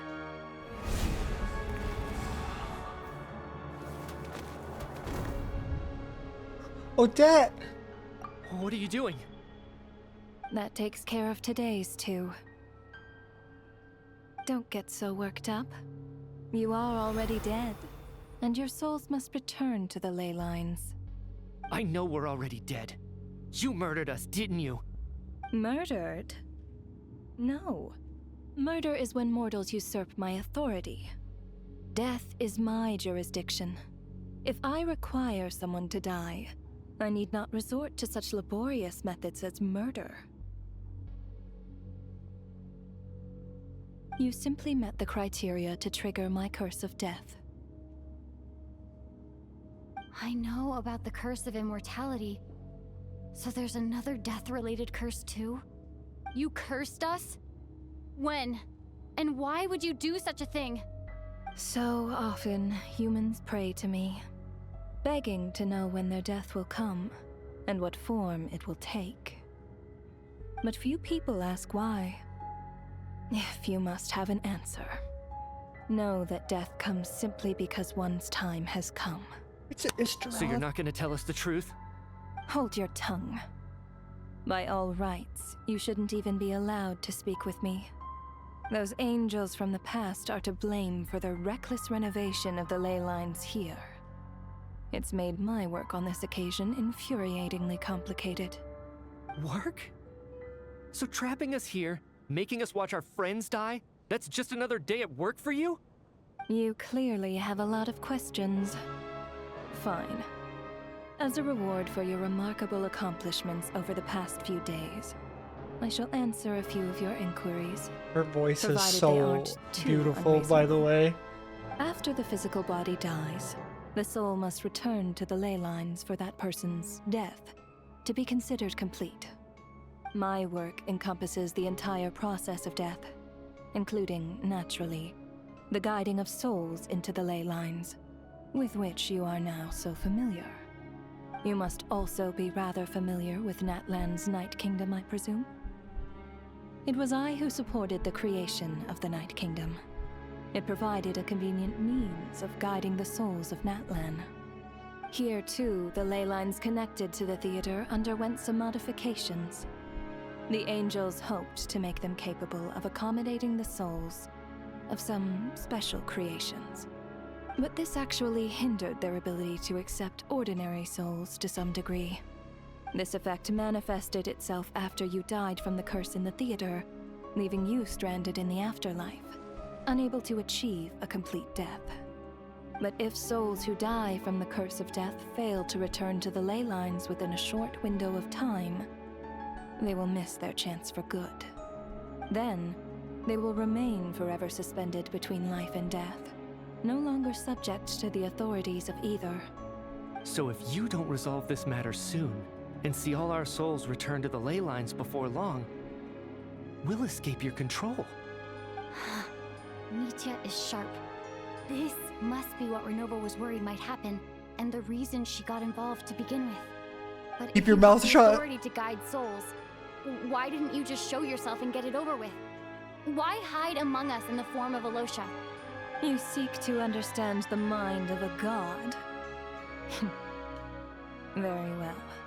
I'll tell you. This is a theater, and I decided I wanted to watch a show about death.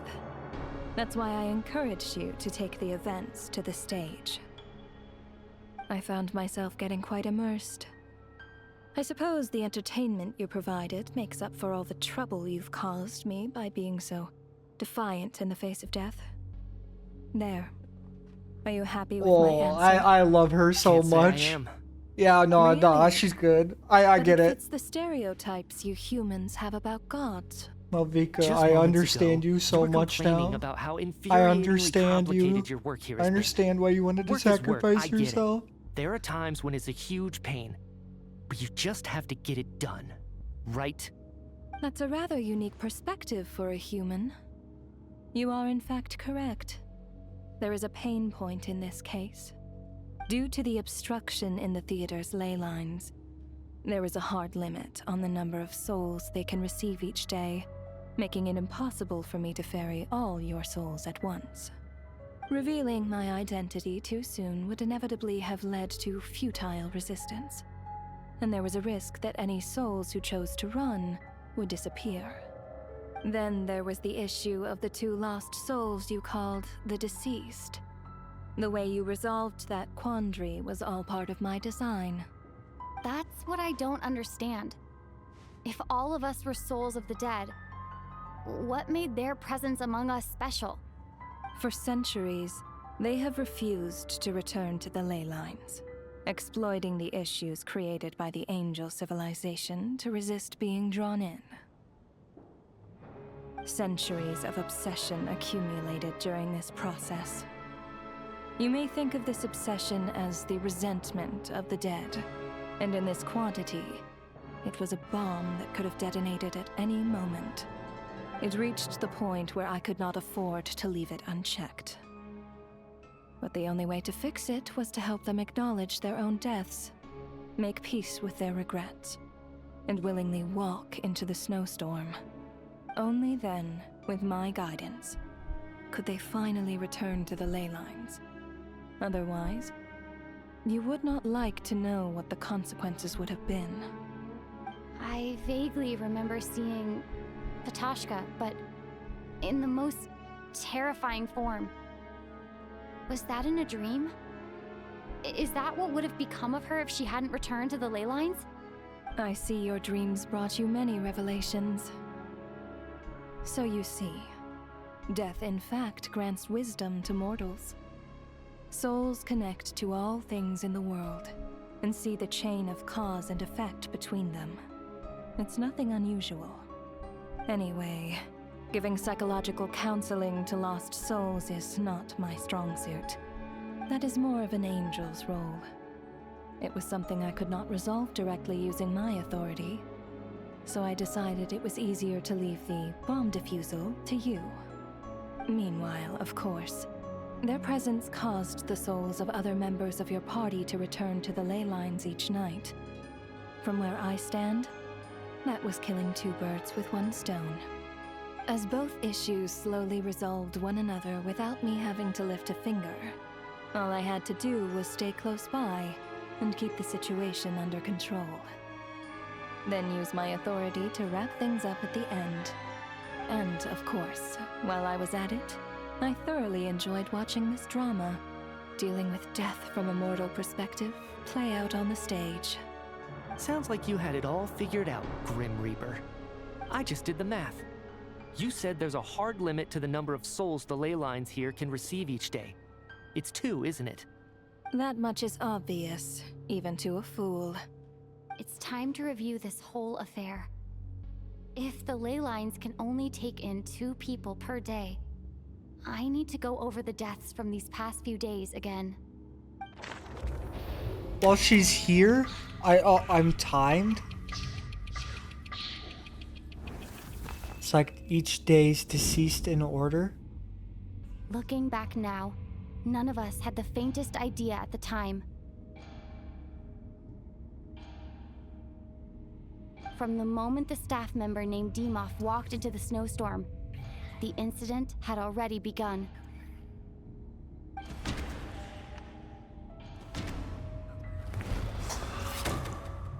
Alosha was the second to walk into the snowstorm after Demoff to investigate.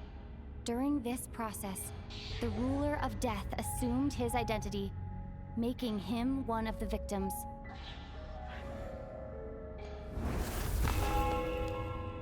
Okay, I'm pretty sure I know In the this. theater, everyone was caught up in the novelty of it all. No one could have expected there would be victims the very next morning. Despite all the confusion, and with the help of hindsight, we finally began to realize that something was amiss with the snowstorm.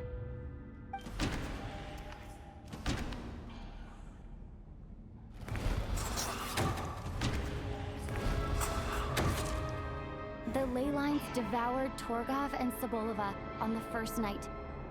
At the time, we thought this might be a murder case connected to Lelek.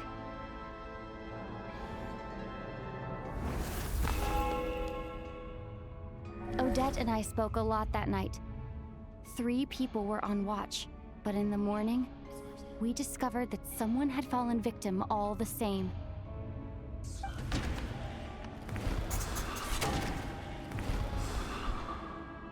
The deaths of Kulish and Ranpana caused everyone to stop suspecting Lelek. Unexplainable phenomena occurred one after another, leading Mitya to suspect that we were caught up in a supernatural event.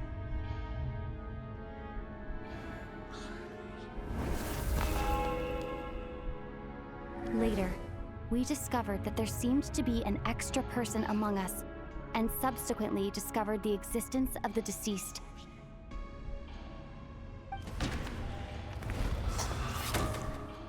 Mr. Schramm realized he... Yeah, and then... We thought it was all over, but Mr. Valeri's death was a rude awakening for everyone. Once again, the ley lines consumed him during the night. A lot happened today. Mr. Valeri's death led us to discover the connection between the number of deceased and the number of victims during the night.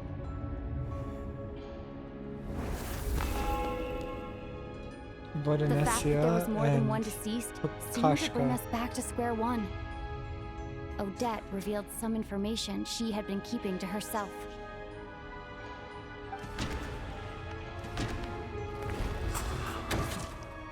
Vodyanitsa was swallowed by the ley lines in her sleep, but the requiem she sang before falling asleep was quite a game changer.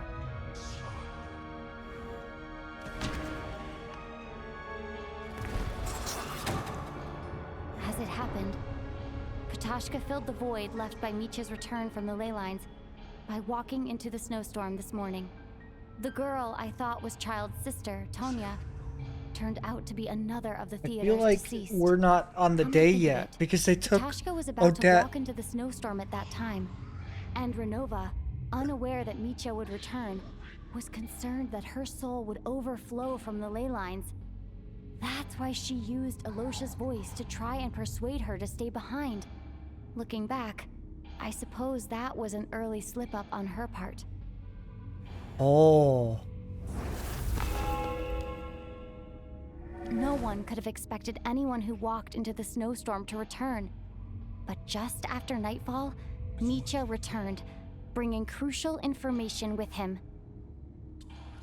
Various truths began to surface, including that all of us were already dead, and that the ruler of death was here among us. Then, after revealing her true form, Renova callously claimed 2 souls.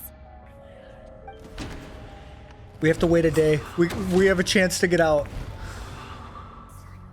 In fact, everyone was already dead by the time we took the photo. And in the days since, we've experienced many more partings in the afterlife. Now, only Mitya and I remain. And the true culprit behind everything still stands before us. In Mitya's eyes, I see the same anger and frustration that I feel.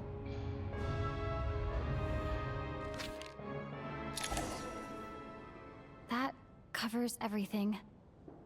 It's all clear now. Your work isn't finished here yet, is it? The Traveler and I are still standing here, safe and sound. The Water Imp's song threw things off a little, but it is of no consequence. The ley lines have already anchored your soul, and the first ray of light tomorrow morning will take you back. I, meanwhile, need to review my attitude towards the Water Imp race. So the reunion in the night that Vojanitsa mentioned, I suppose that was never meant to be a permanent reunion. That just leaves you, Traveler. My power only allows me to temporarily separate your soul from your body. The ley lines of Tevat would not accept you, and your soul is firmly anchored to your body by your will.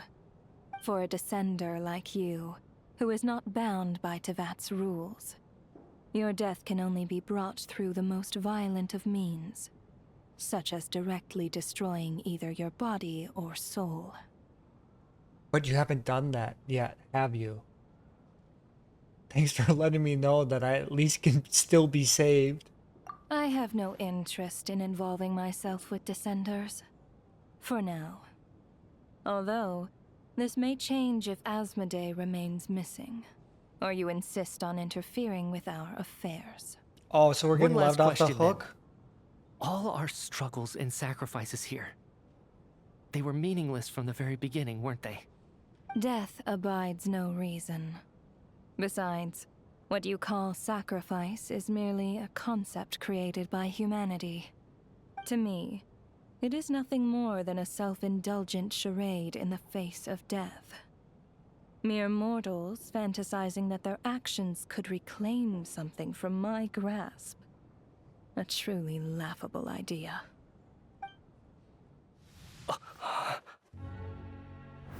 Grim Reaper, you really know how to get on my nerves. I'm not here to ingratiate myself with you. I kill merely because your deaths are necessary. Oh, you've made that quite clear. But humans don't take well to being scorned. Not even by the gods. I don't think you stand a chance.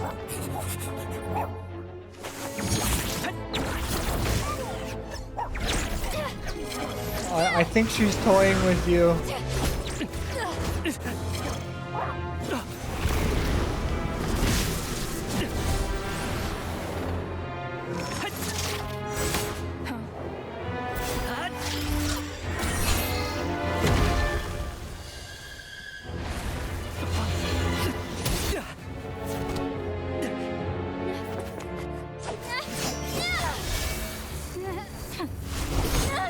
She's playing with us. This is futile. You must know that you are powerless against me in my own domain. I suggest that you save your strength. For what? Maybe we can't change anything. But if nothing else, Umi's pissed. we can at least teach you to have some respect for the dead. Audacious. Is she gonna do the transformation?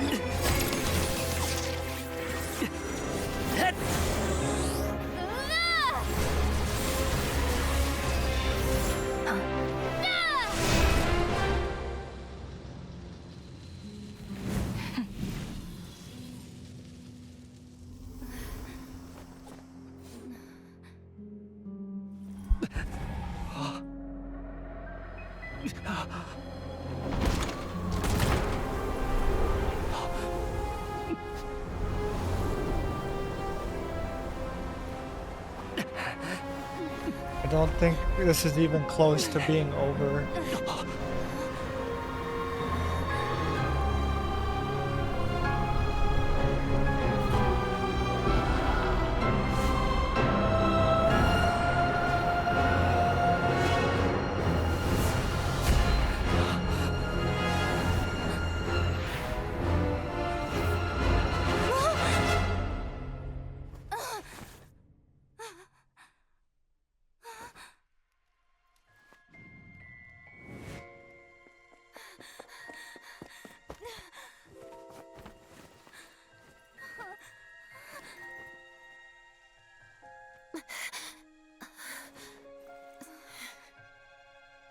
What was that?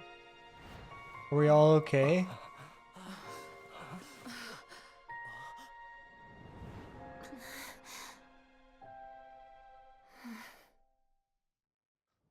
What? Okay, we're alive? Oh, okay. I was like, you can't end the act there. You can't end it there. How are you holding up, Odette? I was not expecting that to be the spot. How much do you remember? What do you mean? Is the performance over? I can't seem to recall what happened. Has Odette already forgotten?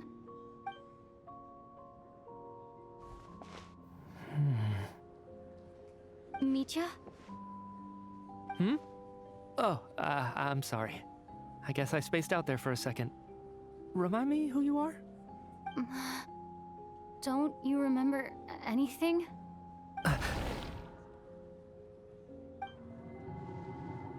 Yeah, I remember now, comrade.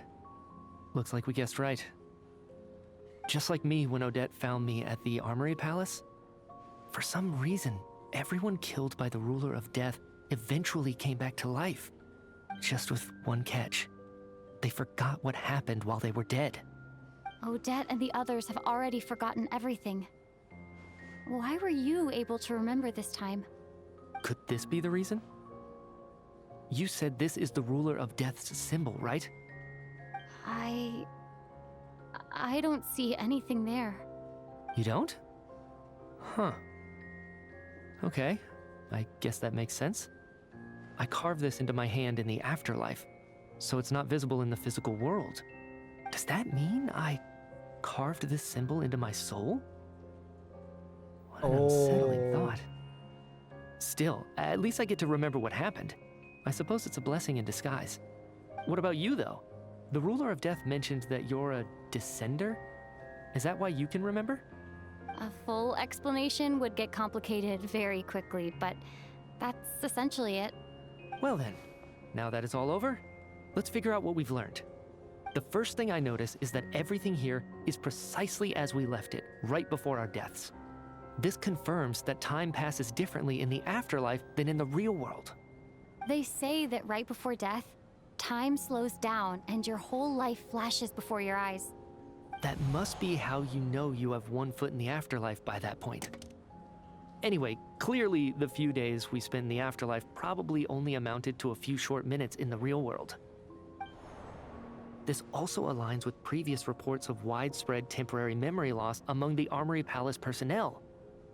Now it seems likely that those were all brief deaths caused by the Grim Reaper's so-called curse of death. To those unaware of the truth, dying and coming back to life must feel similar to a short bout of catatonia. This is so deep. This leaves me with a couple big questions. What are the conditions that trigger this so-called curse of death? And why are we resurrected after we die? If nothing else, I think it shows that killing us wasn't her ultimate goal. We still don't know her true reasons for subjecting us to death. Right. This time only got complicated because of the situation with the theater's ley lines. That's why she had to approach it differently. If the previous incidents of amnesia among the researchers are anything to go by, killing us is usually a pretty routine matter.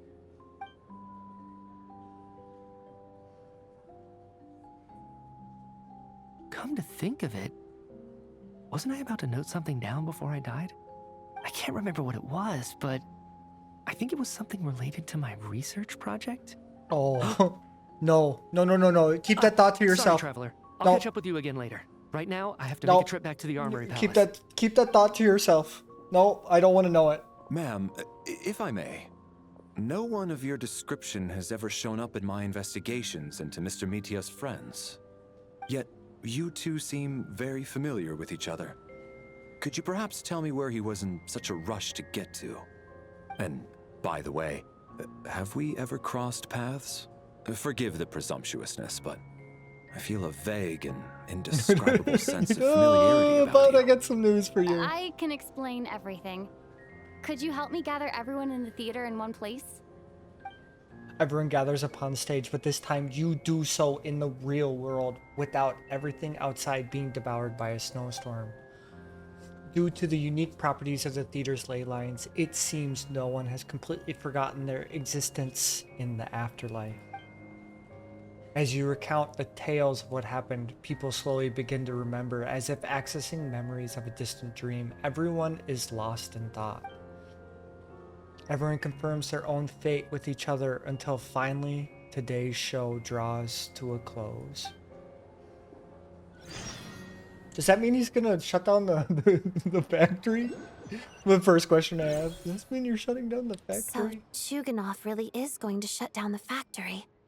I guess this theater incident actually did us some good. Yes, I was right! So, you said I promised to take you to the Armory Palace while we were in the afterlife, yes? I believe you. I think I even have a vague memory of it. I want to go check on Paimon first, even though not much time has passed for her. Agreed. Let's check in on her first. The whole reason for our trip to the Armory Palace anyway is to figure out what's going on with her health. No, what was that achievement? I gotta look. I need to know.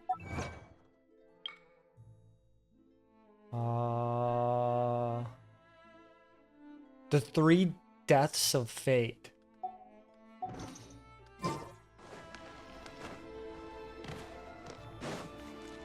Odette, I'm grabbing your flowers on the way to see Paimon. Oh, we're gonna see Paimon.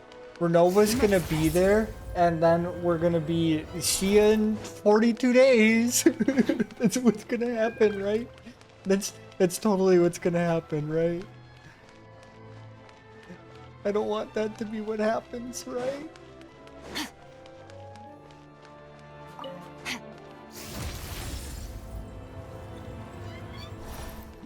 I'm coming, Paimon. I'm coming, Paimon.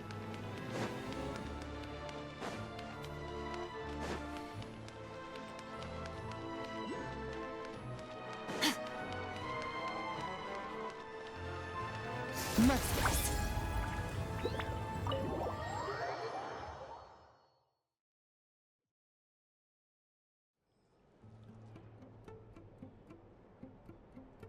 I'm finally back. Even though a long time has passed from my perspective, as far as Paimon's concerned, I probably just went out to watch a very short show. I should keep my emotions in check when I see Paimon again, or it'll seem weird. Yeah. Wait. The atmosphere here feels off. What do you mean? Is there danger? Shh. Stay quiet. Let's go inside and take a look. Have we still not been able to notify Child yet? We need new orders. What if that person comes back again? What happened? What are you talking about? I'm so sorry.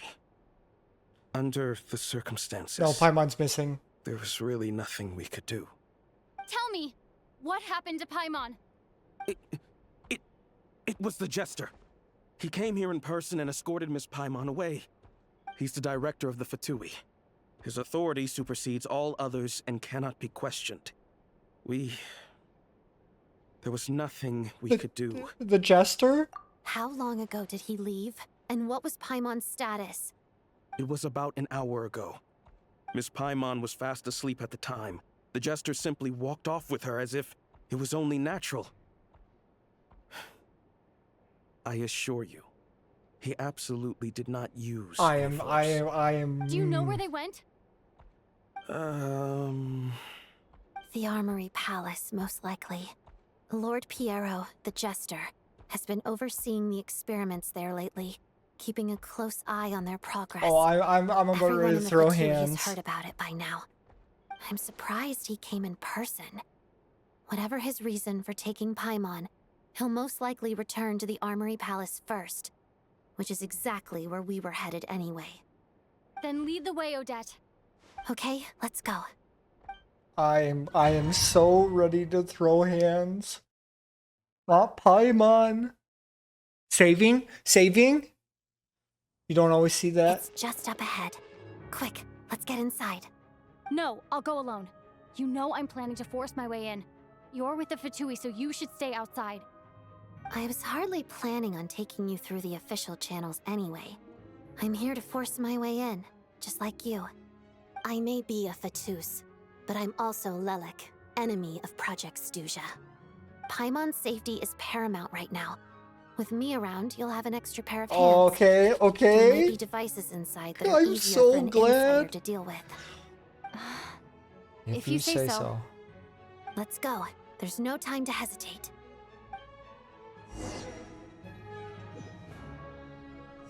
Come on.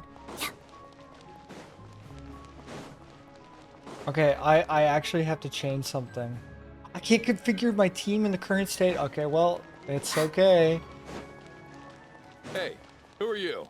This part of the Armory Palace is under restricted access. What do you think you're doing? Not restricted to me.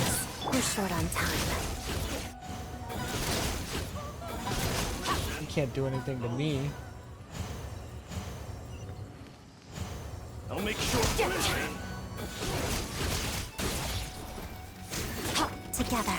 Together. I'm using Sandroni to break my way in. What a joke. What a joke. She's like my machines. Witness the snow swan's grace. Another star goes out. Another star goes out, Skirk. I'm gonna need you to.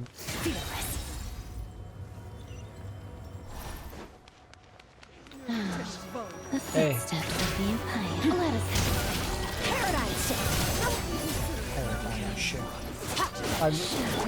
Unleash! Obey! I'm in the palace. Can I change my team? I need to change my team. Enter the palace to get rid of the armory. What? Now what's yours? You have a pass? Where are you coming from? So, you're intruders, huh? Don't blame me for what happens next! Well, I don't blame you for anything. It's okay.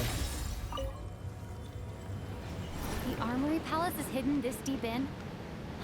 This place is much bigger than I imagined. They're conducting top-secret research, after all. The deeper it's hidden, the better, is standard Fatui logic. The style doesn't really look like the Fatui's handiwork, though. They must have requisitioned some structures from a past civilization. It also serves as a bit of a disguise. Stuck. Looks like intruders! Stay alert! Yeah, you surrender? What do you mean? Do your master's bidding! A spot of tea-time entertainment. Crystalline Adagio. Crystalline Adagio. I am coming by all means necessary, mostly by C6 Skirk. Intruders? Don't come any closer! Just what are you guys trying to do here? I'm short work of your skull! Manifest! Take a break. Come on down. Oh, do you think you can handle me? You think you can handle me? Into the void! No one interferes with a jester's work! I beg to differ. I'm basically a descender. You're just lucky I didn't put Columbina on here.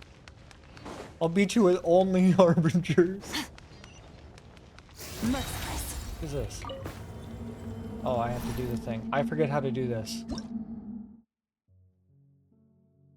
What do I have to do? Oh, I just have to hit enter.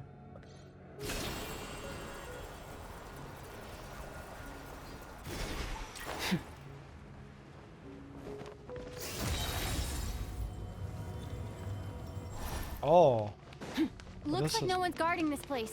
There's something off about that decoration over there. What? Look out! Let's deal with these before we move on. How do I gotta, what do I have to do? Can I just like blow it up? Another star goes out! Hehe. Oh. Merciless.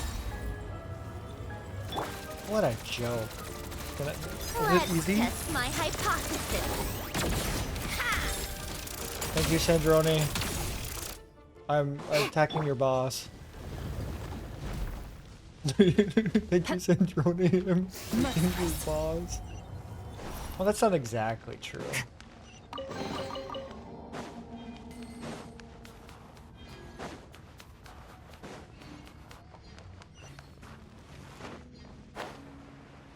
The researchers here probably don't know that we're uninvited guests. Let's try not to hurt them. What's the big star from the theater doing here? That's Miss Odette. She's a member of the Fatui. Don't... Yeah, I don't care. Was the whole reason for Project Stuja to support the research here at the Armory Palace? Just what are the Fatui and the Tsaritsa planning?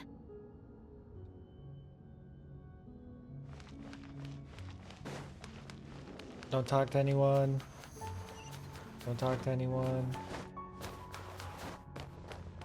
I'm not talking to anyone. Don't look at me. I must grab this chest. That's part of the story. What is this? Whoa!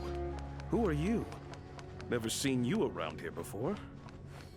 It's okay. Looks like there's no way through here. Maybe using the power of this prism could help? I was thinking that before.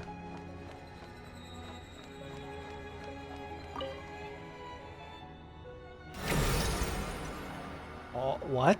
I think I see some images. It's the prism's power at play, causing images of the past to reappear, albeit only as illusions. Paimon and the Jester? Is this another scene from the past? Yes. It looks quite old, though. I don't think it happened in the recent past. This is like... Oh, this is like 500 years ago. Extinguished! What's going on here? What happened? The source seems to be the Armory Palace. They must have started some large-scale experiment. I do not like What it. if this has something to do with Paimon? We need to hurry!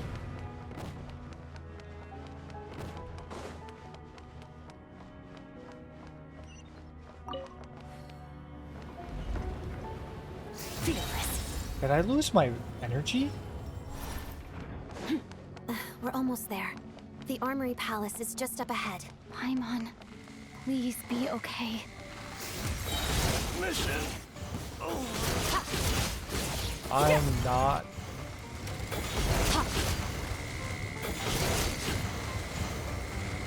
Get out of my way. Expecting that. By ordinance divine.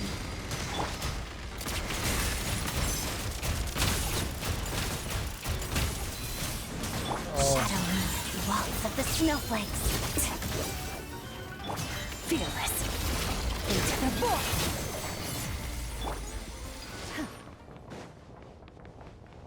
Oh, baby.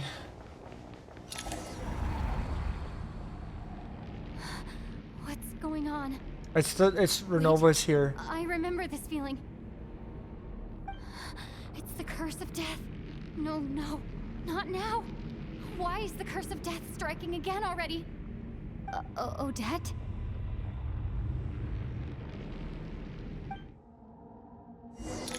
What's going on? No, no, no, no, no, no, no, no, no, no, no, no, no. Is this the afterlife again? Oh, I just realized the I need to temple find a way space back to looks like reality. the same as the Is that Odette's core Ignis? that be looks what like just the woke me up? framework around here.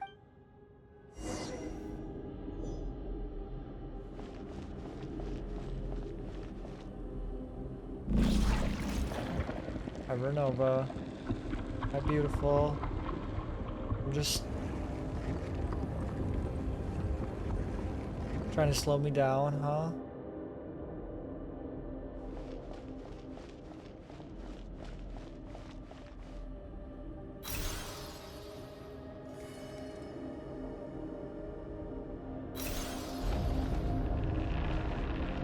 Okay, well, I don't know what that means, but I'll take it.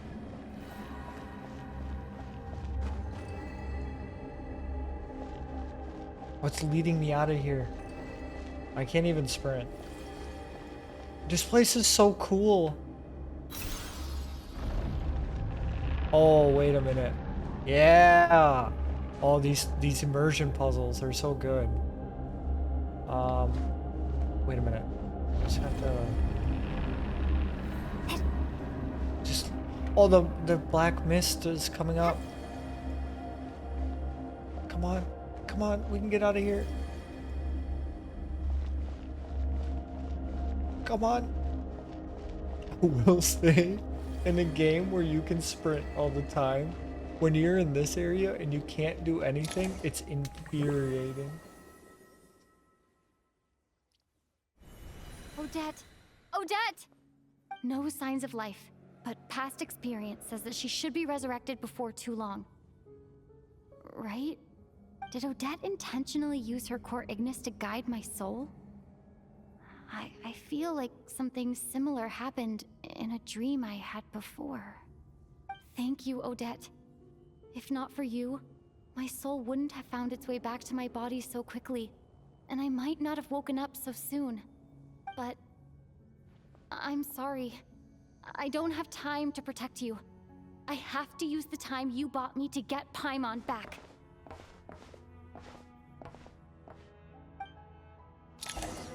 It's time. Look for Paimon. Sure enough, everyone here has been affected. Paimon! Paimon! No, wait. Paimon probably didn't escape Renova's curse either. She won't be able to respond to me right now. I'll have to find her myself. Can I just jump down? I can't jump down. It won't let me. I'm stuck up here. Do I see her? Where's my emergency food? What is this thing?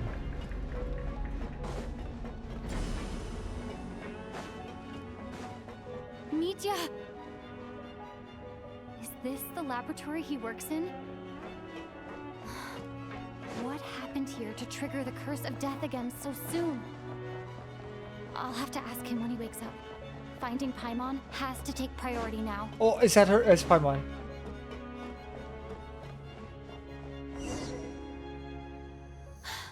Found her! Paimon really is here. It seems you've only activated. I don't want to activate the experiment. I do not like this. I just want my snack. Okay. We got Paimon back. What is that feather?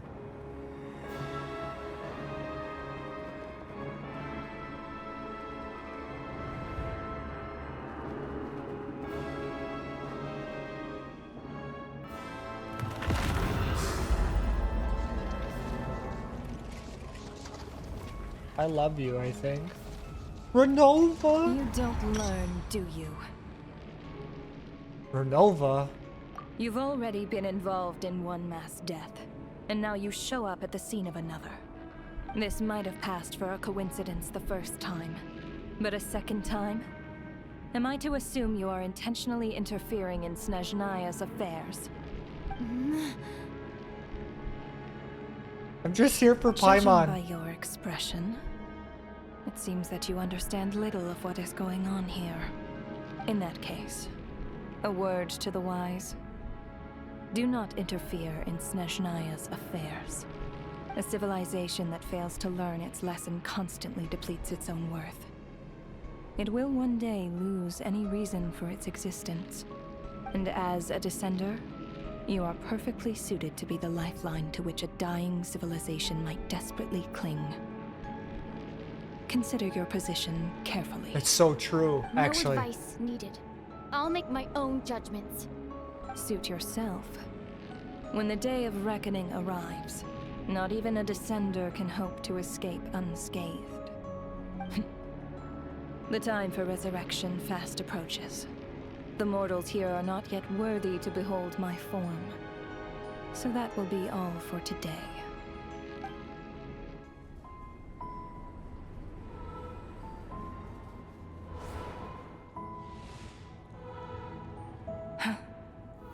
That thing is coming with me. No, no.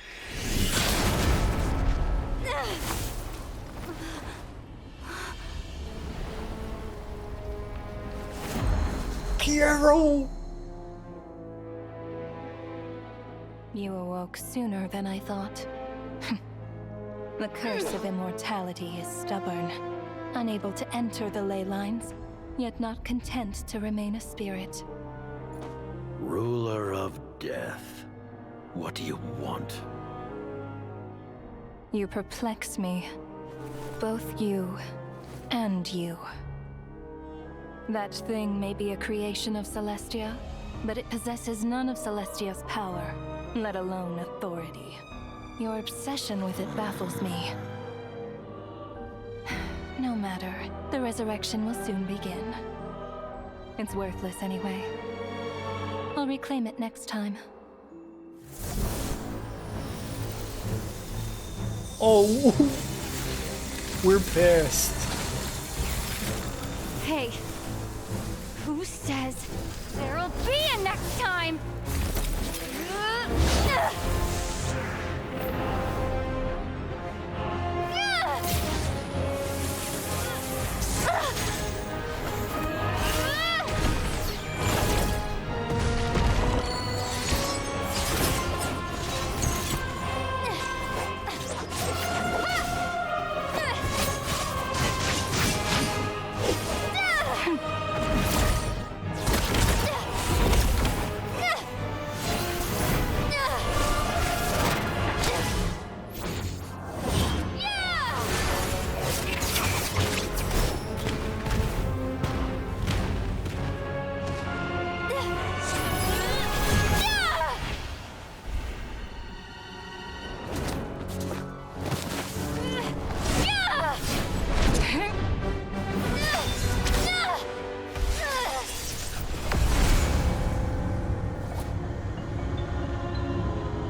I'm pissed at you too.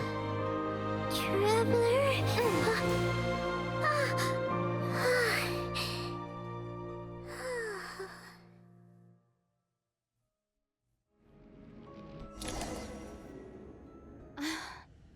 I missed you, Paimon. What are you talking about? We haven't even been apart for that long, have we? Yeah, we've died twice, Paimon. Different this time. You seem to be in pretty good shape. Oh my god. Paimon's back in tip-top condition. It's the weirdest thing.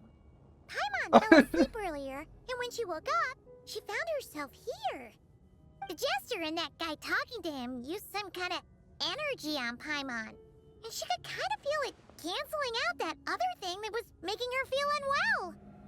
So, Mitya helped too? Apologies for leaving in such a hurry at the theater earlier. I was in a rush to verify some theories. Rest assured that your companion is perfectly safe. We reversed the effects that the experimental energy had on her. The Jester specifically instructed me to do so. I suppose this is our first official meeting, Traveler. I could not let Paimon suffer in her condition for a moment longer. and so I simply took her without explanation. I hope you do still not am a little mad. Well, you certainly gave me a scare. For my part, I hope you don't mind that I beat a few people up on the way. But why would a big shot like you care about what happens to Paimon? As I said when you first arrived in Snezhnaya, we once spent some time together in the distant past. Oh yeah, you did mention that. And Paimon did think you seemed strangely familiar the first time we met. I'm afraid the reminiscing will have to wait. Mitya, let us continue with the report. What conclusions, if any, did you reach from conducting the final experiment of our energy research ahead of schedule? The good news is, my hypothesis regarding the Ruler of Death has been verified. As for the bad news, I recommend we suspend the experiments and Project Mistleton until further notice. Currently, we have no means with which to make a breakthrough. I say this purely as a scientist, guided by reason alone. Okay, I agree. Judgment. I agree. We shall put the project on hold until the Ruler of Death has been eliminated. Wait, what are you guys talking about? You want to get rid of Renova? Like, how? By killing her? No. We don't want to get rid of her. Necessary, I'm on so her long as it side. removes She's the threat mommy. she poses to us.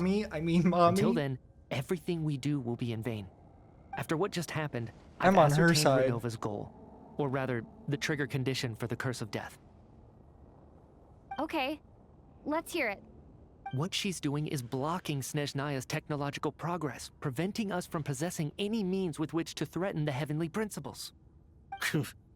Just like the little lapdog she is. So, any ideas, research, or experiments that lead to technological progress can trigger the curse. Just now, for instance, I was set to launch a final phase energy experiment ahead of schedule. If the experiment was successful, we could have achieved a crucial breakthrough.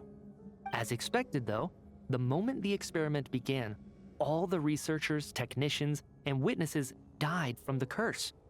All that effort, not to mention the energy and materials we relied on Project Snezhnaya to gather for us, went to waste. In the end, nothing was gained. Does that mean something similar happened when we were at the theater? That's right. During the performance, I thought of an important breakthrough regarding It's the your experiment. fault. Oh, it's and your wound up fault. dragging everyone into this. So the nature of the curse seems to be something like when moments of technological progress occur, all life in the vicinity is taken away. What a violent method. Of course, that meant the curse was normally limited to the Armory Palace. Since outsiders are forbidden from entering, this mass death phenomenon went unnoticed.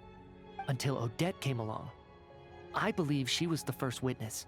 The Curse of Death was triggered just before she infiltrated the Armory Palace that day. But you mentioned something about a final stage experiment. Doesn't that mean you've actually made some progress? That's right. Even with the gods locking certain key components out of reach, humanity can still advance technology in incremental steps I think you accumulated should over stop. time. I think you should But, stop. as I'm sure Renova anticipated, even incremental progress has its limits, a point where the truth you're seeking must be put to the test in an experiment. You mean the experiment you were just about to do? Yes, we were at a critical juncture, a moment where the quantitative was about to translate into fundamental qualitative change. With this single experiment, we could have brought everything we've worked for to fruition. But now, after already being forced to fumble around in the dark all this time, it feels like we've truly hit an impenetrable wall. As long as Renova's Curse of Death persists, we won't be able to advance the experiment or obtain any results. And with Project Snezhnaya having been in effect all this time, at our nation's current strength, repeated trial and error is simply unsustainable. Only by eliminating Renova first will it be possible to continue advancing our plans. But she's the ruler of death! Yeah, exactly, Paimon. Right? That's gotta be the scariest power ever! You tell him. Possible to beat her? We'll see. But one thing's for sure. Don't say we'll see. She definitely can't just do whatever she wants. The best proof of that is me. standing here, very much alive. I don't believe you. You're saying... Wouldn't it be easier to just kill all of us researchers for good? Why resurrect us over and over again? Why let us advance our technology to this point? So, you're saying even the ruler of death has limitations we don't know about? Exactly. And I think that's where the key to our breakthrough lies. Regardless, the ruler of death has always been an obstacle we must overcome. Indeed, we must face life, death, time, and space. After all, I don't know. Our goal is the heavenly principles. The Fatui want to challenge the heavenly principles? This is all so For a much. long time, I've had a vague suspicion the Fatui and the Tsaritsa were targeting the heavenly principles. But hearing the Jester admit it is still a shock. No wonder that Tsaritsa's goal has always been kept a secret from the people. What kind of road will that lead Snezhnaya down? In that case... Lord Jester, I would like to request some leave.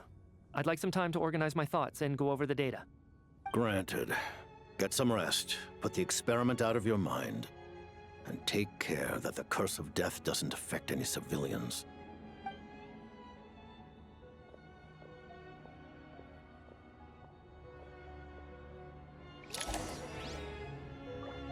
Progress saved. Okay, what's up, my man? Talk to the Jester. While there is yet time, allow me to offer you my hospitality, honored guest of Snezhnaya. Is there anything you wish to know?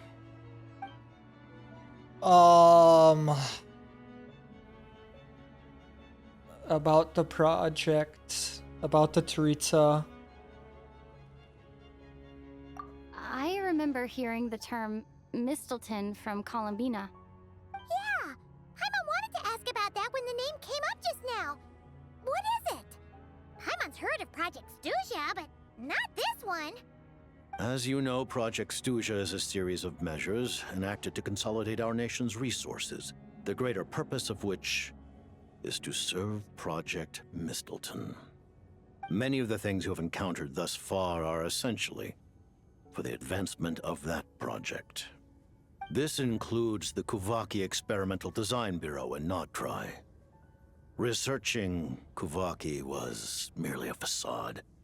Its core objective was to use local resources and research findings to build Mistelton itself. And that's a weapon built for the final battle against the Heavenly Principles, isn't it? Huh? How did you know that? Yeah, put one and one together, I was given Paimon. some intel, and I made some deductions. Yeah. Wait. You must mean that thing over there. Oh, Paimon's gotta take a closer look at this thing. Especially after you guys sent so many people to Nocturne to work on it. I don't know if that's got what it has to Kuvaki take. will not break through Celestia's defenses, let alone challenge the heavenly principles. The heavenly principles are no doubt accustomed to combating the power of the light realm, and elemental energy is simply the power of the human realm, converted to that form by the heavenly principles themselves. Any attempt to use this power against its creator would be a futile endeavor. For now, therefore, we have set our sights on the form of energy associated with the third descender and the stellar linchpins. This may hold the potential to allow Mistelton to contend with the Where's her heavenly brother? principles. You could say that by reverse engineering the stellar linchpins to extract the energy within, we have obtained a source of Antimatter. anti-Celestia energy. So this is the energy research that Mitya is in charge of. I never imagined it would be such a major project. The Kuvaki Experimental Design Bureau, Project Stuja, and the new energy experiments. Huh. So, Project Mistelton is what ties it all together. And it looks like your plan is almost complete. No wonder the ruler of death came after you. About the Tsaritsa of Snezhnaya. Her Majesty the Tsaritsa has embarked upon an expedition to vanquish a monster. Were it not for this, I imagine she would have been delighted to grant you an audience. seems like the powers that be in Snezhnaya don't intend to hold my past conflicts with the Fatui against me. The Harbingers have been granted significant autonomy in retrieving the Gnosis. But by the same token, they do not completely represent Snezhnaya's official stance. You read my mind. Speaking of the Gnosis, Paimon's been dying to ask this question since forever. Why exactly does the Tsaritsa want to collect them? Is it something to do with the fight against the Heavenly Principles? I have an idea. The Gnosis will undoubtedly serve as a key bargaining chip when she confronts the Heavenly Principles.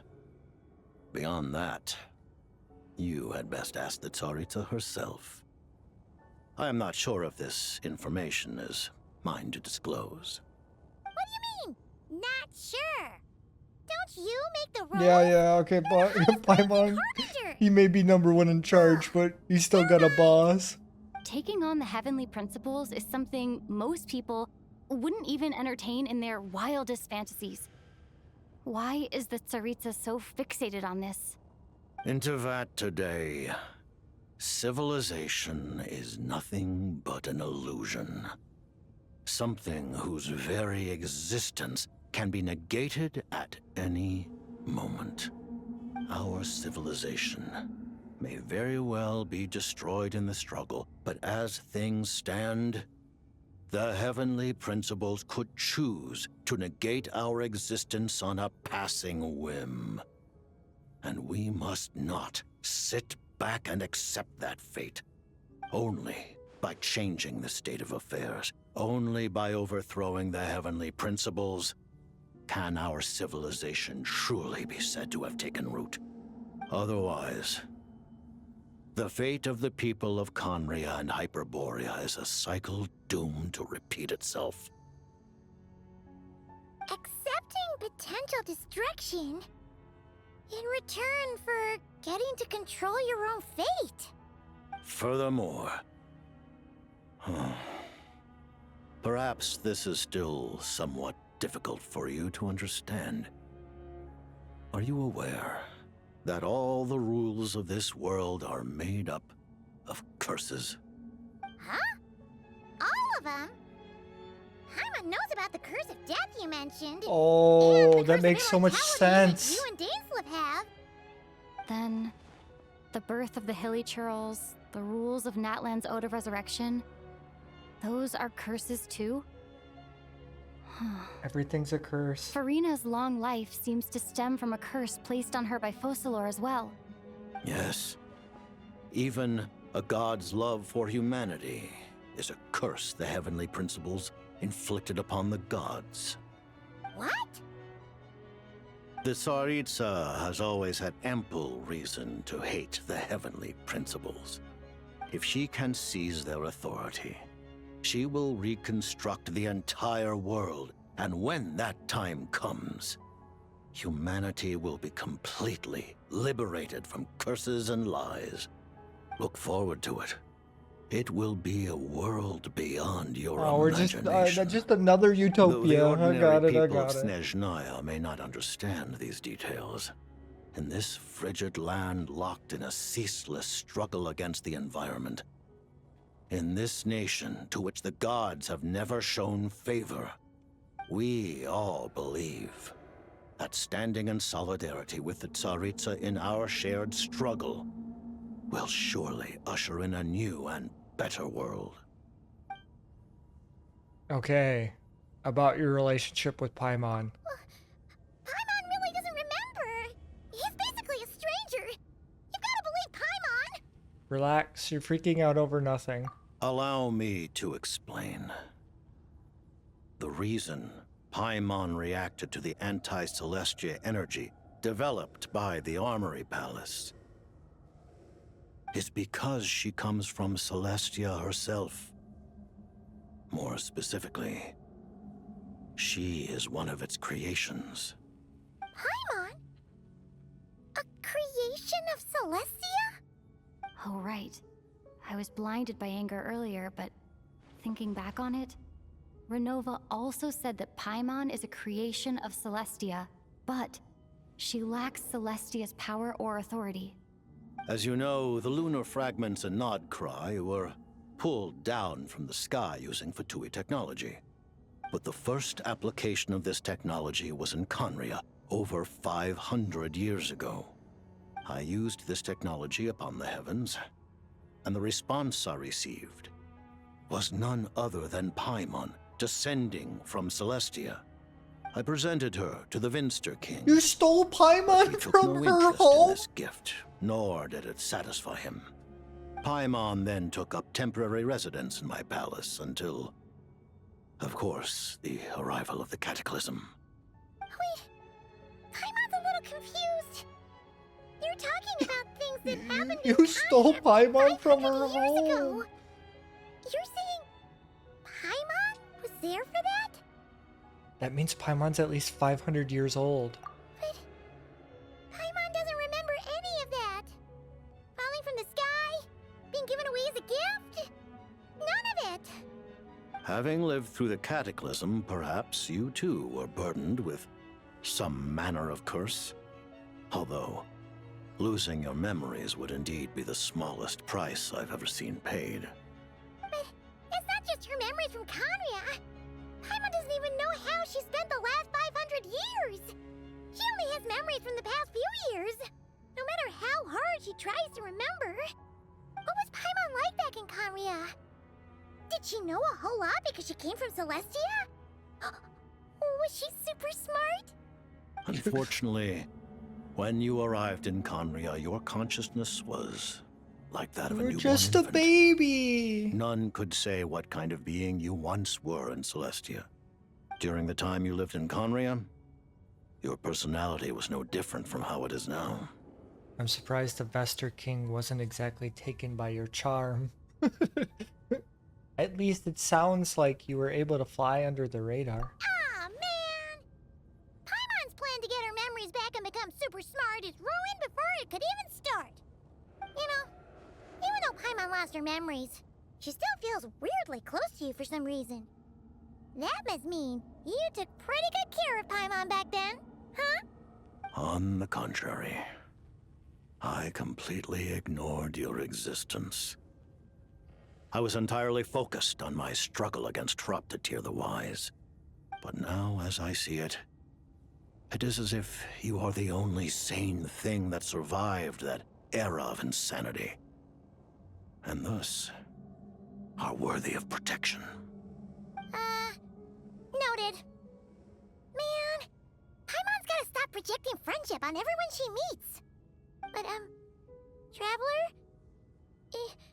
Even though you know Paimon's some creation of Celestia now, you still want her, right? You're not going to abandon her? I'm like falling apart. As long as you're not the heavenly principles, we're good. You're still Paimon to me. Oh, phew! That's a relief. Paimon's just learning about this too. She's barely even processed it. I don't have any more questions. Thank you for telling me so much. I'm a bit surprised, honestly. I didn't expect you to be quite so transparent with me. Given the circumstances, the Fatui need not hide anything from our allies. Allies? Huh? To advance Project Mistleton, we must first resolve our issue with the Ruler of Death. And if I presume correctly, you have no intention of letting her actions go unpunished. Actually, either, maybe I would. do you? That's right. Ever since she said she intends to reclaim Paimon when we next meet, I figured reconciliation was out of the question. Against an opponent of this caliber, deliberating over our allegiances would waste time we do not have. We must join forces unreservedly with whomever we can, if we are to stand anything like a fighting chance. You're going to challenge the Ruler of Death? Just for Paimon? But Paimon's only... But no buts. I won't back down when it comes to you, Paimon. Thank you? Oh, thank you! Oh, gee! Now Paimon doesn't even know what to say! Anyway, Paimon's super The Tsaritsa will return in triumph in short order, and the Fatui shall hold internal discussions regarding the enemy. The time for us to meet again will come very soon. Got it. Thanks for your help with Paimon. I'll be sure to look after her for you. There was just one other thing. Well, it's just a request, really. Paimon really wants to see what this Mistleton thingy you're gonna use against the Heavenly Principles looks like. I don't think now is the time to ask Paimon. She just had to ask. It's okay if the answer's no. Certainly you may. What? For real? Actually, maybe it's best not to. What if her nova suddenly pops up again? She might take this chance to... While the technology is not yet fully developed, it has nevertheless reached the stage where Celestia's creations are unable to damage it. In that regard, you may rest assured. Oh. Wow. No wonder Paimon felt so out of sorts recently, even though it was super far away. Alright then. Paimon's I don't want to know if I want to see it. secret super weapon.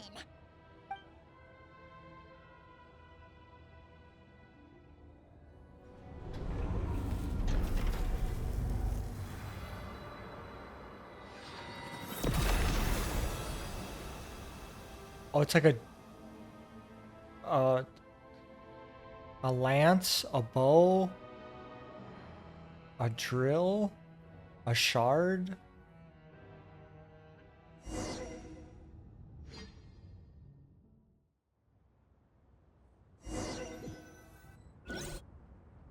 It looks cool. Huh? Oh, hey there, Odette! Paimon? You're okay. Thank goodness. You look well. Have you recovered? Long story short, yep, Paimon's all better. What are you doing here? Were you waiting for us? That's right. When I woke up, I wanted to go in after you, but the guards had woken up as well. It would have been tough to take them on alone, and there was no easy way to sneak past them. So I returned the way I came and waited for you here. It was thanks to you that my soul found its way back to my body so quickly. Thank you. Huh. That actually worked? Nice. I just figured I'd try my luck when that ominous feeling struck me.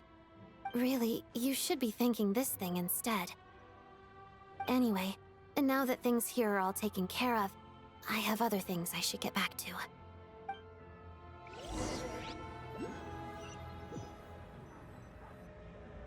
Ah, Director Chuganoth, you're back.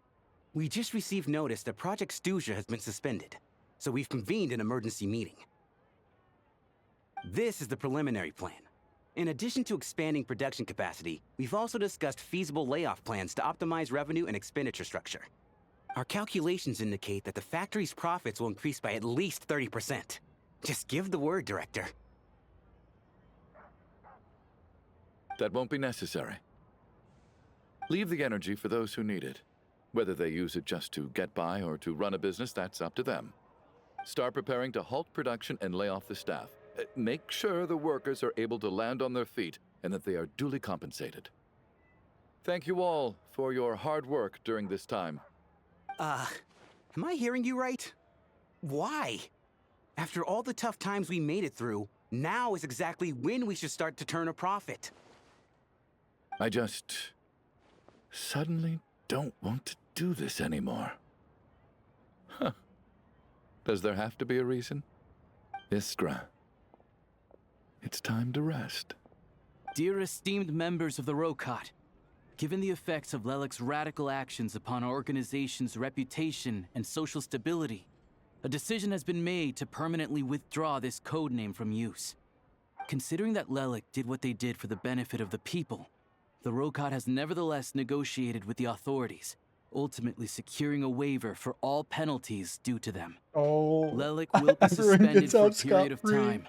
Depending on their future performance, they may be allowed to adopt a new codename and continue acting as part of the Rokot. The purpose of this notice is to remind everyone once again that motives and methods are equally important when one operates in the shadows.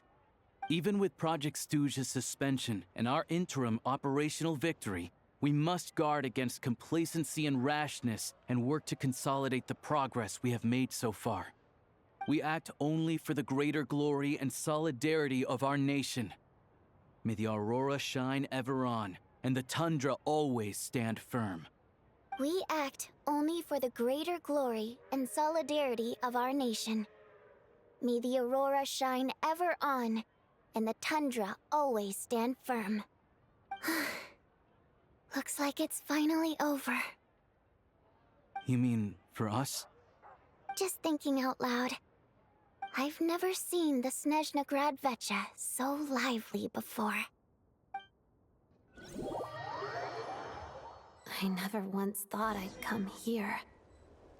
But I understand everything now, Rosaline. Oh. Okay, this is how we end it? This has to be the end of it. We get closure. And flowers.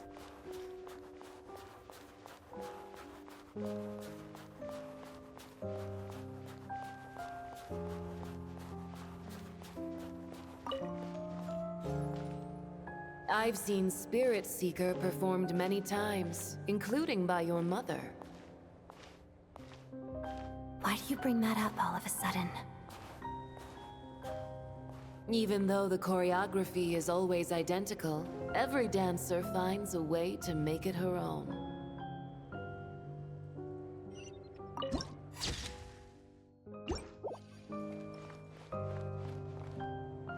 So you actually want to talk to me about ballet? I just think it would be a pity if the dance was lost to history. She didn't teach it to you, did she? That was an unusually subtle taunt for you.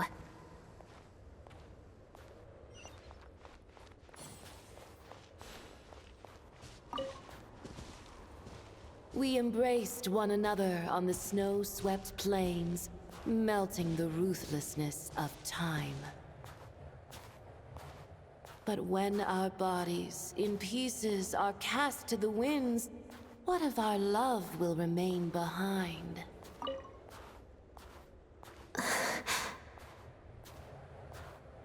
Don't tell me you can't sing. Shush.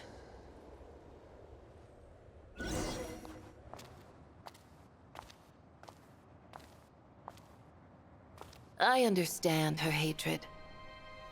The Fatui robbed her of the life she should have had. I never opposed her dancing. Yet still I became an enemy of her ballet. I'll just keep my distance. Many despise me. I'm used to it. You're certainly not one to shy away from confrontation. But children, they need a different approach. I'm hardly the most maternal figure. Yet, she is a child. In my experience, while a father commands authority, he must still yield to love. You should tell her what you think about her dancing.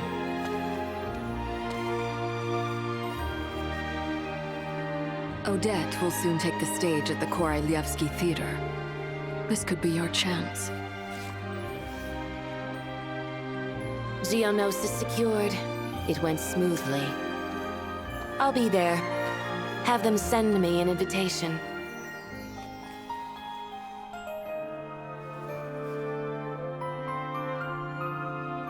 Sadly, things didn't work out. Her final words are inside that block of ice. This? Aren't these for monitoring her subordinates? Not yours. This one isn't her witch's flame, but my two worlds' flames. The two worlds' flames can burn away memories. It was my parting gift to Rosaline.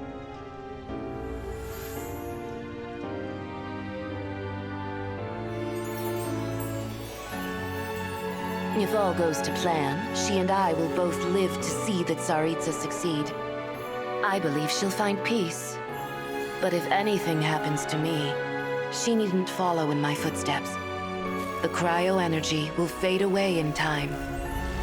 Then the two worlds' flames will burn away all memories of the Fatui. She'll be free to dance.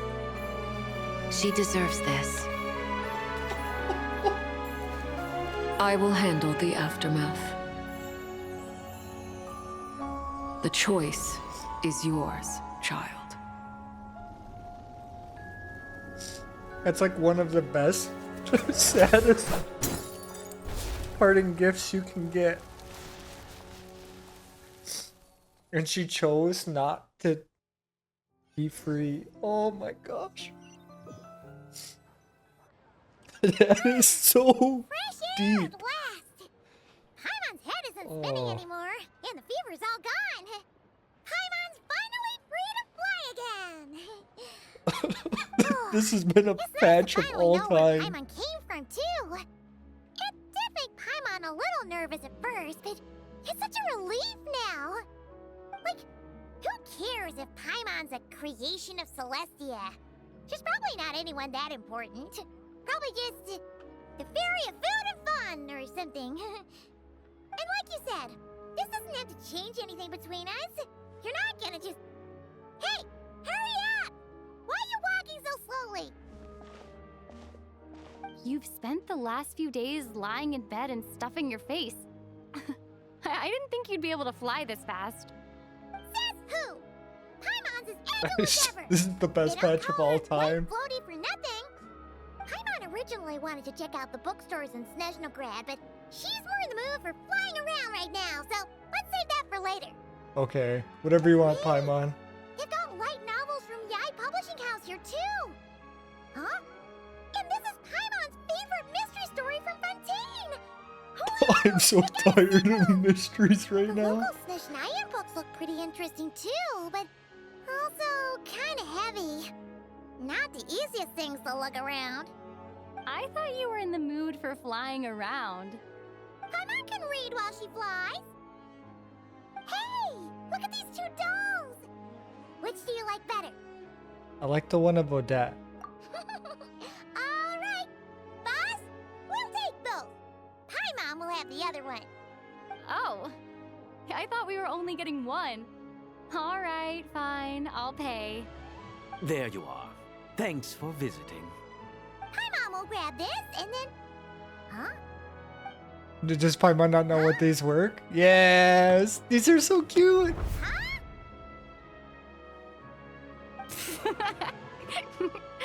He doesn't know about the... what are they? Moravosky balls? And what are you laughing at? Huh. You knew all along, didn't you? A whole bunch of people are gathered over by the plaza. Oh, it's actually Child Sister. Tartaglia! Hey, Tartaglia! I know that voice. Of course. If it isn't Paimon and my old comrade. You're looking well, Paimon. All better? Yeah! The Jester knew what was wrong and fixed Paimon right up! Thanks for sending someone to keep Paimon safe, too. Oh, yeah. About that. That was... kind of embarrassing. Who could have known that our director would go looking for you in person? So sorry for the misunderstanding. Oh, right. Let me introduce you. This is my little sister, Tonya. Hello, Tonya. Hello. Hello, hello. Firstly, I'm really sorry about my brother. Sounds like he's caused you no end of trouble. Hey now, why'd you have to start with that? Not that it isn't true, of course. So she's the real Tonya. She said you two didn't manage to meet up at the theater. She waited ages for me, and when I didn't show, she got a little worried and went outside. Wait, what do you mean? I know, right? He didn't bother to say a word to me. I searched up and down the city for him, and he only told me about it when I finally caught him at the gates of Glupov. I've been rushed off my feet lately, so I didn't get the chance to go home. I just figured the Traveler would fill you in when she got there. Well, the snow was bad, and you're never late. so I was really worried about you. How was I supposed to know that you'd stood me up? I'm sorry, Tonya. I really am. I'll make it up to you somehow. Just... please don't tell Mom and Dad. Although the mix-up led to a series of misunderstandings, it's probably for the best that the real Tonya didn't get caught up in that mess. That's such an understatement. Obvious that Tartaglia isn't usually one to break a promise.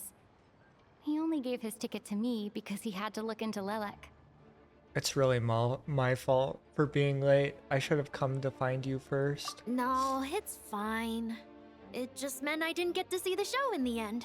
By the way, what did you think? You were one of the first people to see it, you know? Oh, it's terrible. I would say... It was something to die for. The best is yet to come. Huh? Oh, okay. What kind of review is that? Hey, look! It was to die for. It was that's the classic way you could have ended that.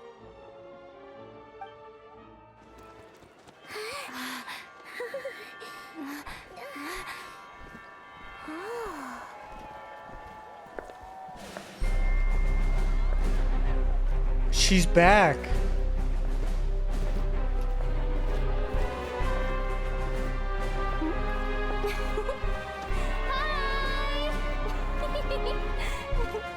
She is so not amused.